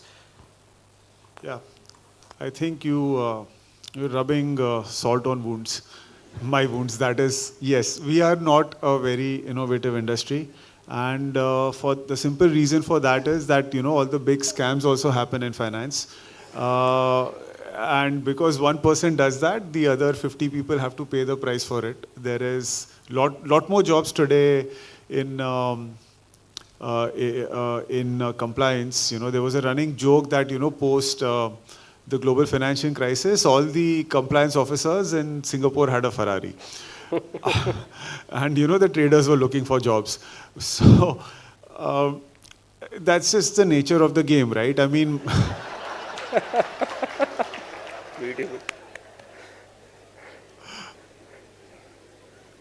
I'm glad you can see the lighter side of things. But innovation is tough. It is tough, but So I think the innovation that has happened in quantitative finance, right? In terms of modeling, like Jim Simons is one example, and that will continue to happen. I don't know. I mean, I'll be honest. Like you shouldn't ask people in their 40s this question because you guys are going to drive this change. Honestly, we are clueless. I'm being serious. This is not funny. We know very little. I probably know a little more because, I go to YouTube and keep watching these videos, but nobody in finance, you ask them to draw a neural network, a simple neural network, they have no idea what's going on. And so it's like a train that's going to hit them. And unfortunately, most people are not prepared for it because they have learned in a different way. So the innovation will happen on the tech front, right? I mean, there's quantum computing. Again, I don't understand how it's going to upend it. That's for you to figure out. Probably too late for me to kind of get on that bandwagon, right? So, yeah, if you're going to ask like old people, what innovation is going to come, they have no idea. You are the innovation, right? Yeah. The question was innovation in finance. Sorry, I couldn't repeat that, but I just repeat it now after the answer. So the question was, what were the innovations in the field of finance? And we agreed that there was no innovation. We are a dry and boring field, but still a high rewarding or paying field, or most admired kind of field, and that we are proud of. In fact, many of my colleagues were saying we have a registration number going down in the finance for your senior batch I'm talking about. Are you really worried? I said that's perfectly fine. You can't have such a large batch size in the finance. So having a smaller number of people specializing in a finance, it's a good part for me. It's nothing to worry for me. Also think about it, right? If there hasn't been much, maybe people have missed a trick. And if I knew which trick I had missed, I wouldn't be sitting here, right? So you have to figure out which trick people have missed. Yes, please. Any other question? Please. Feel free to ask a question from the back. Feel free to walk in the front, take a mic and grab and ask the question, please. Yeah, hi. Okay, Chintan. And I haven't had any question from the ladies so far, so I don't know. Very quiet. All right, go ahead. Yeah. Could you just turn on the mic, please? Or you speak out, I'll repeat the question for you. Anyway, I have to do that.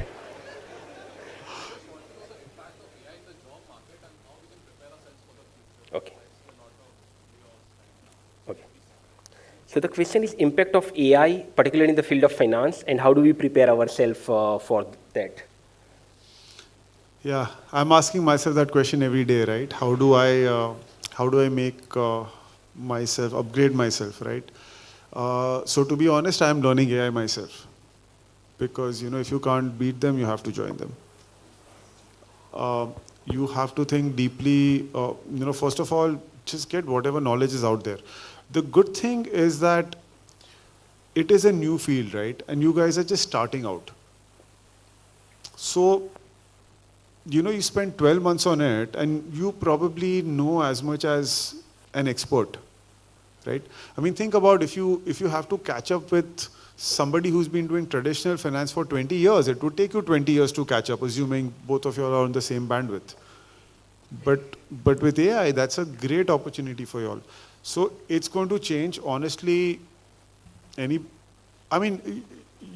listen to Jeffrey Hinton and you listen to Yuval Noah Harari and, nobody really knows what's going to happen. But things are definitely going to change. So I think you need to understand the concepts. You should read a lot about it. If possible, learn a thing or two, at least, try and figure out how things work, play around with ChatGPT and whatever tools are there. Keep abreast of whatever's going on, because in the next 24 months, you guys will be overloaded by, coursework from Dr. Patel.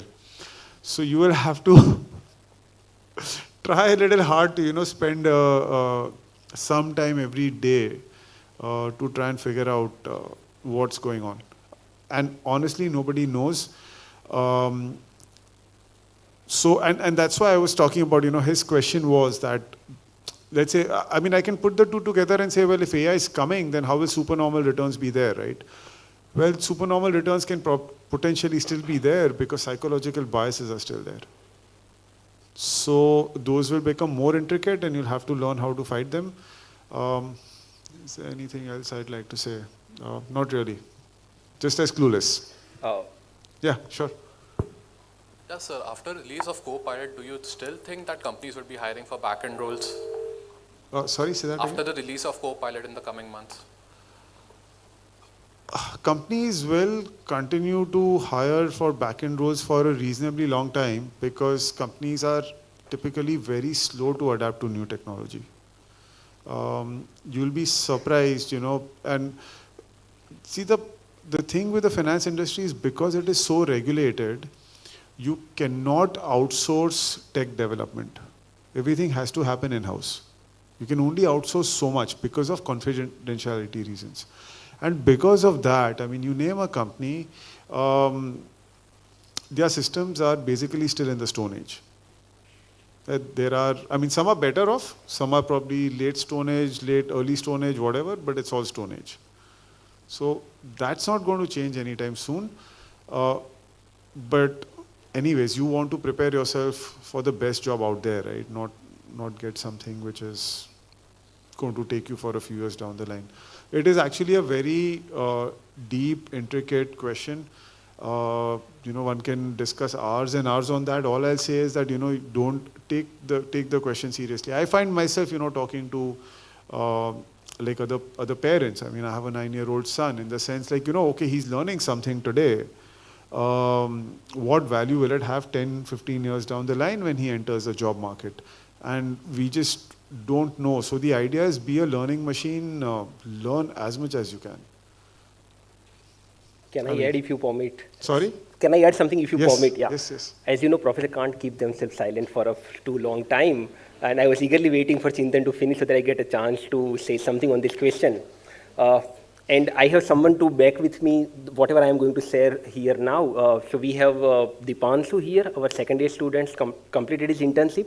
He's the president of Phenomenon Finance Club of NMIMS.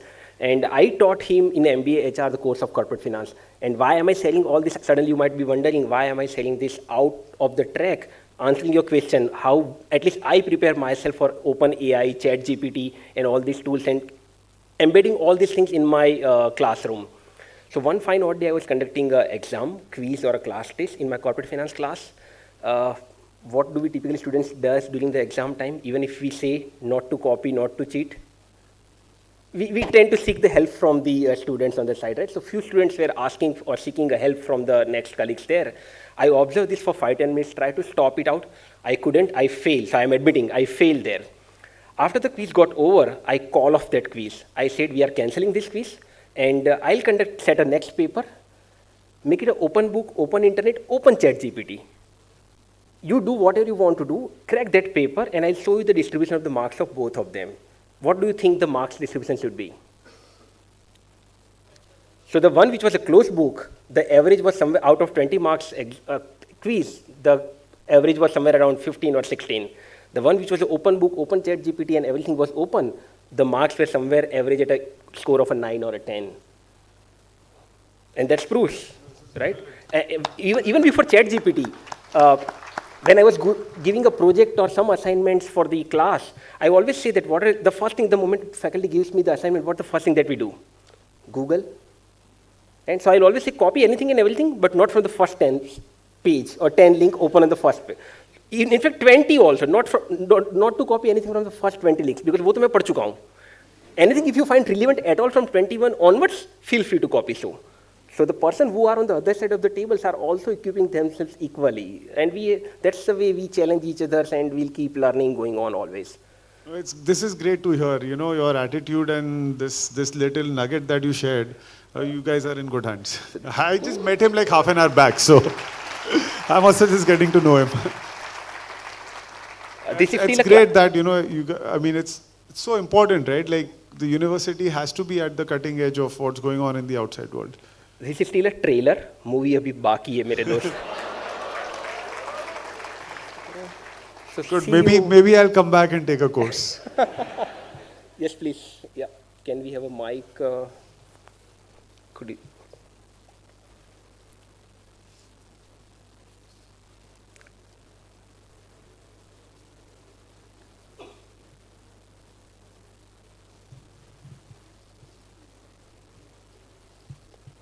The question is that when I started interacting with all these uh, members of our batch, so I started feeling insecure, right?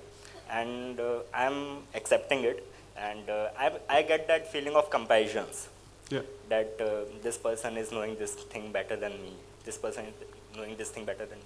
So how do I get over it? Means how do I deal with it so that I can handle it? And second question, Go ahead. second question is that related to the banking sector. So what with my experience with this batch has been that we need to have some certifications, whether it be CFA or other certifications. So do the companies have such a rigid structure that whether if you do not have it, you won't be considered, or how should we prepare for it? Okay. I'm not going to answer your second question because there will be somebody else who will do that. His question was, how do I deal with feelings of insecurity? Everybody has it, first of all, recognize that. When I went to IIT, I was like, हाँ आ गया boss, कुछ समझ में नहीं आ रहा.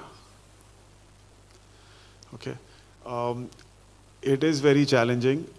I think I have feelings of insecurity even today. I think I just consciously keep telling myself that the only thing I can work on is to be better than myself, what I was yesterday. It's a very simple but powerful tool. Once a friend told me, he's like, yeah, we just spend so much of our lives feeling bad. And he told me that if you want to feel bad, you compare yourself to Virat Kohli and feel bad.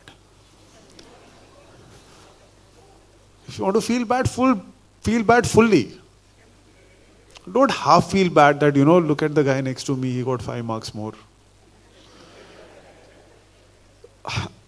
I know it's a bit light-hearted, but it's a neat mental trick when you think about it.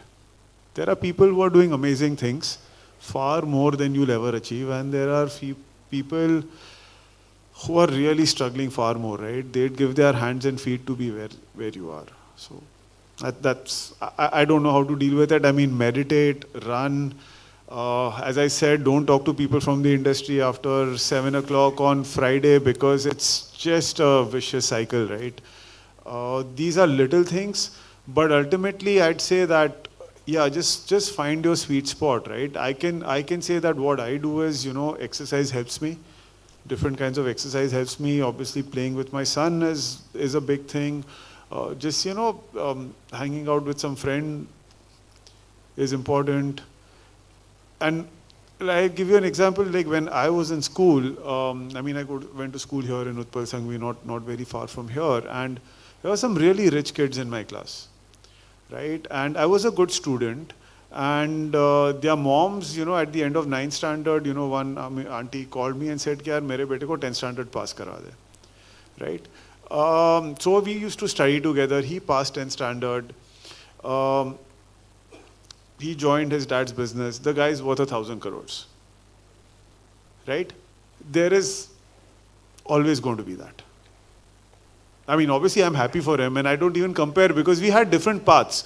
But you see what I'm trying to say? There is no point, this game that, I have a whatever Honda City VXT, the guy has a CVT and the other guy has a ZXC or whatever that is, right? It's the sooner you get out of that, the better. How you do it is really up to you. You find your mojo. I know I have not answered your question at all. I'm just talking about what works for me. The second question is more, I'll honestly say, I'm not the best person to answer that. But broadly, his question was that, certifications, this, that, right? Broadly, that X certifications are required, Y degrees required. See, you don't want to work with somebody who looks at a piece of paper and judges you. Right? Try to remember that you are not a liability to a company. A company is hiring you because they consider you an asset. So you start with consider yourself an asset. And if you think you are not an asset, go and figure out what skill you need to become an asset. Right? So when somebody is interviewing you, remember you are also interviewing that person. I had written down somewhere here that, I have worked with bosses who have been very difficult, and I have worked with bosses who have been very insecure. Never work for an insecure boss. Because they will bring you down with themselves. I mean, if somebody is very difficult, they will at least bring you up. It might be painful, but they will bring you up. You know, how you select a boss is very important. So when you are sitting across the interview table, remember you are also interviewing that other person. Don't think कि यार मतलब मैं बेचारा गरीब मुझे नौकरी चाहिए.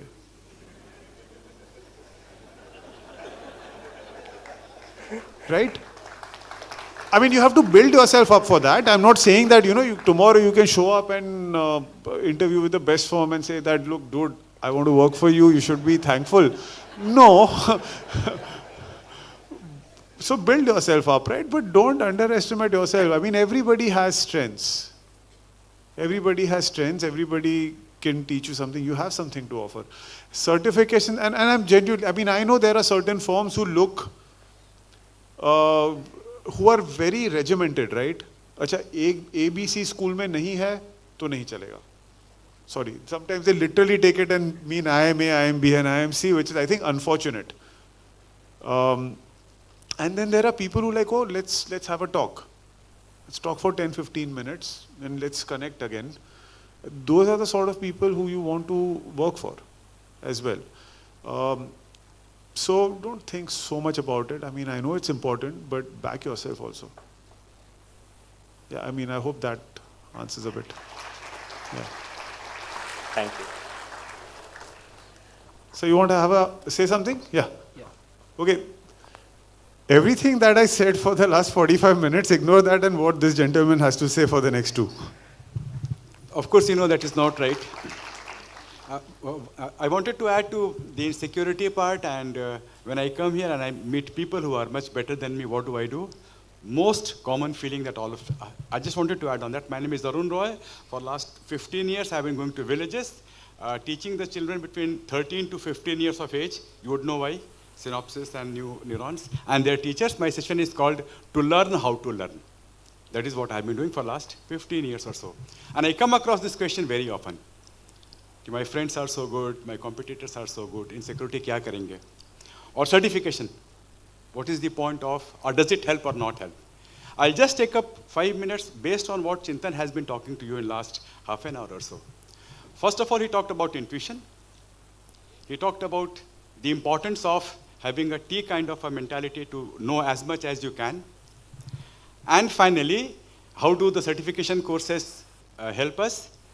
How to develop intuition, I'm repeating. And of course, I have some kind of an inferiority complex. All 5 or 6 I'm putting together when I'm saying this.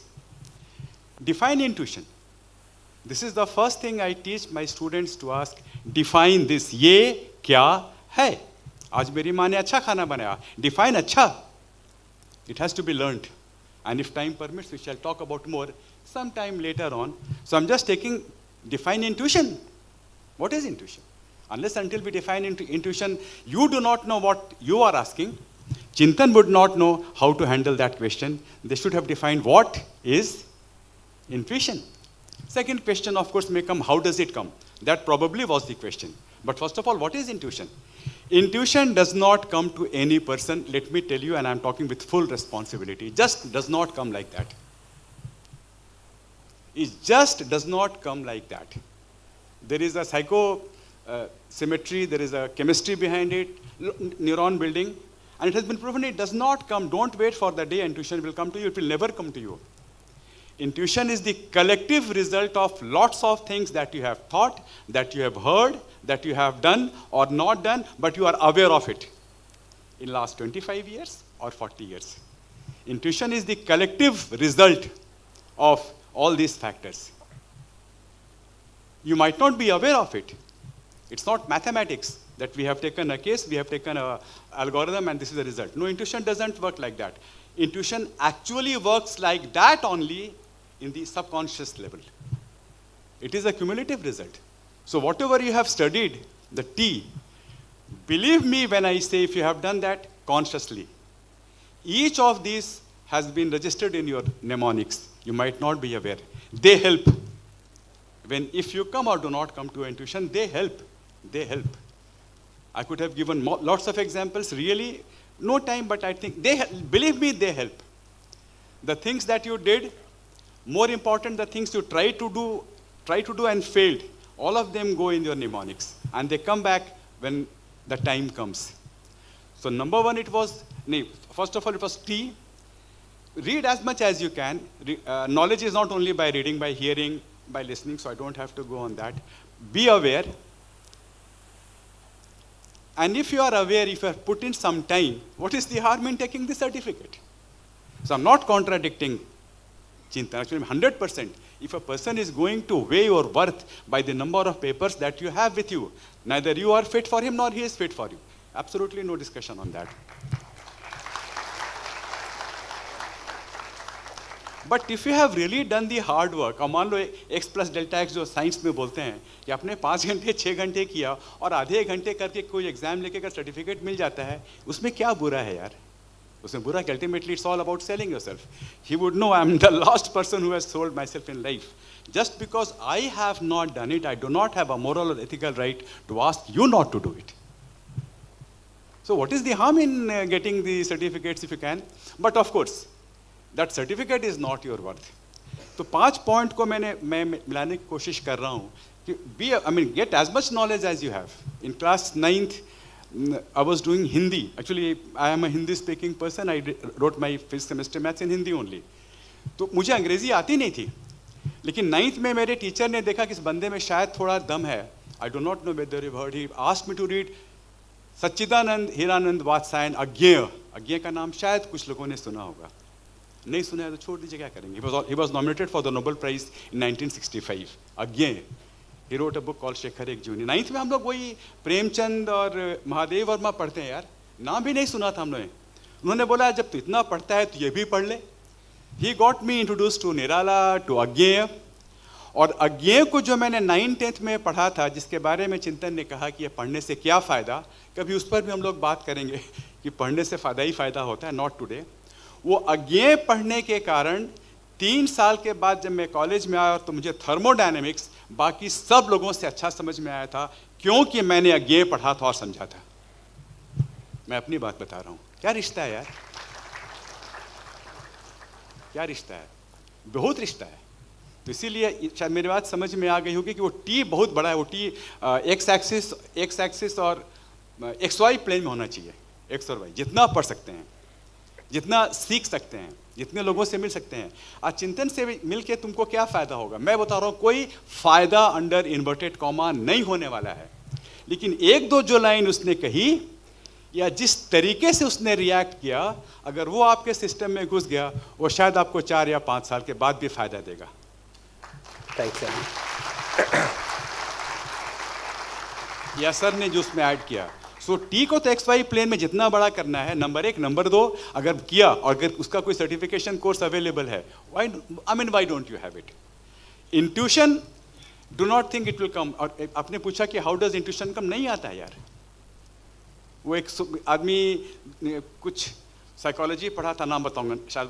Kekule का नाम सुना है ना, केकुले, जिसने भी 12th पास किया है साइंस, ऑफ कोर्स बिना चोरी या पैरवी किए हुए. उसने केकुले का नाम सुनना चाहिए. ऑर्गेनिक केमिस्ट्री में हम लोग बेंजीन पढ़ते हैं ना. बेंजीन का स्ट्रक्चर किसने इजाद किया था? केकुले ने. अच्छा चलो ठीक है. रशियन, उसको बहुत कम केमिस्ट्री आती थी. वो बेसिकली एक स्पिरिचुअल बंदा था. वो just give me 1 minute with your permission. हाँ, वो स्पिरिचुअल बंदा था. उसने पूरा ग्रीक इतिहास और रशिया का इतिहास पढ़ा था. बाय डिफॉल्ट वो थोड़ा बेंजीन पर काम भी कर रहा था. जस्ट अलाउ मी 10 सेकेंड या 30 सेकेंड्स. जो साइंस नहीं जानते हैं या भूल गए हैं, मारो गोली. हम लोग structure sodium chloride linear, carbon इधर हाइड्रोजन आ गया, वहाँ कार्बन आ गया, सब एक प्लेन में था. कोई कल्पना ही नहीं कर सकता था कि ये गोल भी कुछ हो सकता है. इसीलिए बहुत सारे प्रॉब्लम केमिस्ट्री में अनसॉल्व थे, बहुत सारे अनसॉल्व थे. ये भी उसी पर काम कर रहा था. काम करते करते टेबल पर सो गया. सोते सोते उसने सपना देखा, क्योंकि सपने में रशियन मिथोलॉजी, इंडियन मिथोलॉजी में भी snake is suppose to be a very wise thing. अब गूगल कर लेना, snake is suppose to be a very very wise thing. उसने रशिया में भी पढ़ा था. और उसने सपने में देखा, या शायद सोते हुए, कि एक सांप है, उसका जो पूंछ है उसके मुंह में है. the tail in the mouth. And then he just got up. What would we have intuited by that? Absolutely nothing. तो लोग जो बोलते हैं उसको इंट्यूशन नहीं मिला था, उसने स्पिरिचुअल मिथोलॉजी भी पढ़ी थी, रिलीजन भी पढ़ा था, कनेक्ट भी किया डॉट्स. मैंने सांप ही क्यों देखा? क्योंकि ये विजडम को रिप्रेजेंट करता है. शायद कोई विजडम मुझे देना चाह रहा है. तो क्या देना चाह रहा है? Oh my god, I am presuming everything will be in one plane. शायद इसको घुमा के देखते हैं तो क्या होगा? Rest, as they say, is the proverbial history. The intuition doesn't come. He cannot answer that question. You also don't look for answer because we do not know what intuition is.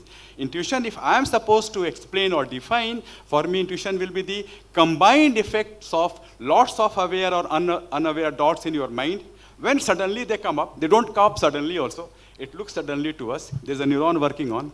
And then that the result that comes, it is not from your aware mind, so you call it intuition. Keep reading, keep listening to people like that. Thank you very much.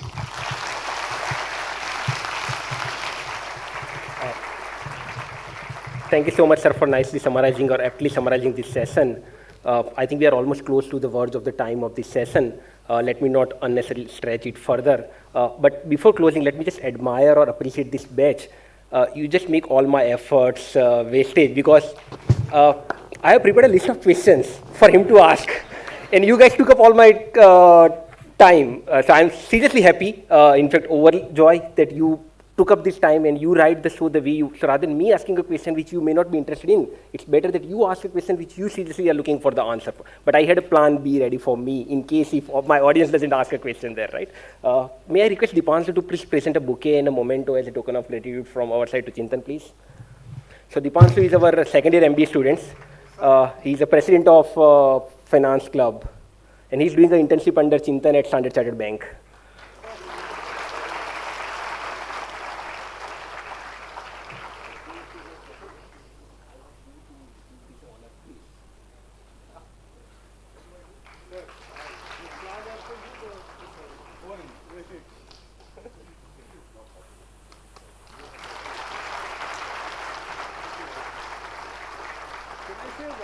Please, all yours. I'll just take the mic. Besides being a finance professional, I'm also a mental health professional. Not a professional, I don't charge for it. But I do talk to people who are going through stress and of various different kinds. I have this card here in front of me, and this is just a thought that came to me. It says Director Credit Trading. At some point of time in your life, it will pinch you कि वो director के आगे executive क्यों नहीं है? Why am I not an executive director and why am I only a director? Or why am I not a managing director and why am I only a director? Or somebody might think why am I an associate director and not a director? These things will be natural. He spoke about insecurity. What I would say is that be very careful who you give the power to judge you. Okay? By all means, if you get a great boss who has your interests at heart, nothing like it, right? I mean, if you get a boss that, I want to be like him, doesn't matter, I'll work for this person for free. Maybe you get that person, you're very lucky. I've had one boss like that during my lifetime. But that's not always the case. But otherwise, you will have these questions. So remember that at the end of the day, right, what your card says is just where you are in the corporate world. It doesn't say where you are in this big, wide world, right? That's all I had to say, yeah. The insecurity kills. I do not think I have been able to answer Chintan, the gentleman who asked, what do I do about the insecurity of others being superior to me? Please do something very seriously about it. The steps are very, very simple. You can talk sometime or Chintan would help you. He stays here. But just do not, do not allow this to make you think that you know the answer, how to get out of that feeling that somebody is better than me. Please work on that. We are truly grateful to you, Chintan, for spending the time with us and addressing our audience. Thank you so much for having you with us. Last piece of announcement, students who have already registered, they can take a back exit for the exit. Those who have not registered, I think you can go row by row and have a front exit and register yourself before leaving, please. Thank you so much. Can I take a photograph? Yeah, please.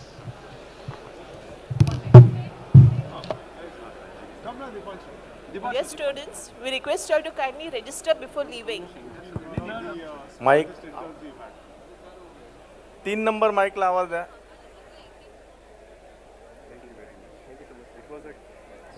As previously instructed, one row at a time, please. And you have to categorically exit from this specific door in case if you haven't completed your registration.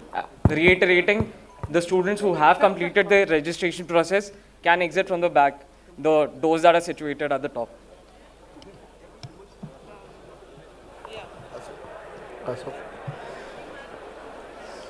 असो